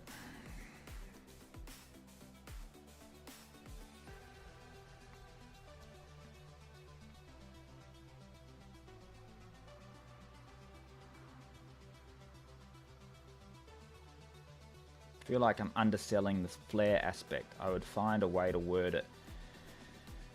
I think you're right. That aspect of it is powerful. Green. Going to capture clipboard. Like I can add its own feature. Live, automatic captions.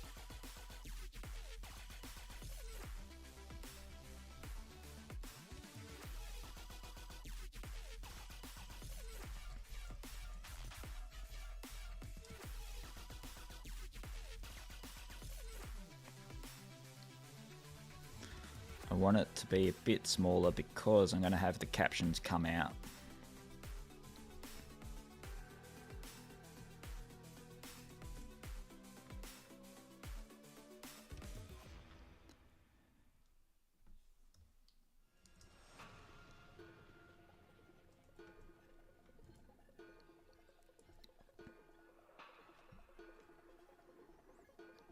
Just going to flick to here while I go to my free pick account. There we are. We want to find a podcast woman. Knew that was going to happen. Podcast woman.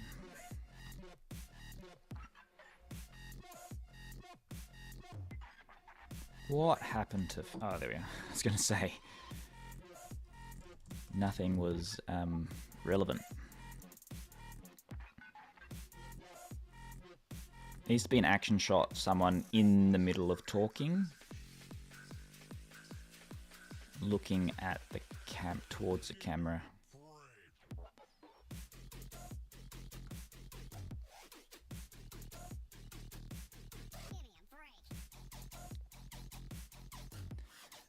Yeah, on the flare side, I'm going to target that on the next screen.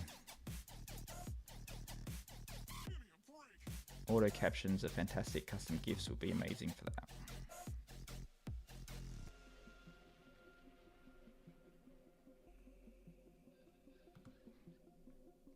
She looks like she's singing.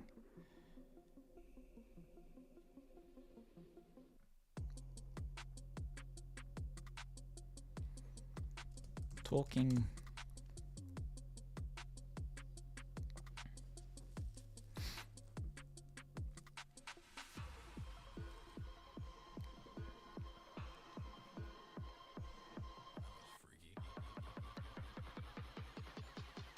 That's kind of good. She's looking away though.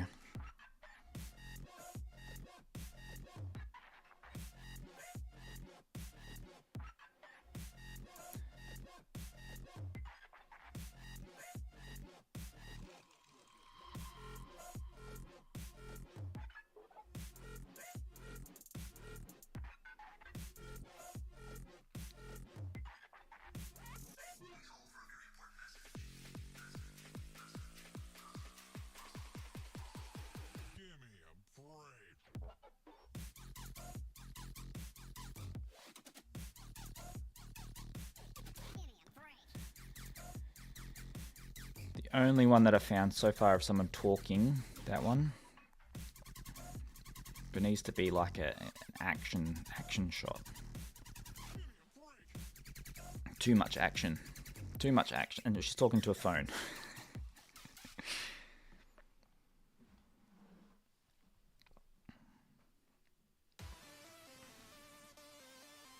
That's weird.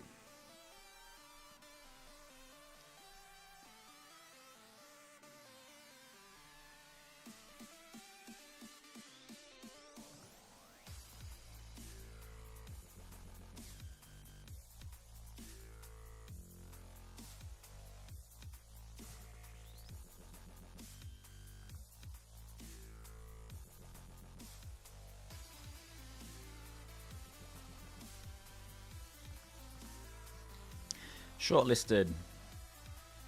There's that one there. Not as much of an action shot. That's kind of good, but she's more listening to music.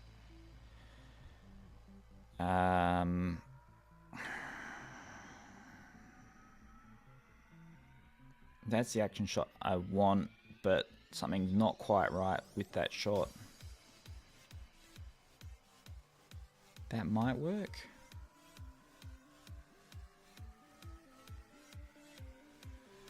She's clearly posing.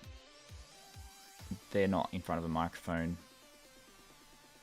That could work. Mid-journey, best option. But I want it to look real.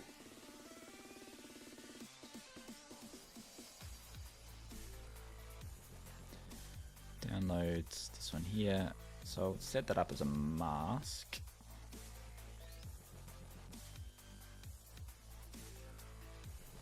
We'll add that one in there. Put it in there.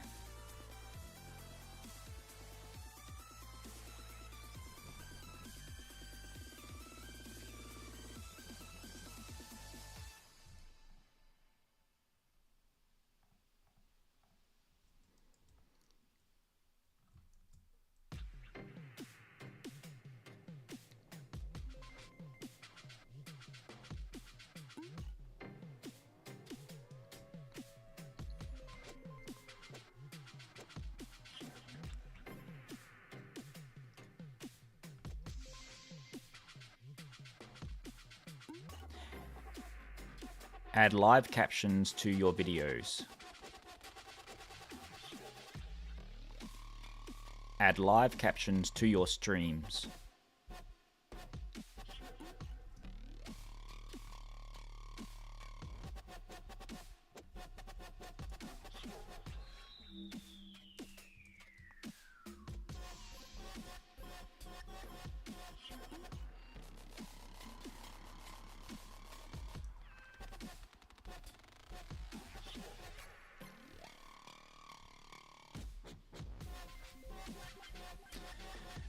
She's not looking at the camera enough there.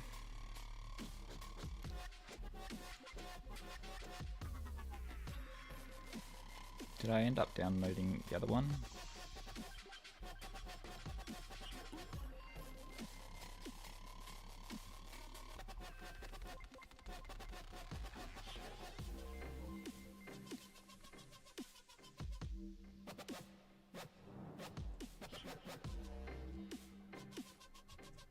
I think she works really good.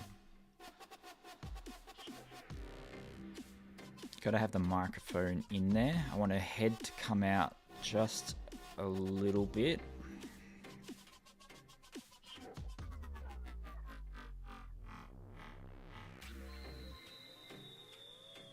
Oh, she's got dreadlocks. This tool doesn't like her dreadlocks. Let's just see what that looks like very quickly. Because I want her to come out, be dynamic. That one and that one, they need to move over a bit. Where's her head? There's her head. There and there. They need to move over. Need to increase in size. There we are. That needs to be foreground with a drop shadow.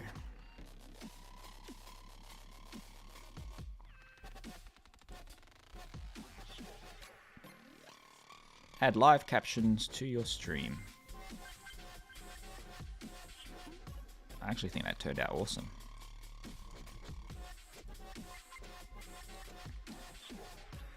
All it's missing, I'm going to go to my cloud, so I'm just switching over. This is going to be an arrow. This arrow has served me very well. Ah, I've lost it. Hang on.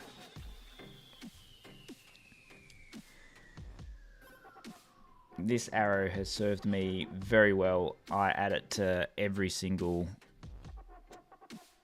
video these days. It just increases conversion so much more than anything that I've ever done with any of my videos.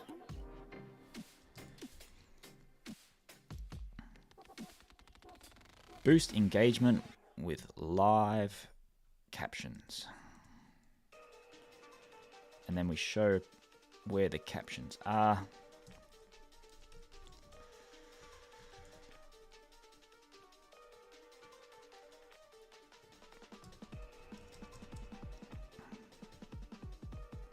She needs to be a bit bigger.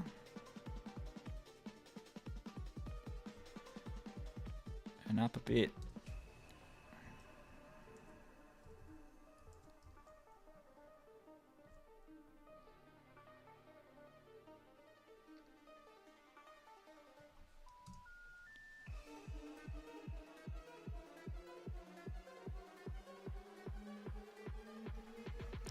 That can't go there because what I need is that can go like that.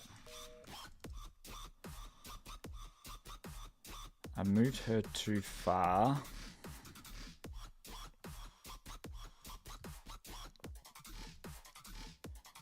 To the point where those dreadlocks are coming off the page. But maybe, is there enough of her? Yeah, there's enough of her body to also come off the page.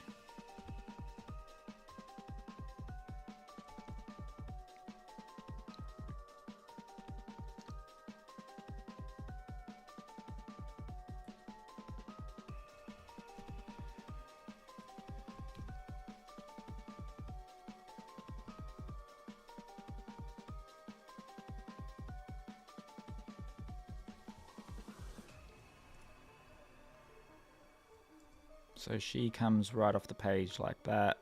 Add live captions. This might need to go like that. Is it getting too messy? I don't know. We go to free pick. I want a live icon.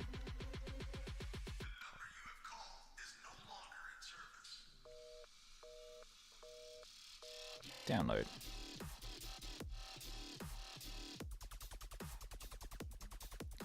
The only reason why I'm using Photoshop J is it's like I just run off what I know. I've never increased my skill set to learn Figma or any of the other ones. So I'm proficient with it. I know what I'm doing. I've been doing it for years, so I just stick at it. Which one works well? That's probably the most indicative of live. And that can go up there like that. There we are. Boost engagement with live captions. Boost engagement with live captions. On your stream. Live. Boost engagement with live stream captions.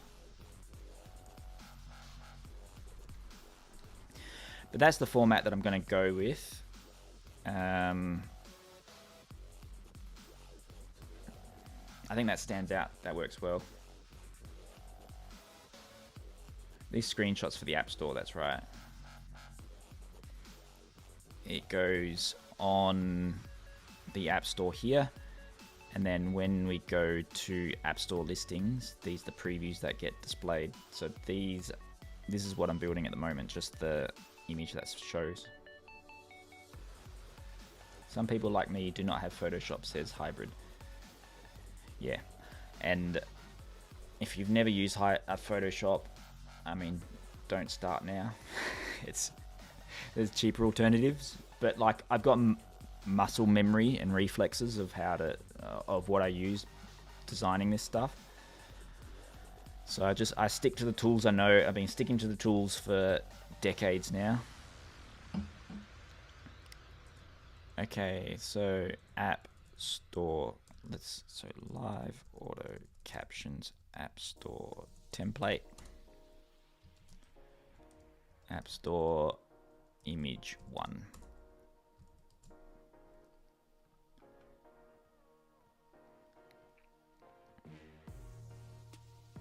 Downloads image 1.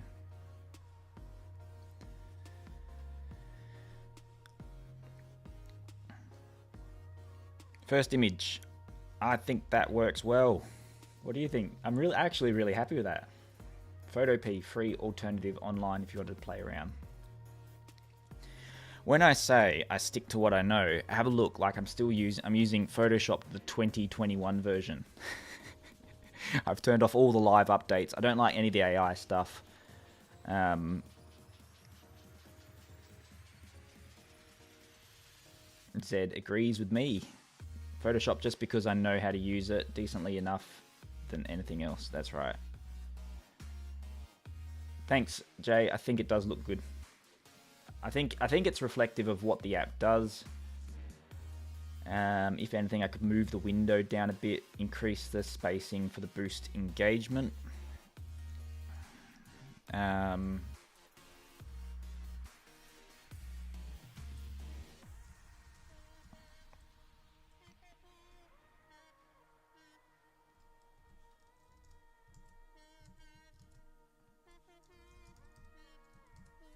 No, I'm gonna leave it.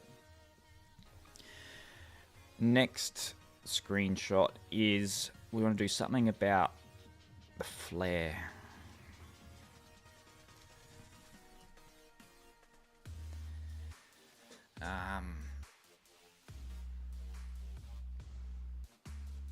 Grab attention. Grab attention. Oh, it already says grab attention. Grab attention with built in with. Oh, this is a hard one to promote, isn't it? Grab attention with word triggering flare animations. Make that sound better.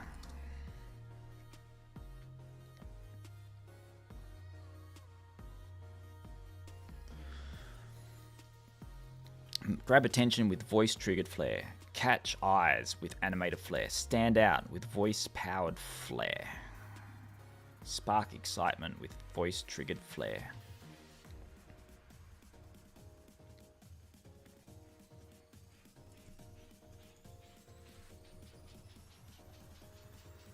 Voice activated animations.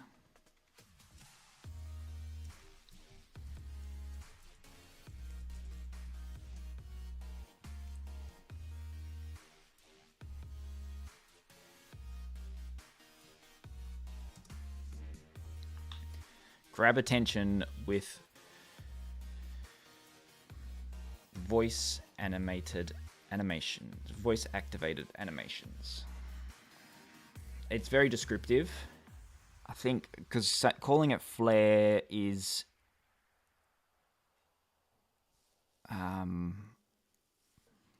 add flare. Maybe that's what it is. Add flare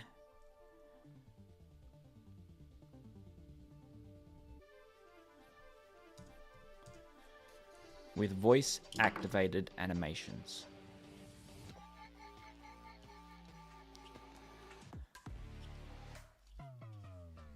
And we can remove, so she needs to go, subtitles need to go.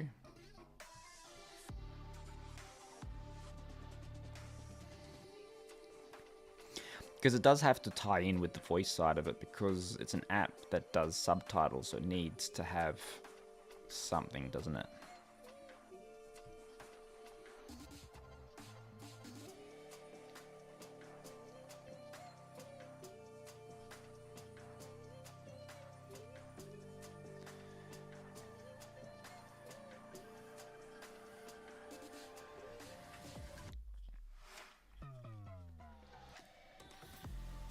Man microphone action. Keyword activated.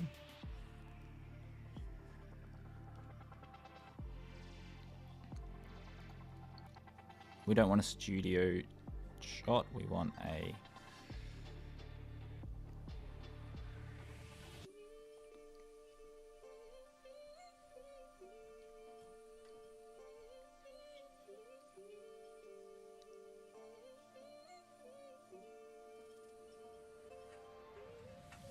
Maybe show the keyword trigger in the chat bubble and the animation that triggered it. I like that.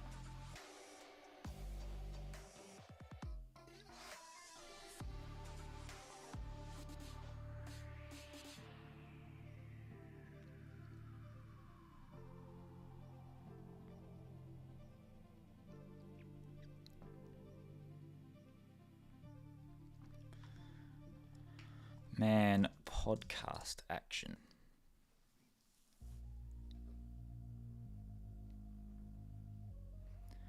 My internet's running slow. I've just dropped out.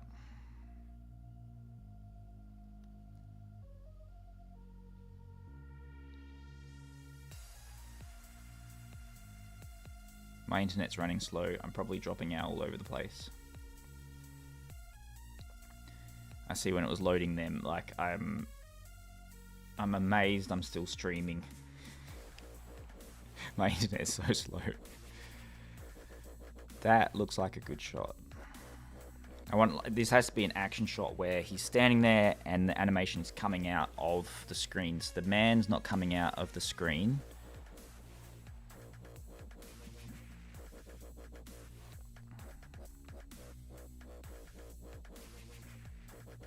But the animation's coming out of the screen. I like that idea of circling the word that triggered the animation.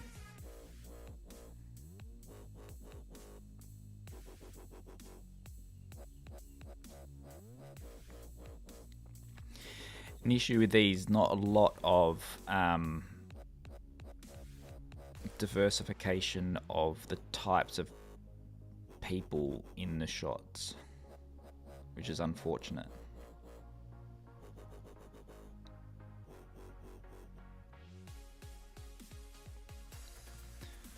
I like that, an action shot. But what's it going to say? What's the caption I'm going to say?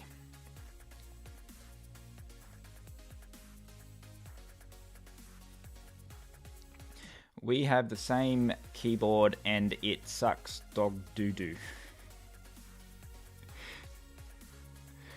How are you pairing it? I found that it was really bad when I was pairing it with the dongle, but now I'm pairing it with the Bluetooth and it actually is a good keyboard. Prior to that, it was delayed, laggy, causing all sorts of issues.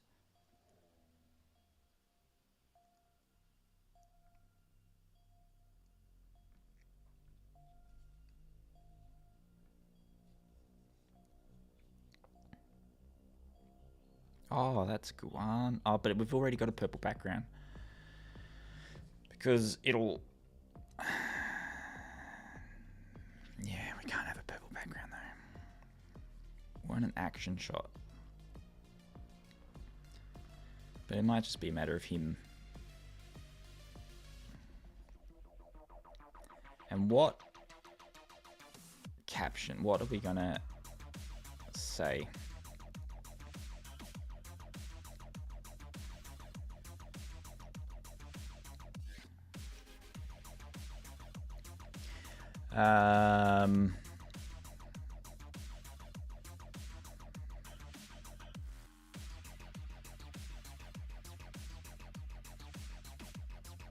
Who came up with the idea of circling the word?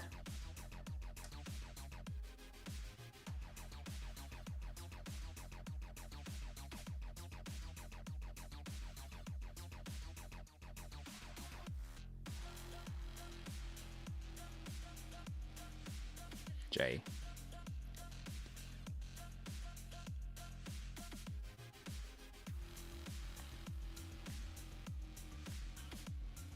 What can I say? It's going to be... We've got to change the subtitle to live. We'll do the boring ones. Going to turn off Watermark. And we're going to have... It's going to be a shout out.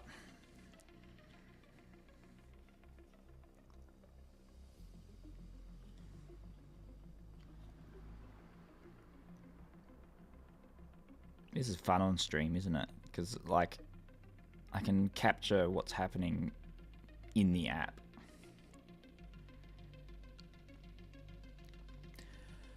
Shout out to Jay. Thanks for the sub, mate. Ah, I captured the wrong frame. Shout out to Jay. Thanks for the sub. Nope. Shout out to Jay. Thanks for the I like that other one. What I'm going to do is record it. Do shout out.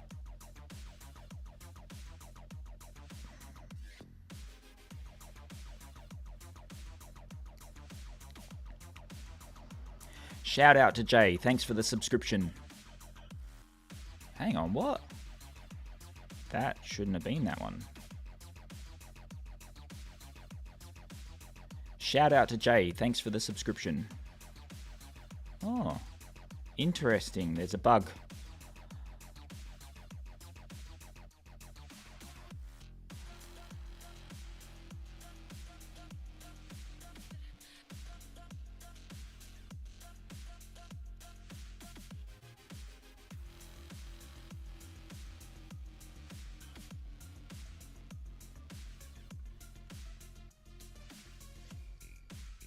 Why did it do that? Shout out to Jay. Oh, you know why? Because I said thanks for.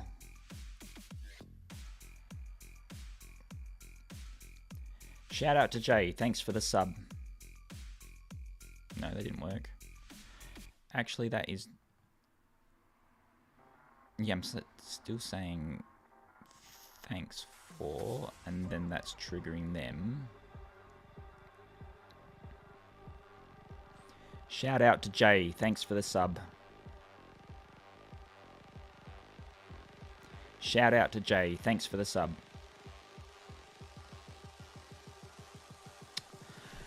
Shout out to Jay. Thanks for the shub.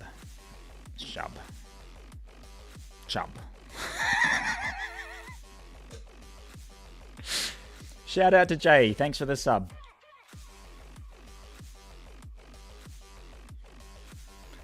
Oh, it worked. I actually got him to subscribe.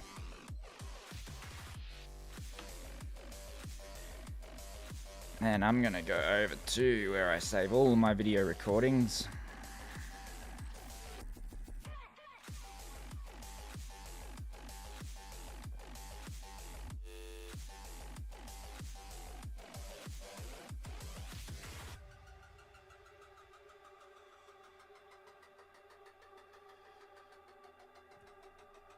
Thanks for the chub.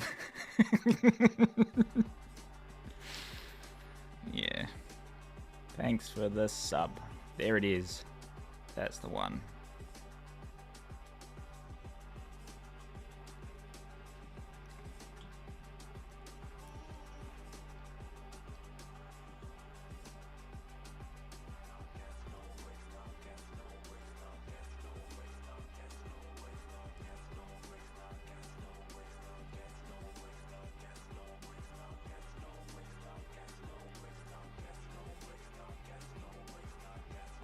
Chub out to Jay.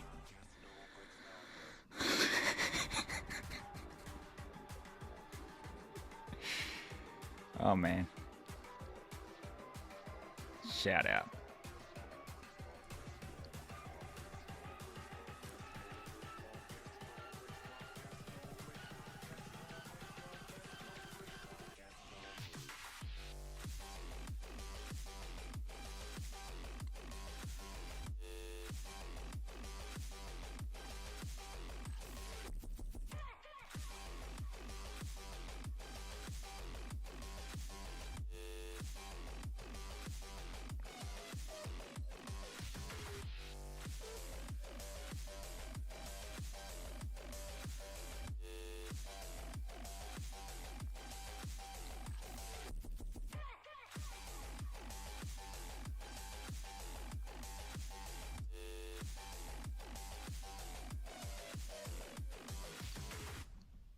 Going back to my drive, so circle drawn.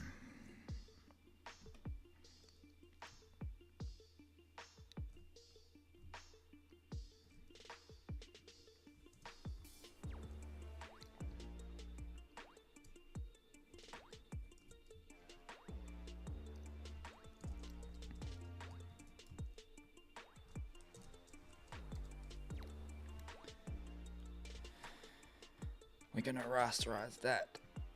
Select pixels.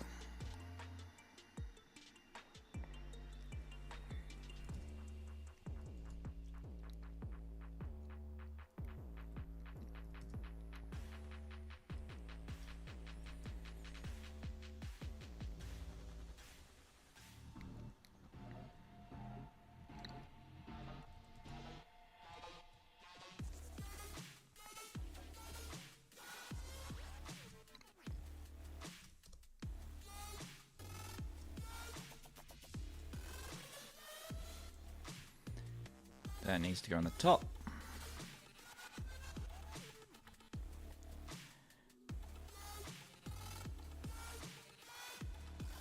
That drop shadow can't be as annoying.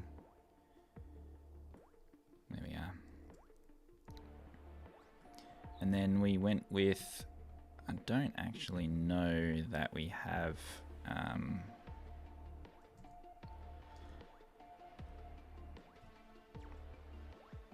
so 448.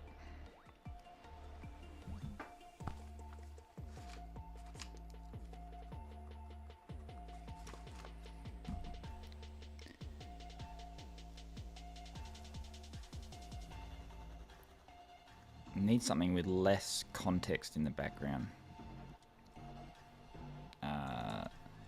Podcast Studio.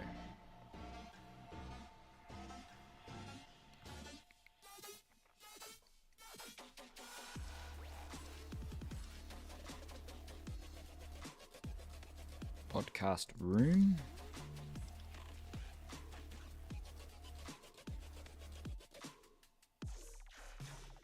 Can't have a purple tinge to it because it's a purple image. Blue might work.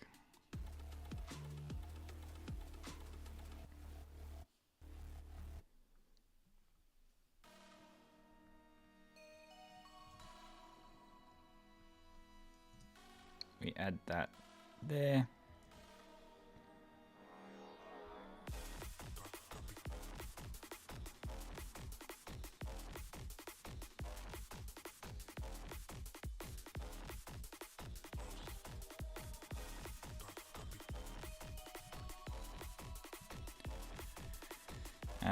Room texture background. I don't know.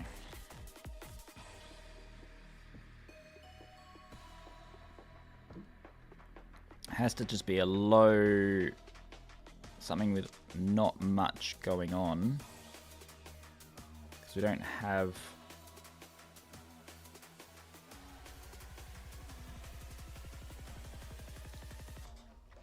it's not the foreground. Maybe I can just blur it.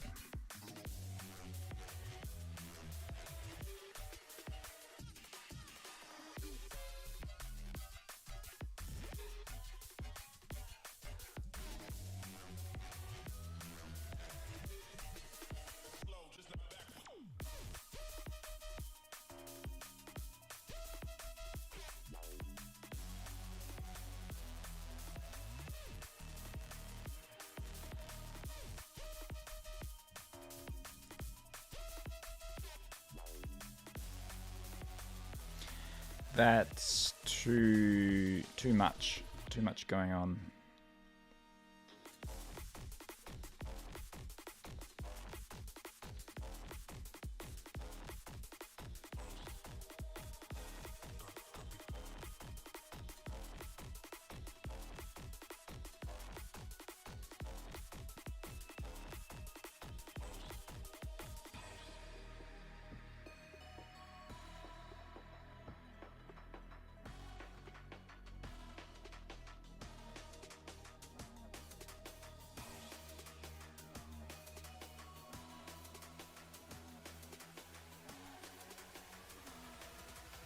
Please use the chub version or I'm taking my sub back.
the whole word, the whole thing.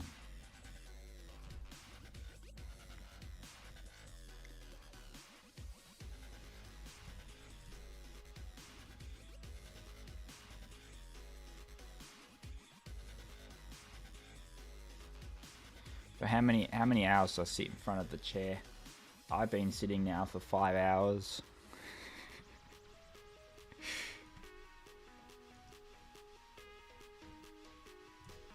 That's probably a bit much, isn't it?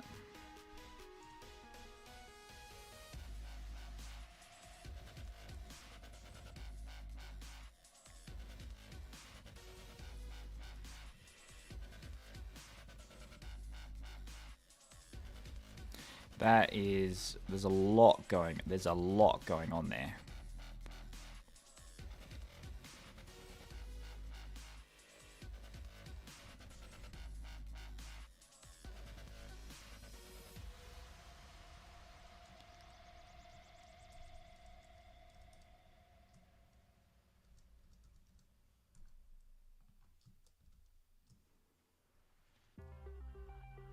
Stretch break. I think that might be right. Might need a stretch break. I get so caught up. In this that I forget. Let me just do this.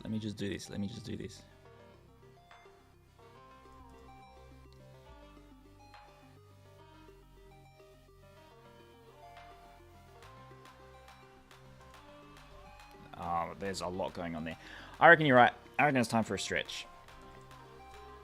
Let me just do this. The only stretches I've had is to get up and get another drink.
It doesn't help that I'm also fasting at the moment. So there's actually no reason for me to hop up off the table because I'm not having lunch.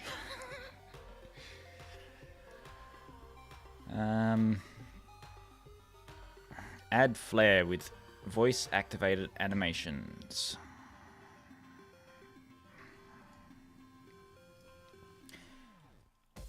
That's him saying something and then a voice acted animation is coming out. But I want the text to be bigger there.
This looks quite manic.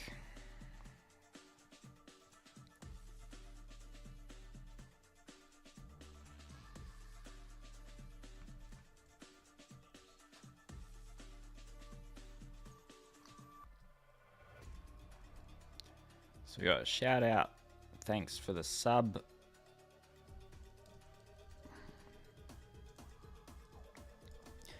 Instead of the arrow, it's going to be an underline. Underline scribble. Why am I fasting? I'm trying to lose some weight at the moment. That's the only reason.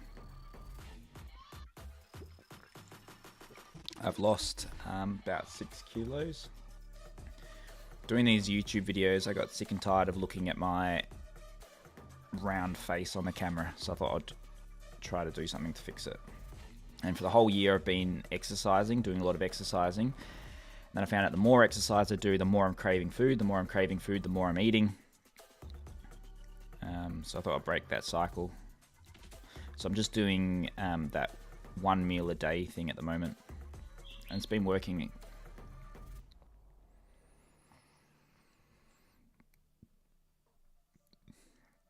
But don't take my advice. My advice, not advice.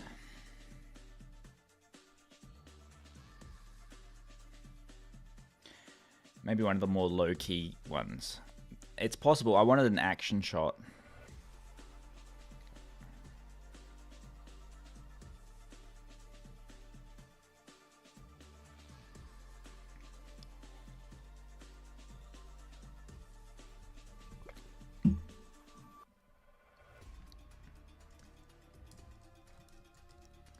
Scribble, underline.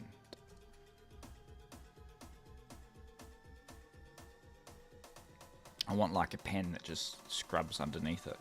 Like that, I guess, but... Red underlined pen.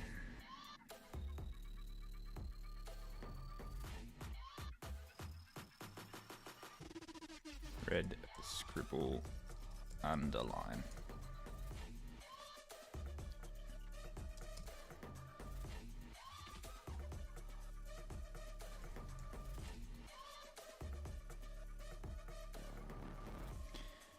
Red scribble strike.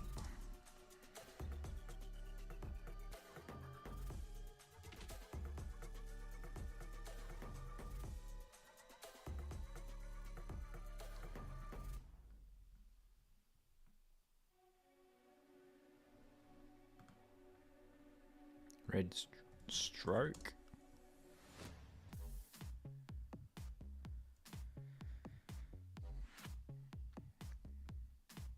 This is probably the closest. I got a few strokes here.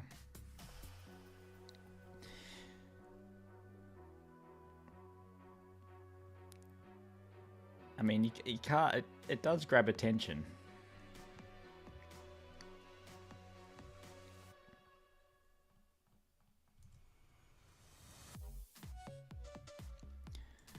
So what I want to do is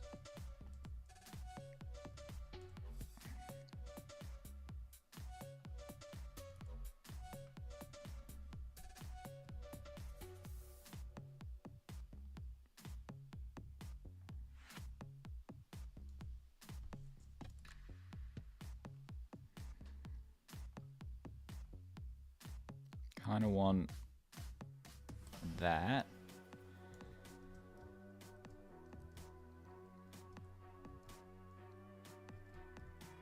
I want to do that.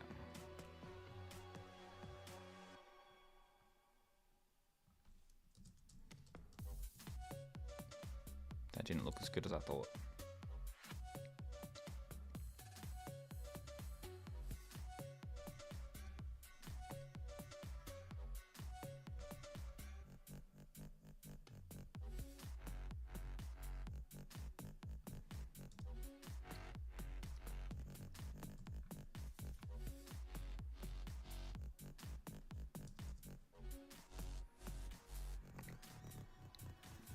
So I reckon we go with a different one. How many calories do I aim for in my one meal a day? I don't. I just eat normally with the family for dinner and just skip the breakfast and lunch at the moment. And that's about it. Just fill up on sugar-free energy drinks. I limit these to a couple a day.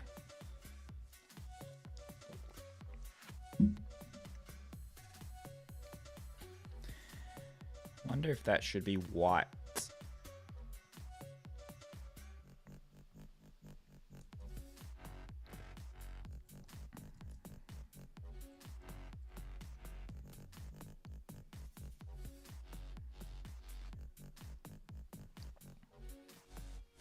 Probably need one more in there. I guess this is just crazy. Lean into it being crazy. We'll turn off the captions. What flare?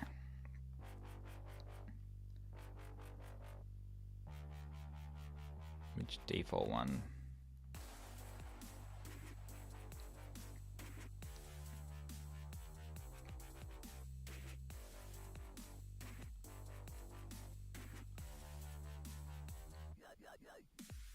Let's go.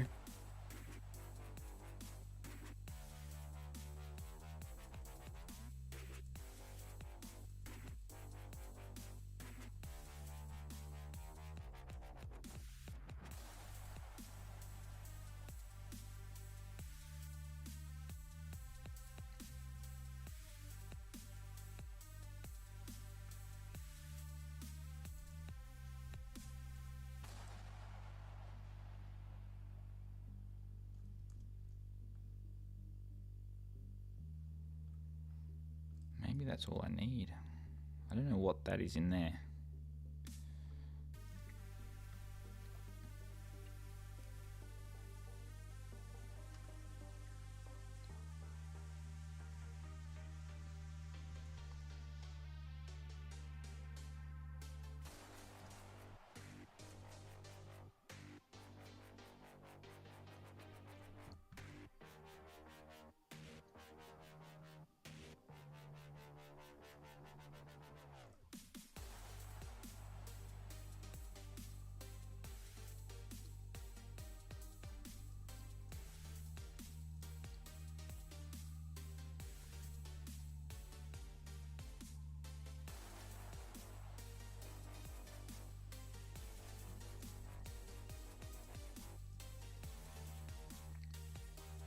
And those sparkles.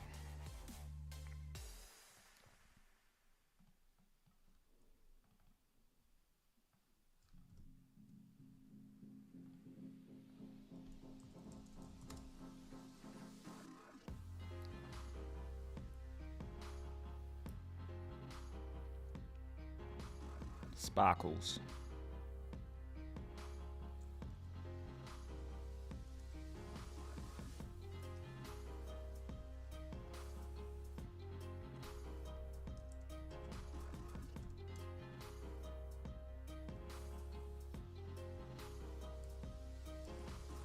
Uh-oh. Thought I lost everything then.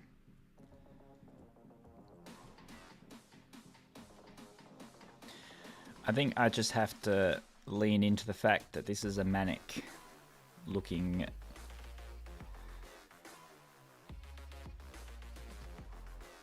he looks fabulous with the sparkles all over him.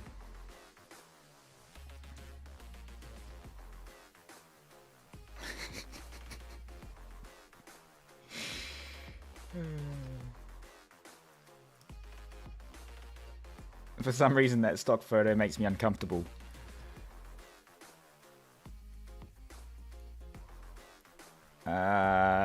Man, podcast.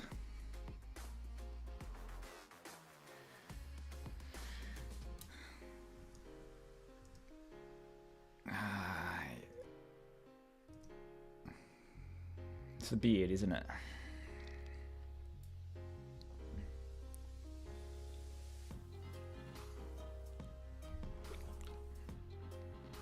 saw one just then.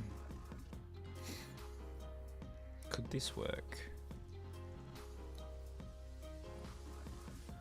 Like I said, I'm amazed that I'm streaming because internet's running very slow. That is like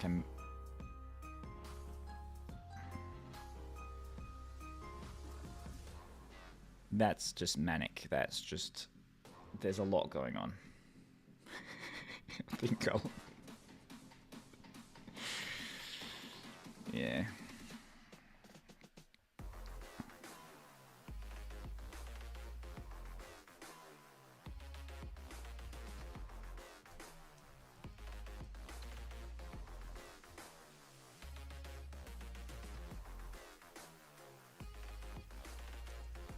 That works. That's a bit less manic, a bit more toned down, I think.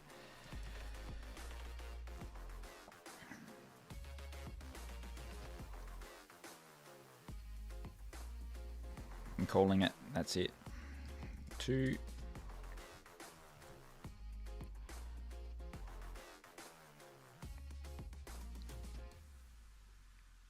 App Store Connect. Boost engagement with live stream captions.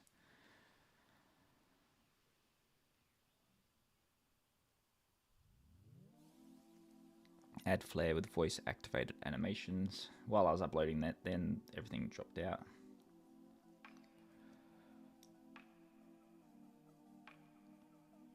And then we just need one more that shows how easy it is to integrate it into OBS. So I'm going to take a screenshot of OBS, including your chat.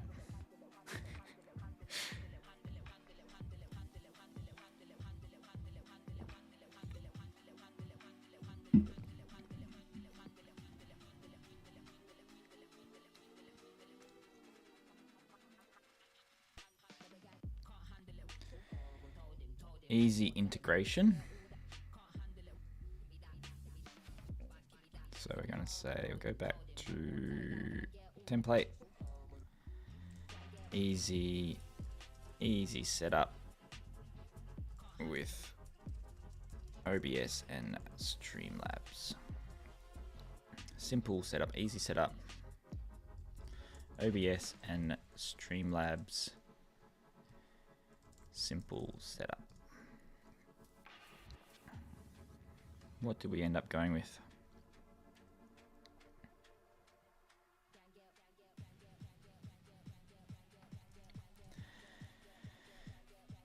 Headline is OBS and Streamlabs.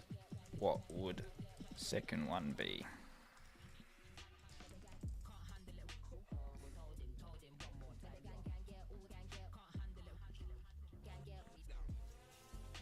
OBS, simple one-click setup. Instant we did.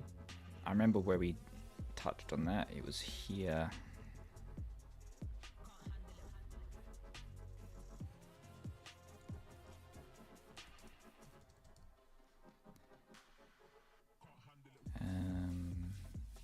Automatic captions, easy integration. Easy integration.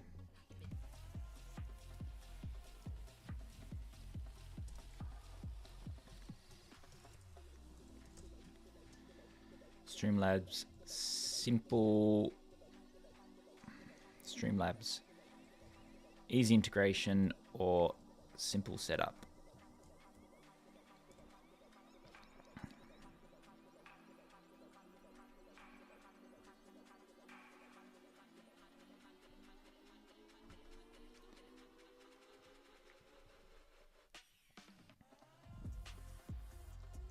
Clipboard.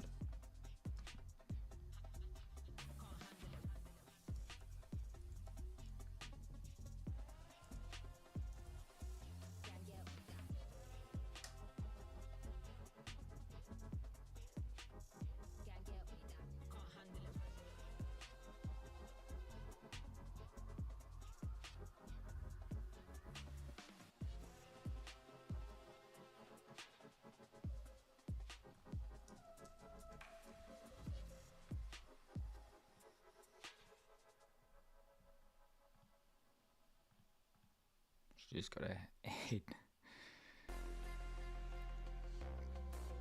All right. Easy integration.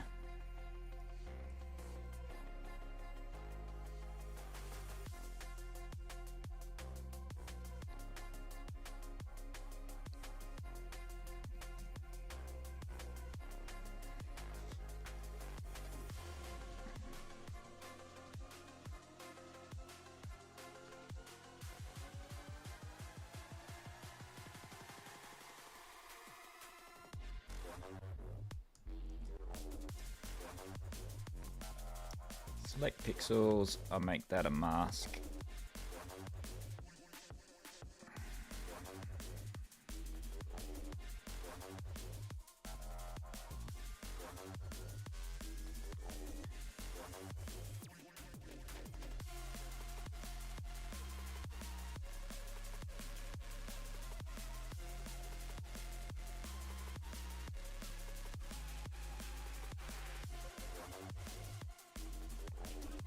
Now we need to go back and look for Live Stream Studio.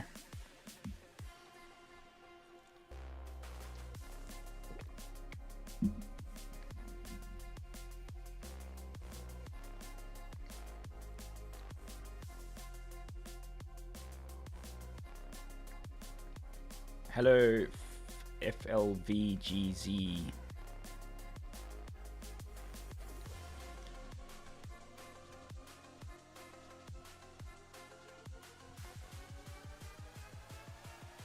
I want this to be in there.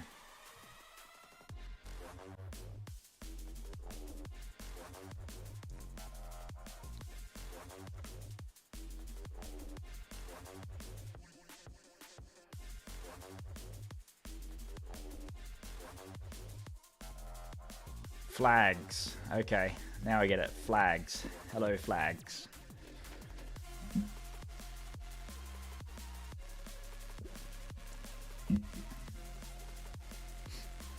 OBS logo.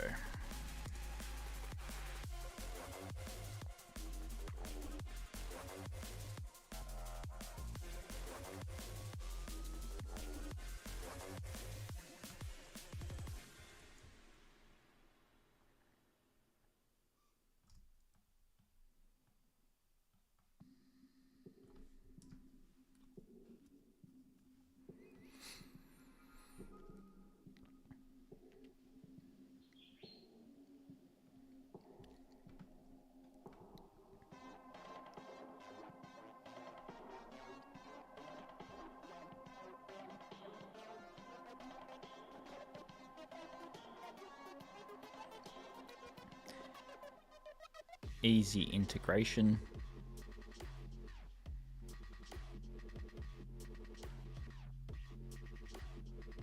Easy integration.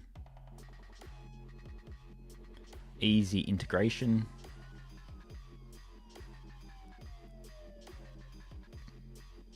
It wasn't working. Easy integration. It wasn't easy. No, that's not what we want to capture.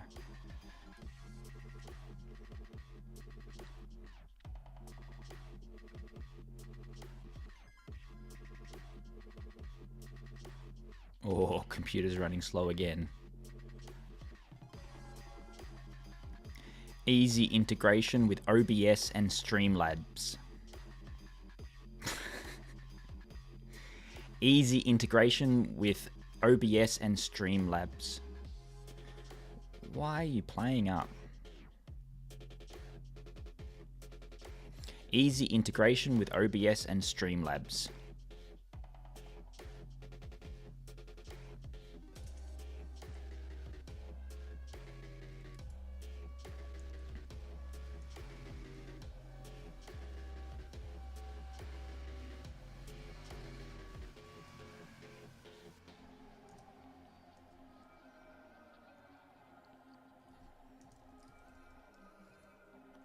What we will do is rotate that.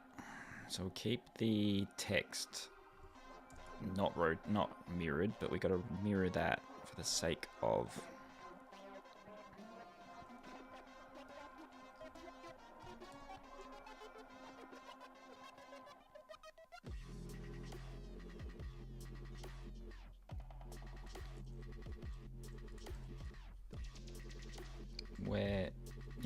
computer's not running all that fantastic.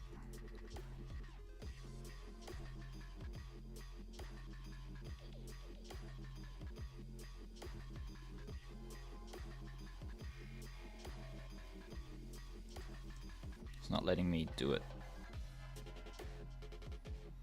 Uh-oh. I'm running low on memory, it looks like.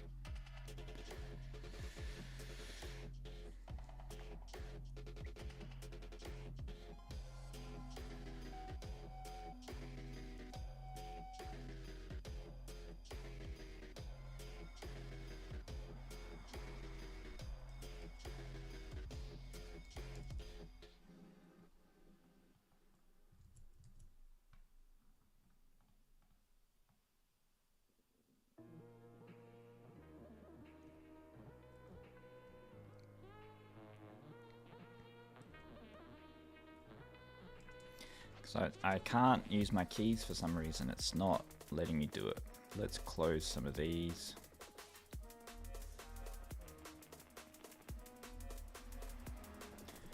We'll save it as 3.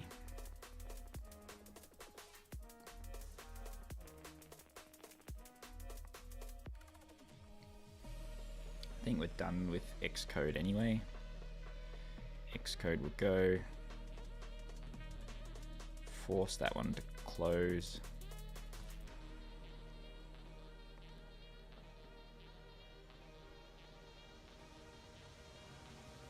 Let's see if I have more luck. There we go.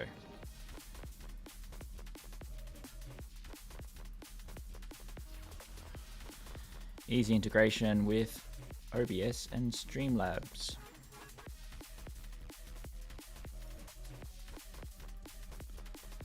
And then there's this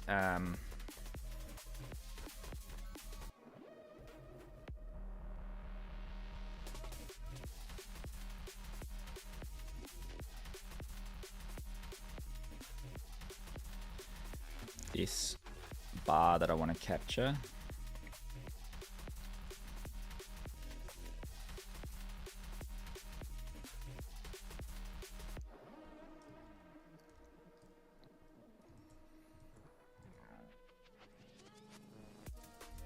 I guess that.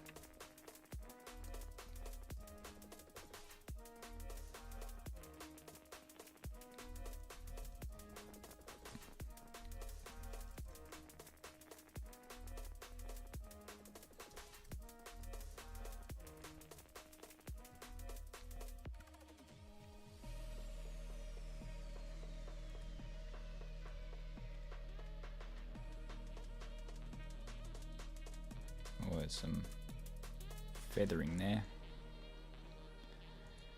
Turn off that feathering.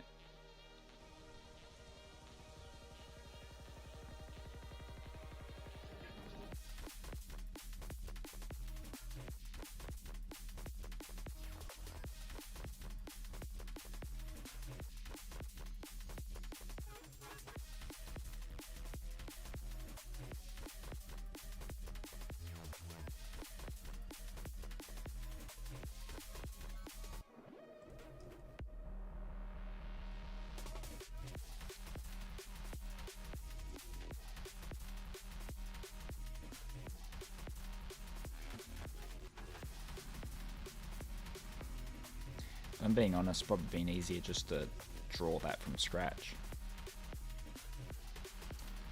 So I still need to increase the height of it.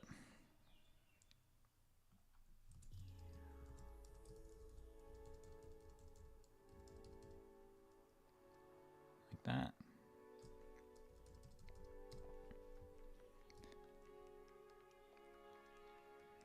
I'm going to omit that bit. Can't be bothered.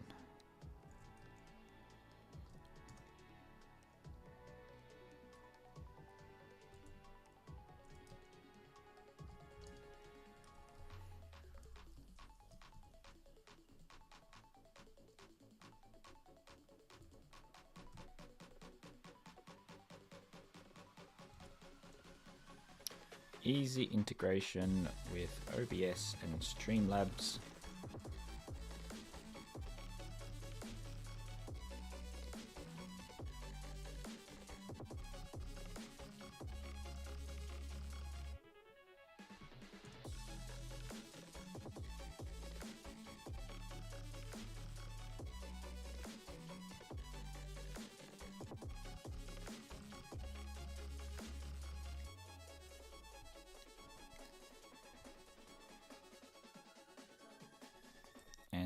This probably needs to just increase in size. I like the context of that down the bottom, but I'm not quite sure that it's works well.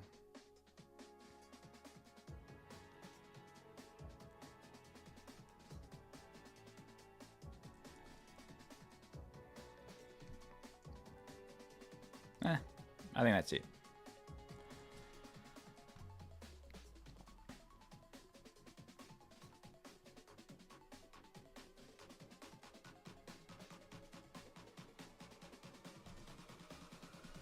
Boost engagement with live stream captions, add flair with voice activated animations. I think that is a cool feature, but people are looking for live captions and stream integration, so that's going to move to there. There's the screenshots.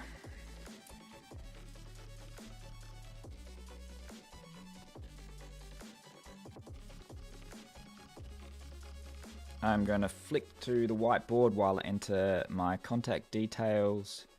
Save.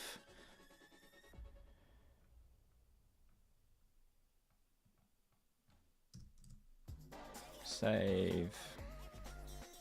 Submit for review.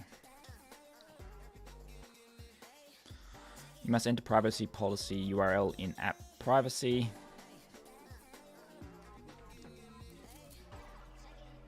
I'm going to remove my contact details again.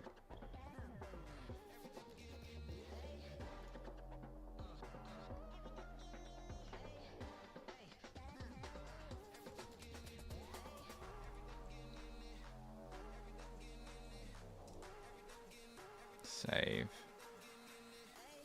So remove my contact details so I can get to these issues. US description and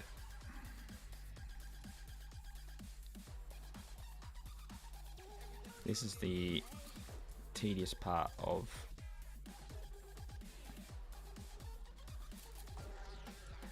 the App Store.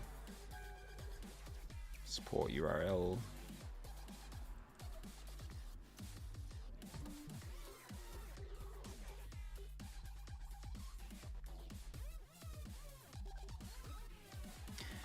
I'm just finalizing the submission. I'm not showing my screen because it asks for contact details. Submit for review. You must enter a privacy policy URL in app privacy. I'm pretty sure I did that.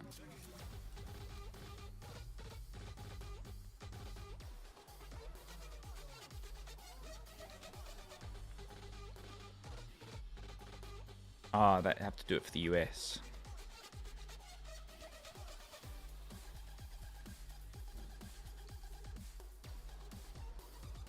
Submit for review.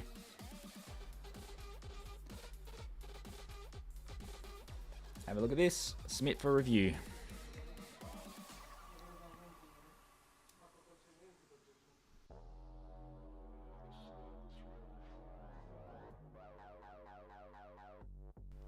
One item submitted to App Store.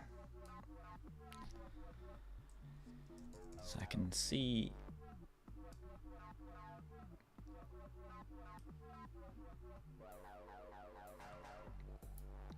I've got screenshots. We've done App Store submission done.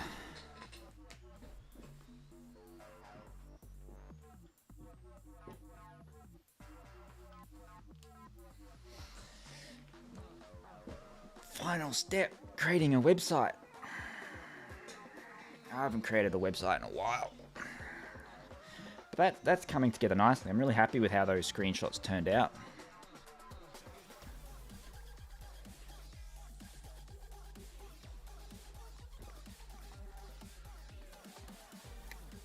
And I guess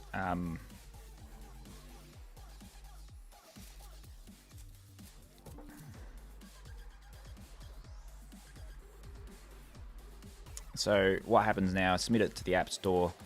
It will take its time to be reviewed, most likely be rejected and have to go through the process all over again.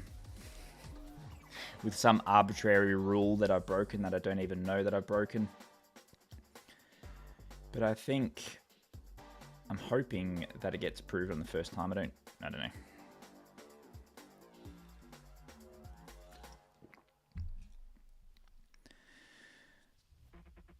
Oh, and then this marathon, I want to get the website up and running. I've been wanting to try this out. This is a website called bolt.new. And what I want to do is get this to generate the website for me. Okay, landing page for an app called Live Auto Captions for OBS. Keywords are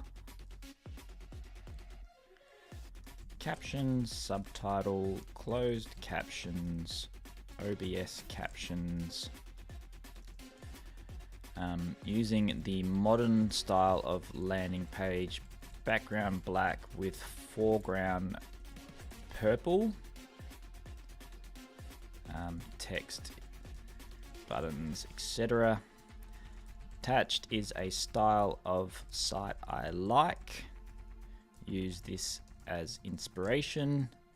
And attached are the App Store screenshots to populate the site with content. So now what I do is I add that one, and then this, I'll show you the example of the site that I've already checked out.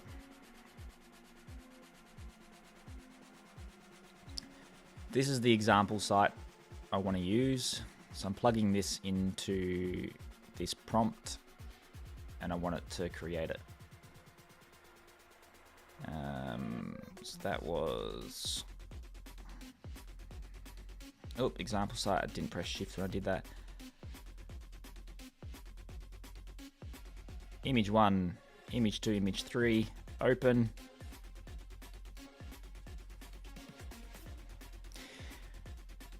Failed to upload. Am I online? Seem to be online. Let's try one at a time. Failed to upload. Maybe because I've had that browser window open for ages. Let's try again.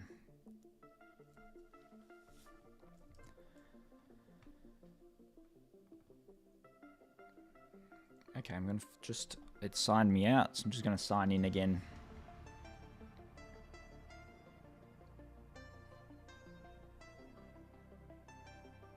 There we go, now it's working. So 1, 2, these are my screenshots. Sign in.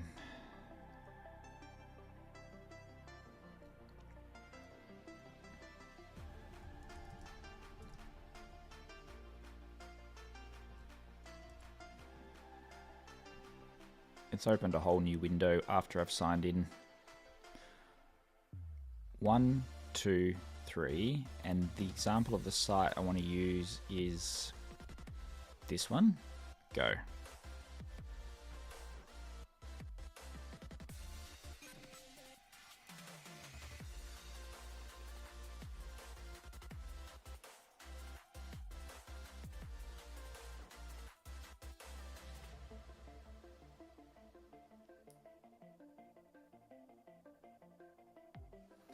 Upload failed. That was the third one.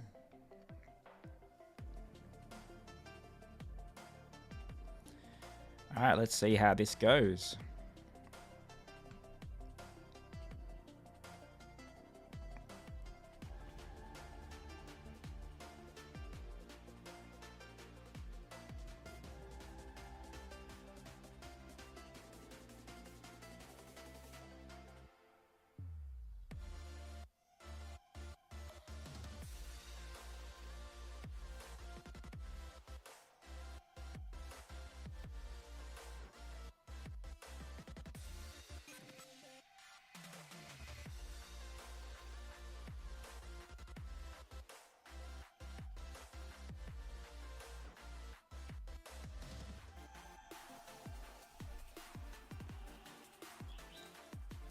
This message didn't complete its response.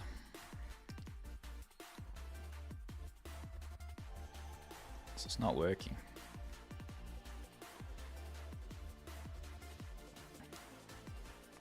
I'm going to go back here, going to do this, going to do this, going to do this.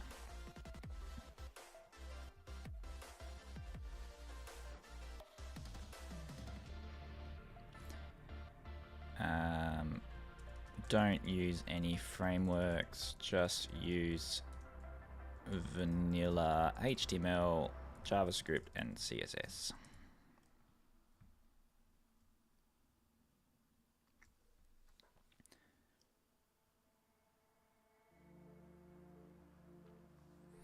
I reckon I'll turn off my coding tracker because I'm not coding anymore.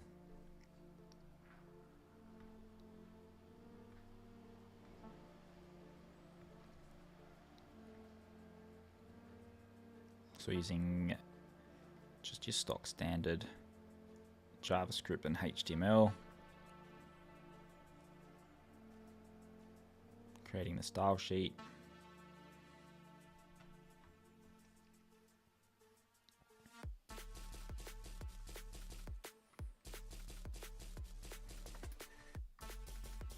This message didn't complete its response.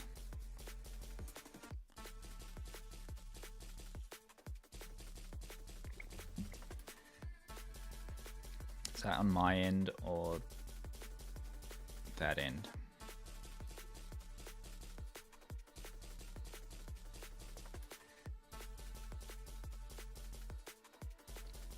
Maybe just hit retry.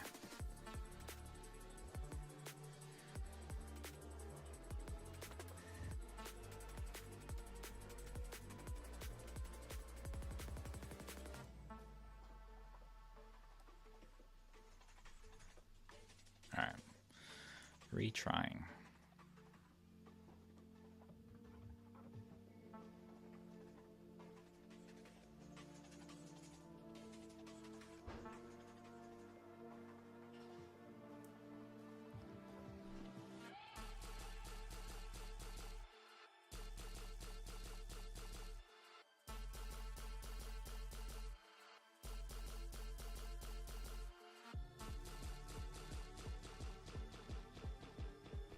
Creating the JavaScript.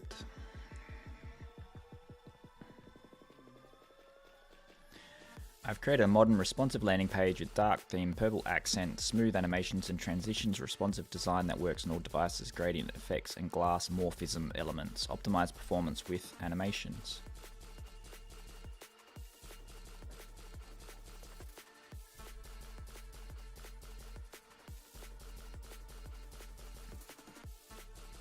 Where?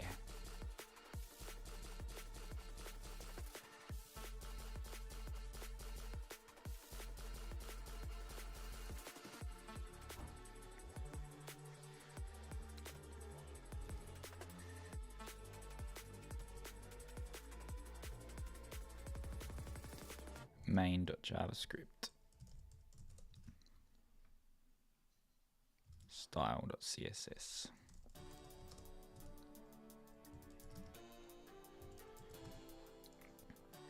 Index. Style. Styled regenerate style.css.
It's cutting off the end of the style sheet.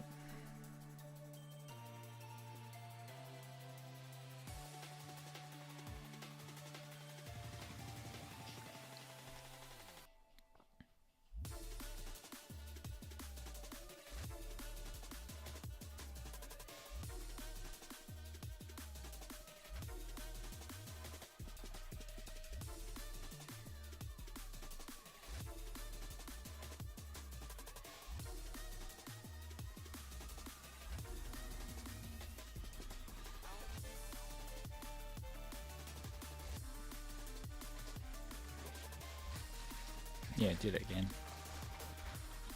Alright, let's try it one more time. I was really hoping that this would save me a bit of time.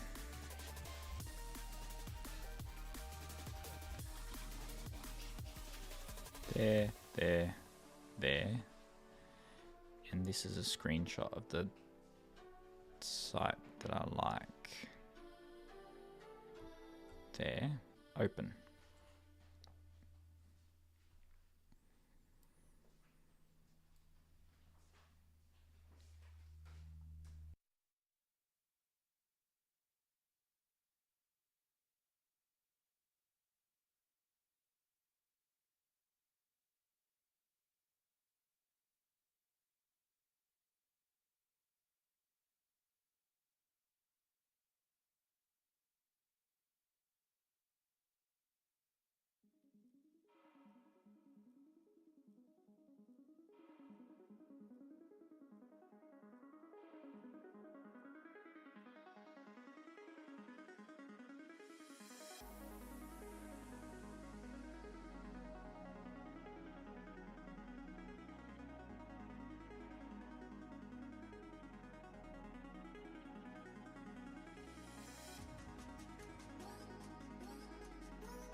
Didn't work again. I feel like there's using too many tokens. Let's give it a shot without putting my features in, and then I'll feed the features in later.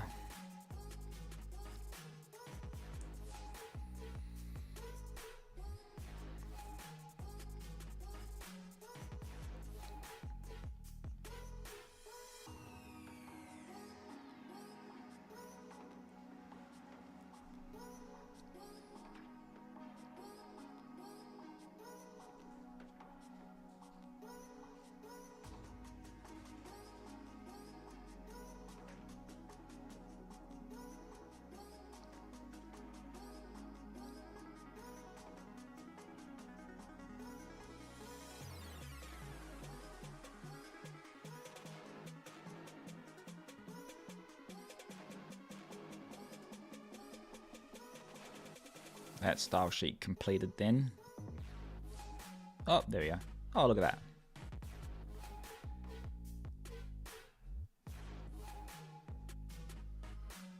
Yeah, it worked. Update with main features from description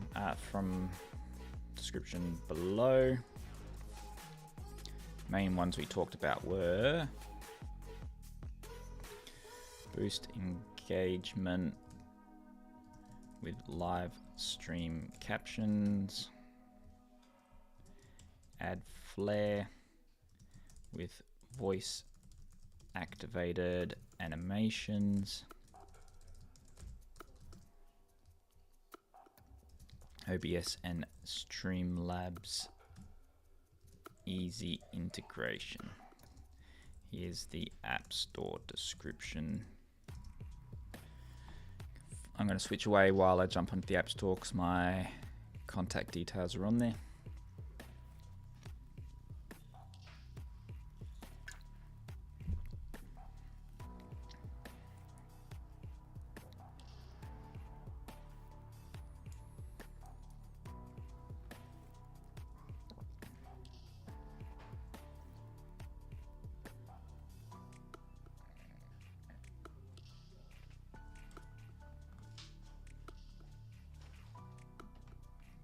the screen. Let's see if this is intelligent enough just to update it.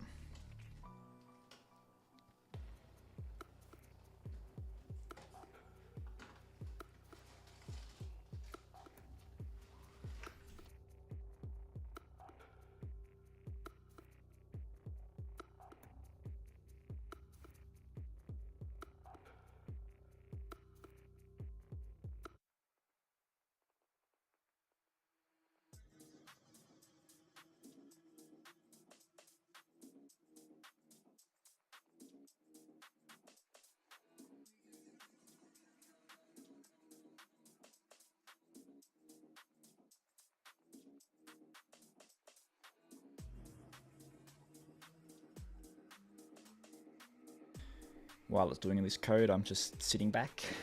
The machine's coding it for me.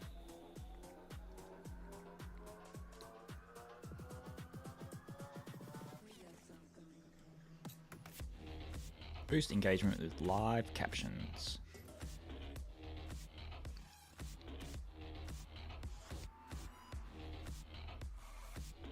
Instant captions. Captions appear in real time as you speak. Add flair with voice animations. Personalize. Work seamlessly with OBS Streamlabs. Preview ready. Low CPU usage.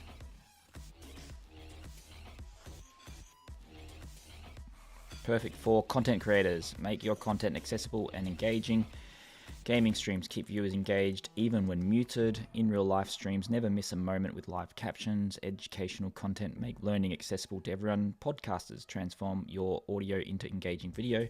Live events reach a wider audience with accessibility. Ready to transform your streams. Make your content accessible, engaging, and stand out. Who's it for? Features. Download now.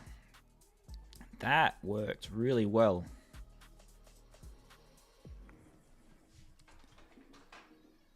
Main JavaScript style, and then the HTML.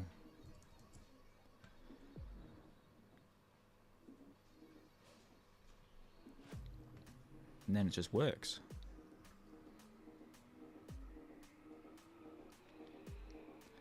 Live captions, we changed that to live auto captions, OBS and Streamlabs.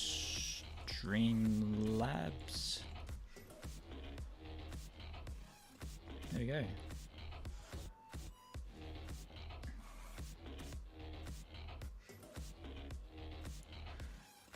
I've been quite lurky. That website generator gives an odd feeling. On one side it's great, but the other side, all of those hours spent in the past building sites, and it does it in a few seconds.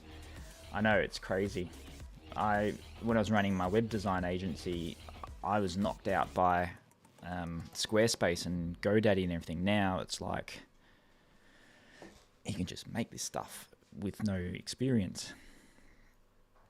Transform your streams into instant live captions and voice activated animations, perfect for OBS, Streamlabs, and all major streaming platforms. Wonder what's going on here. 0% CPU, instant captions, easy integration, 100. I don't like these bits. What I'm going to do is reactivate coding challenge.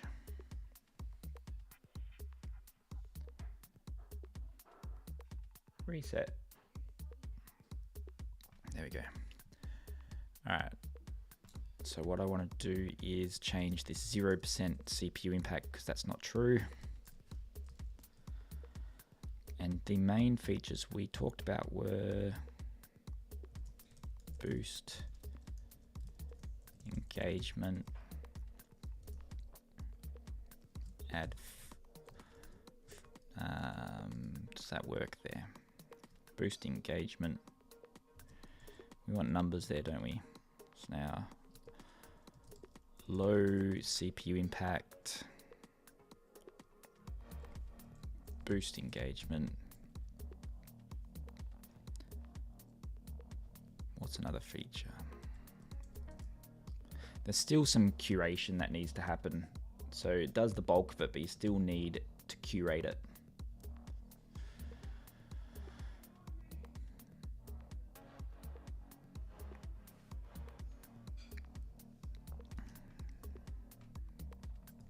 like you still need to go through it and make sure that it's good, I think.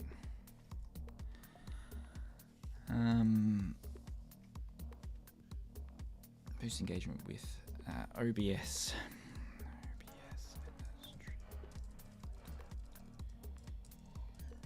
Works with OBS and Streamlabs.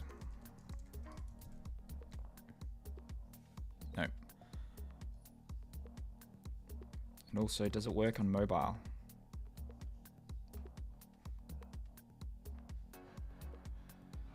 Yep, it does.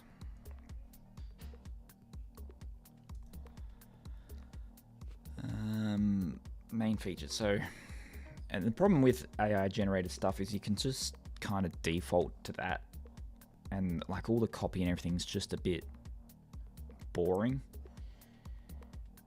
So it's like a nice start to it.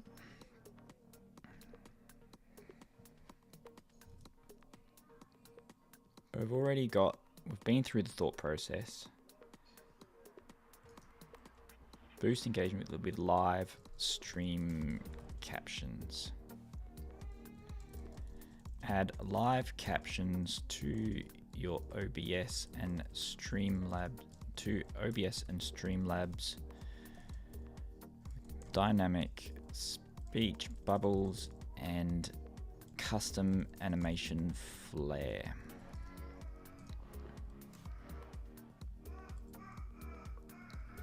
How's this for a hero headline?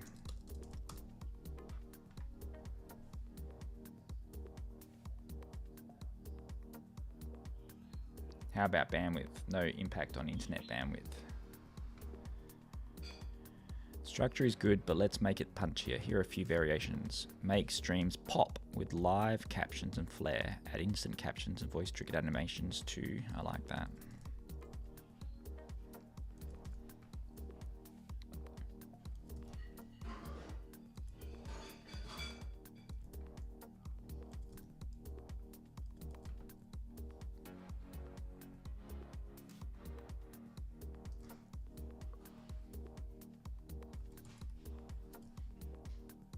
Make streams pop with live captions. Add instant captions and voice triggered animations to OBS and Streamlabs. I had in seconds.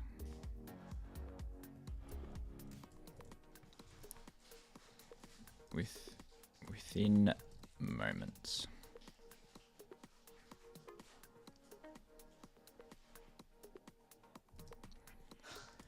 Available now on Mac for Mac OS.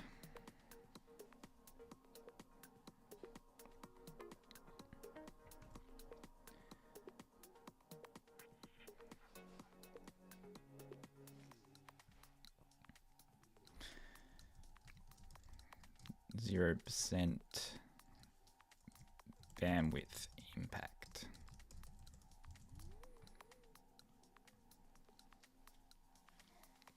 Low CPU impact. If we're talking about the features by numbers,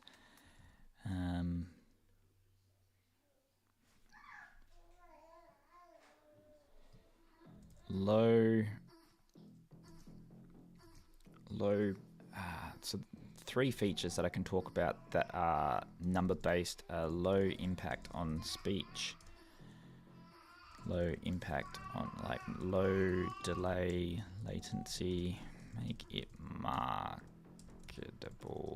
low impact on bandwidth, no impact on bandwidth, low impact on CPU.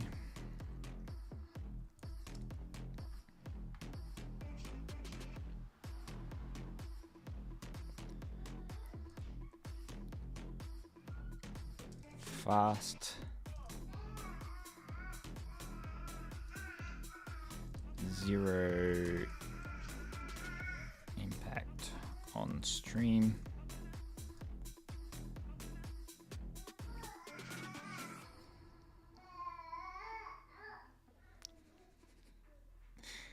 I don't know if you can hear my baby in the background. Fast captions, fast real-time. That's the selling point. Real-time captions. Zero real-time captions, zero bandwidth, low CPU, low CPU impact. There are more features.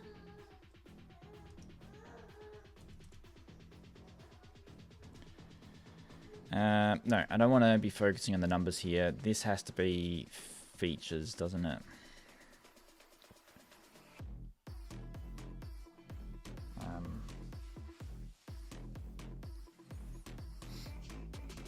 Boost engagement.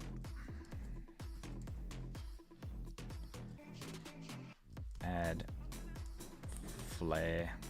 Boost engagement, add flare.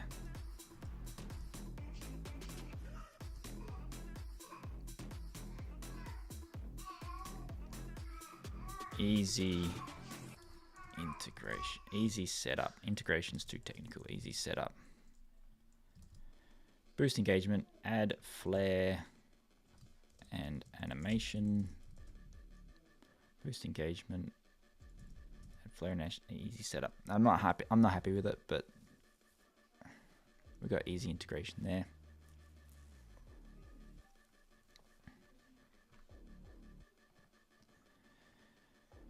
I feel like as landing pages go, it's a good first step. Just to get something up and running, I'm probably going to revisit it. I want to have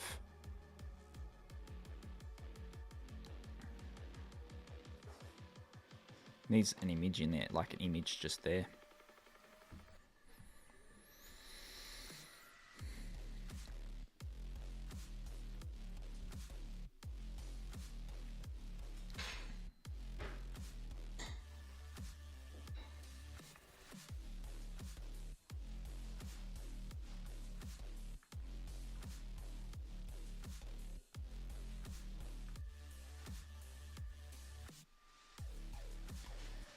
Make your stream pop. Live. Add live captions and flare to your stream.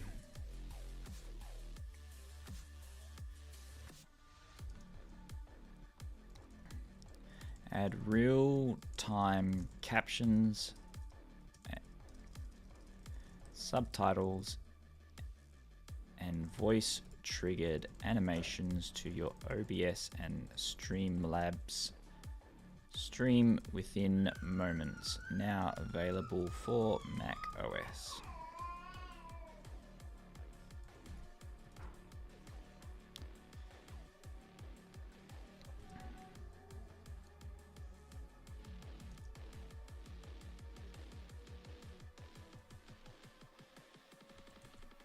Don't need hero stats. Just because AI says they should be there doesn't mean they should be there.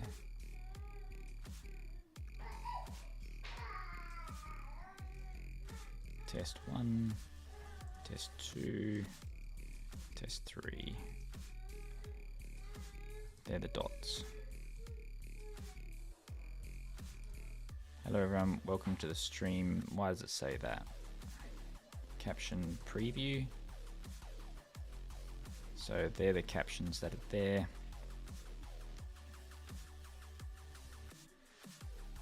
Perfect for content creators and streamers. Works with OBS and Streamlabs seamlessly. Make your content accessible to everyone.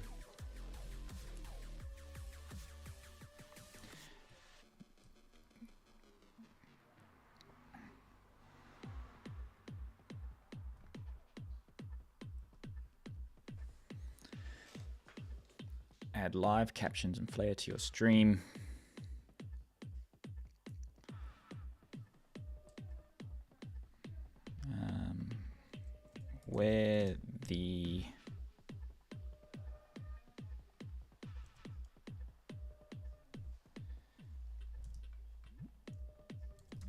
caption preview is I want to add images.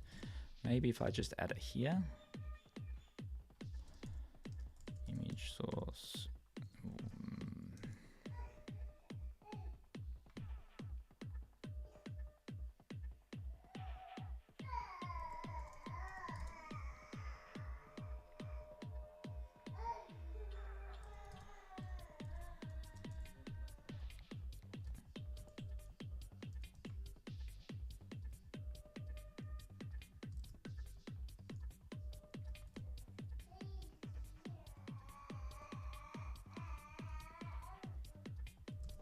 Where is that pulling from?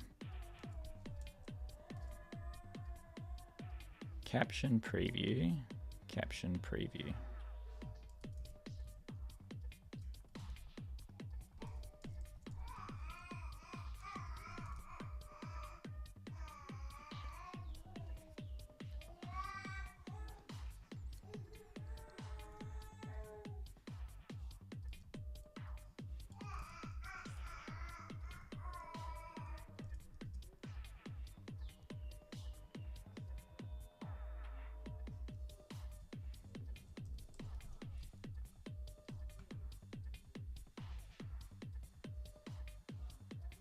Yeah, it's pulling from there.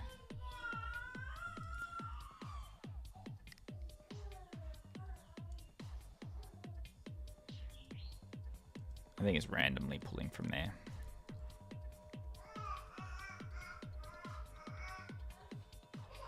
You can hear the baby in the background, I'm guessing. So that's pulling through as text. I want that to pull through as an image.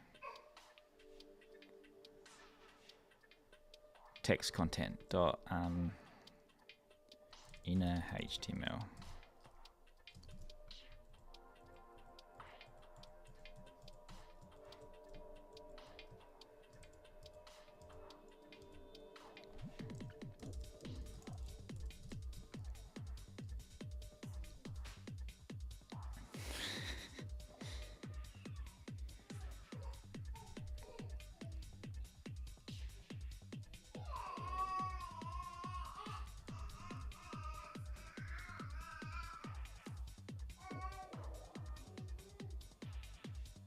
It's not even adding images to there.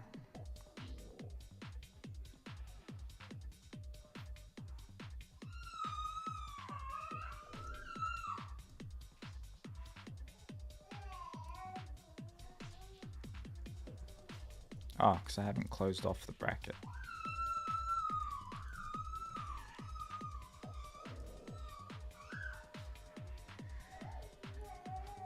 These headphones hurt my ears after 6 hours having them on. Alright, so I've got the images working on there.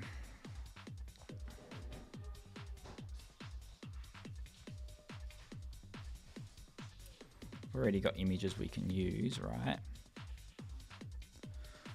So we repurpose this, do boost engagement with live stream.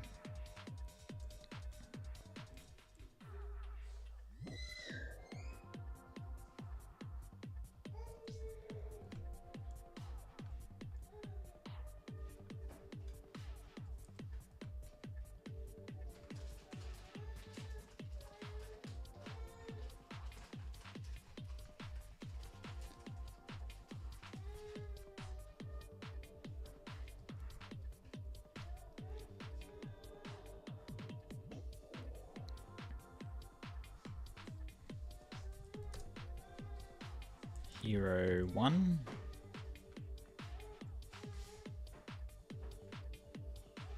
Need to flatten it.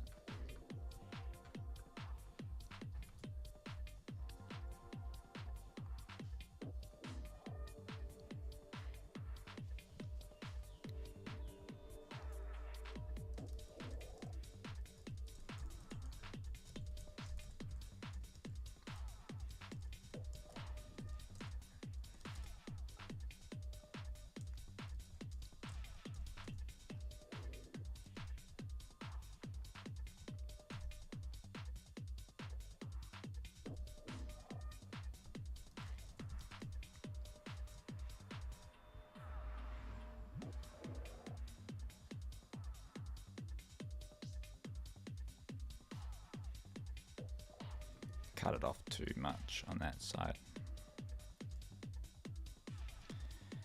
So I think we can cut it off there for this purpose. Cut it off there. Image crop. Merge layers, hero 1.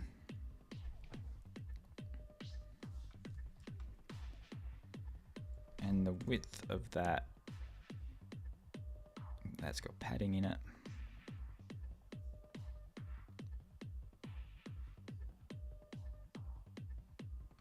We want to remove all of that padding. Style.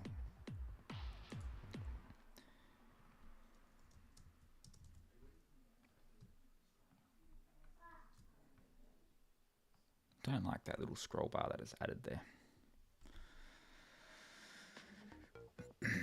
Add live captions to your stream.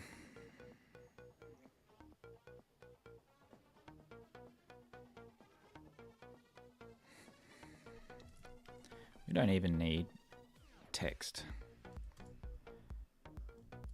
So we'll just say hero 1, 2, 3.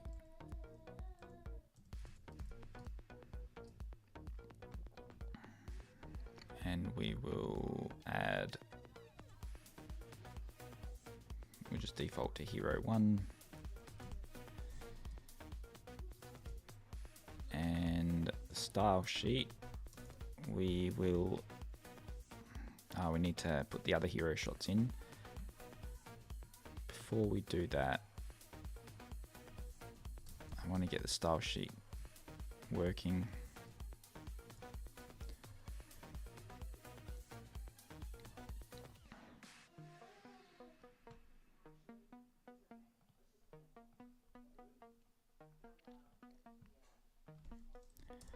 Caption, preview image, maximum width 300, maximum width 400, maximum width 500, 400. How would I do this nicely without it? Maximum width as a percentage, 30%, that's the whole. How do you get the full width again? Vertical width, 30% of the vertical width, 40% of the vertical width, 35% of the vertical width.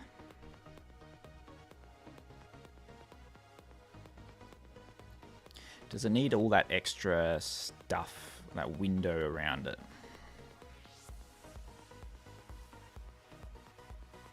Hello, Amit from India.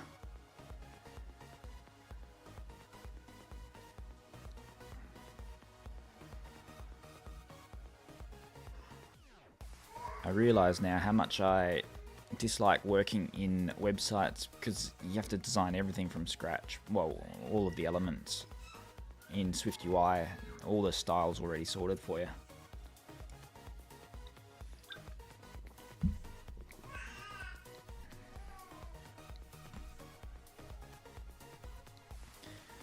Let's go with the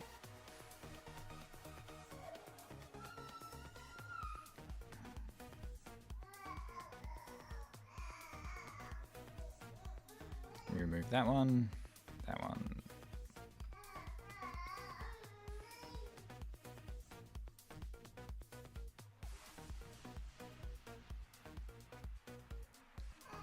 Maybe what I do need to do is keep it consistent height and width.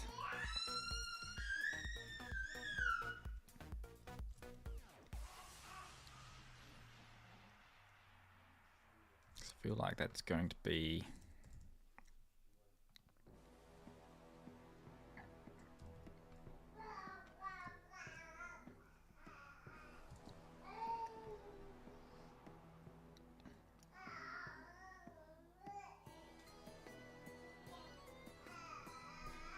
Hero 3, we called that one in the end.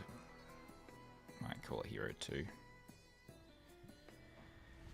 And then there's number 3, remove that.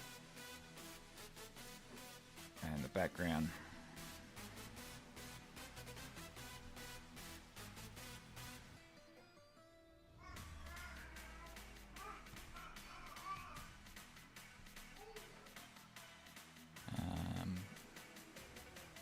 3.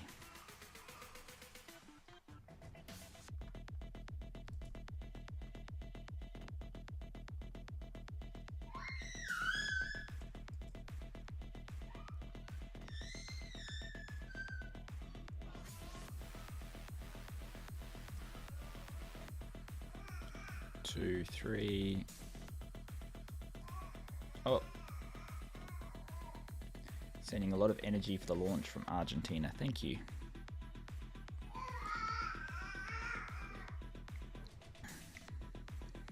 I don't like the side-by-side version of it. I feel like I could make this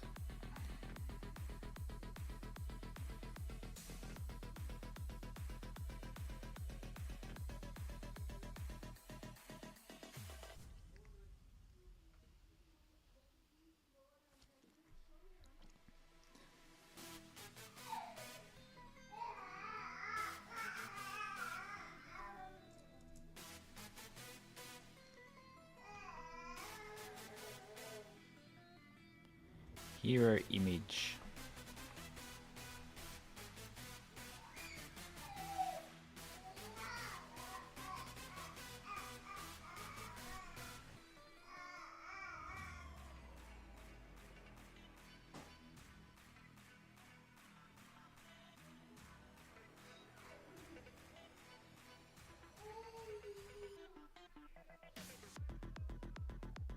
My baby is cheering me up.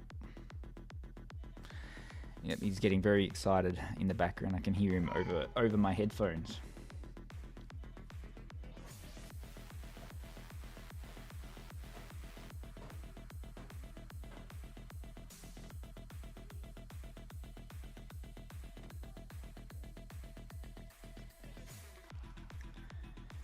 Make hero and hero image sections not side by side, but hero image needs to be under hero section.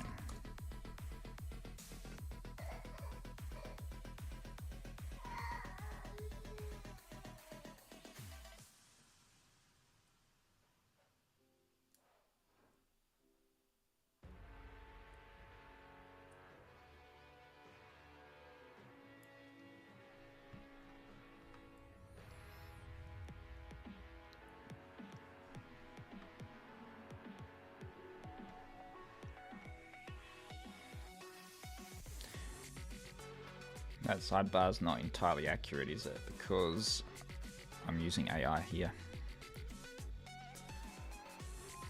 Ah, that looks a bit better.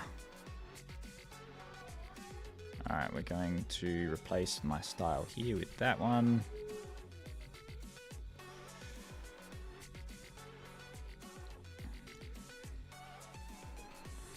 And then I'm going to just replace the position of them. So the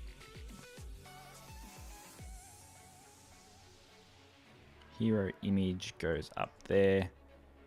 Animation preview. We'll do this.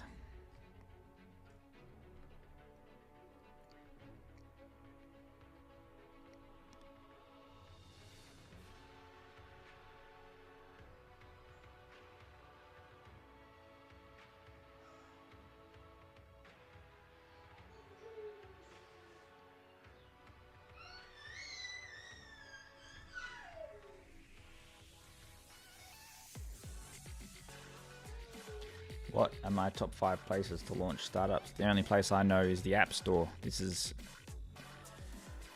an app that's going to be reached. There's going to be a reach outside of the App Store.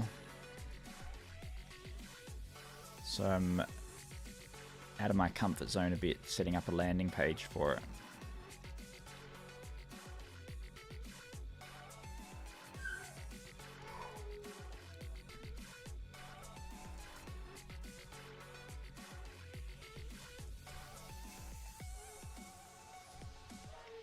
Depends on the app. Like I focus mostly on the App Store optimization, getting that right.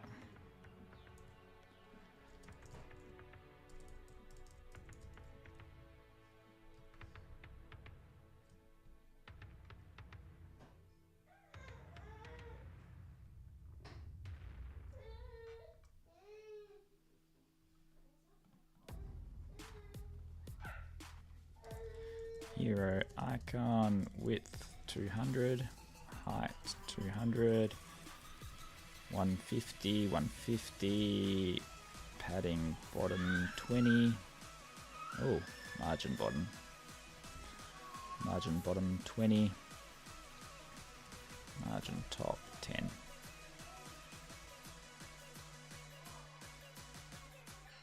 Maybe that's all it needs for now.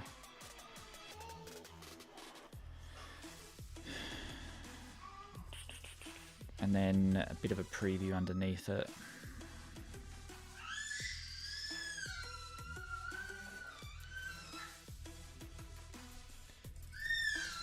Maximum width 100%.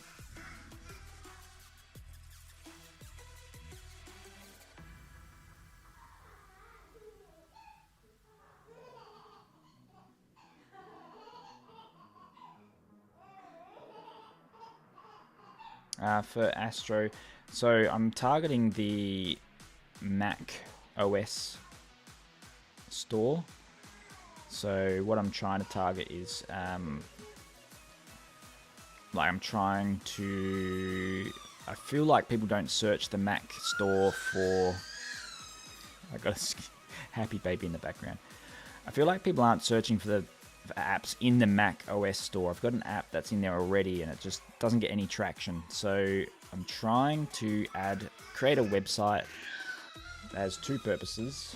One purpose is there's a watermark that directs people to the website, and the second is hopefully start ranking in search engine optimization. And the keywords I'm targeting are just like captions for OBS and live captions for OBS.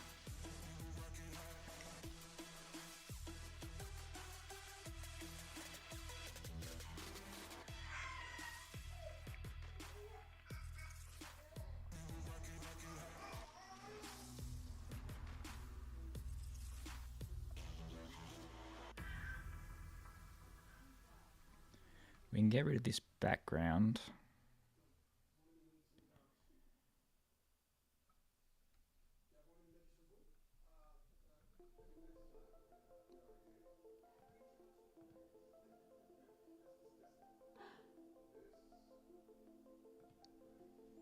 We can get rid of the padding.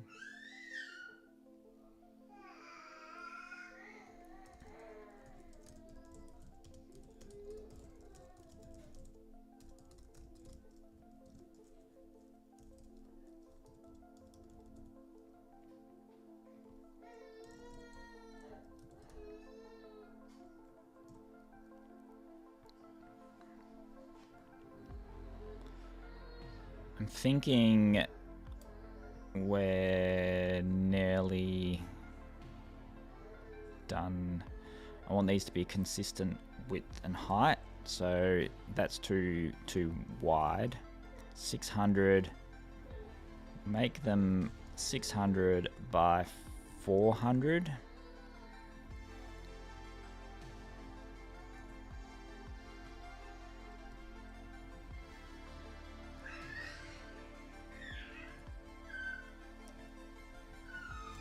$600 by 400.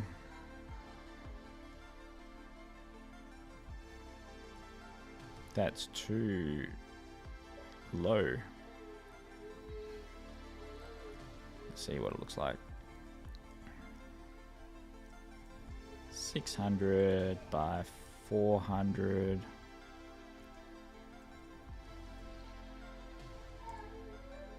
By 400.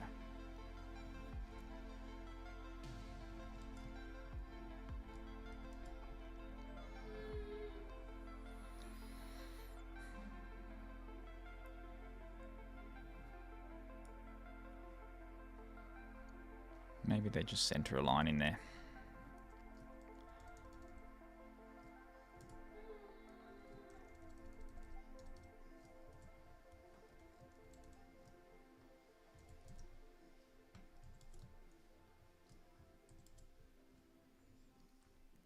I want to get rid of that bar at the bottom.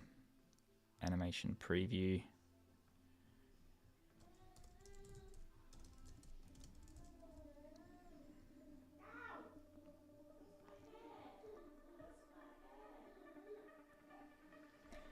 maximum width is, we ended up making it 600.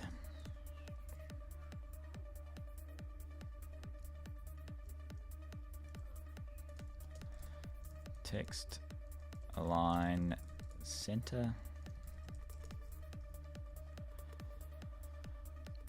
Maybe I'm thinking about this all wrong.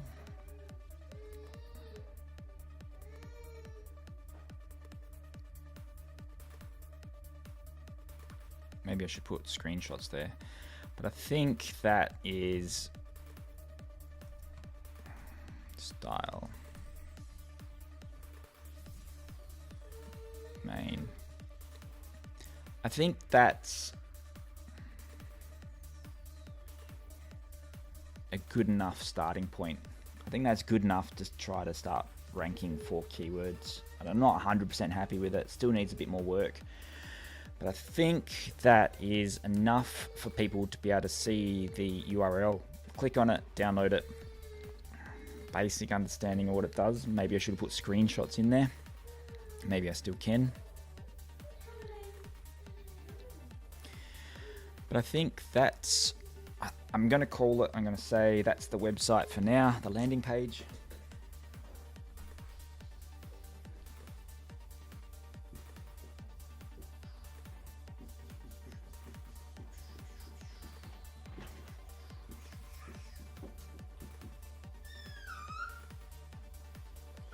That's my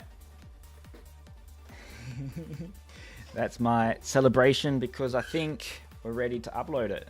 So I have to log into a VPN to upload it, which means I have to disconnect the stream. So in the next, so if I go live auto captions, in the next couple of minutes, I'll upload it to there. But I think that's it. I think I'll launch. Very exciting. That was a marathon, 6.5 hours to launch. I had to get through a pre-launch.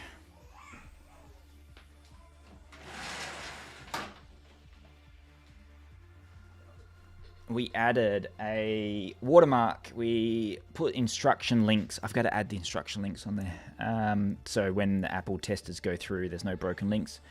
I added onboarding, saved the defaults, created the app icon, and also changed the way styles are previewed on the screen. We also added some extra features in there with the help of chat today.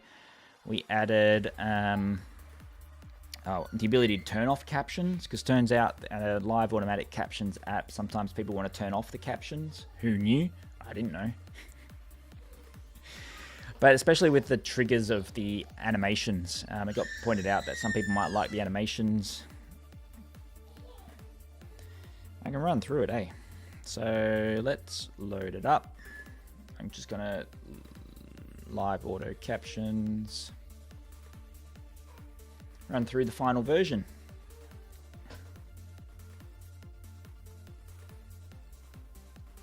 Close that one. What's a bet it doesn't load? Tech stack is Swift UI. What is going on here?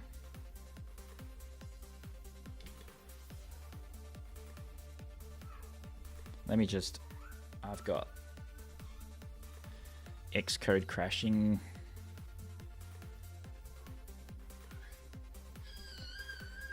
Live auto captions, press play, let's load it. That seemed to have worked better. I hope. There we go. I might reset all the defaults, so we'll close that again. I've reset all the defaults.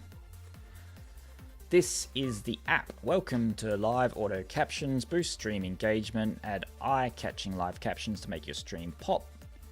Add stream flair. Trigger custom animations with your voice to add instant excitement and engagement. Seamless integration, works instantly with OBS and Streamlabs. No complex setup needed.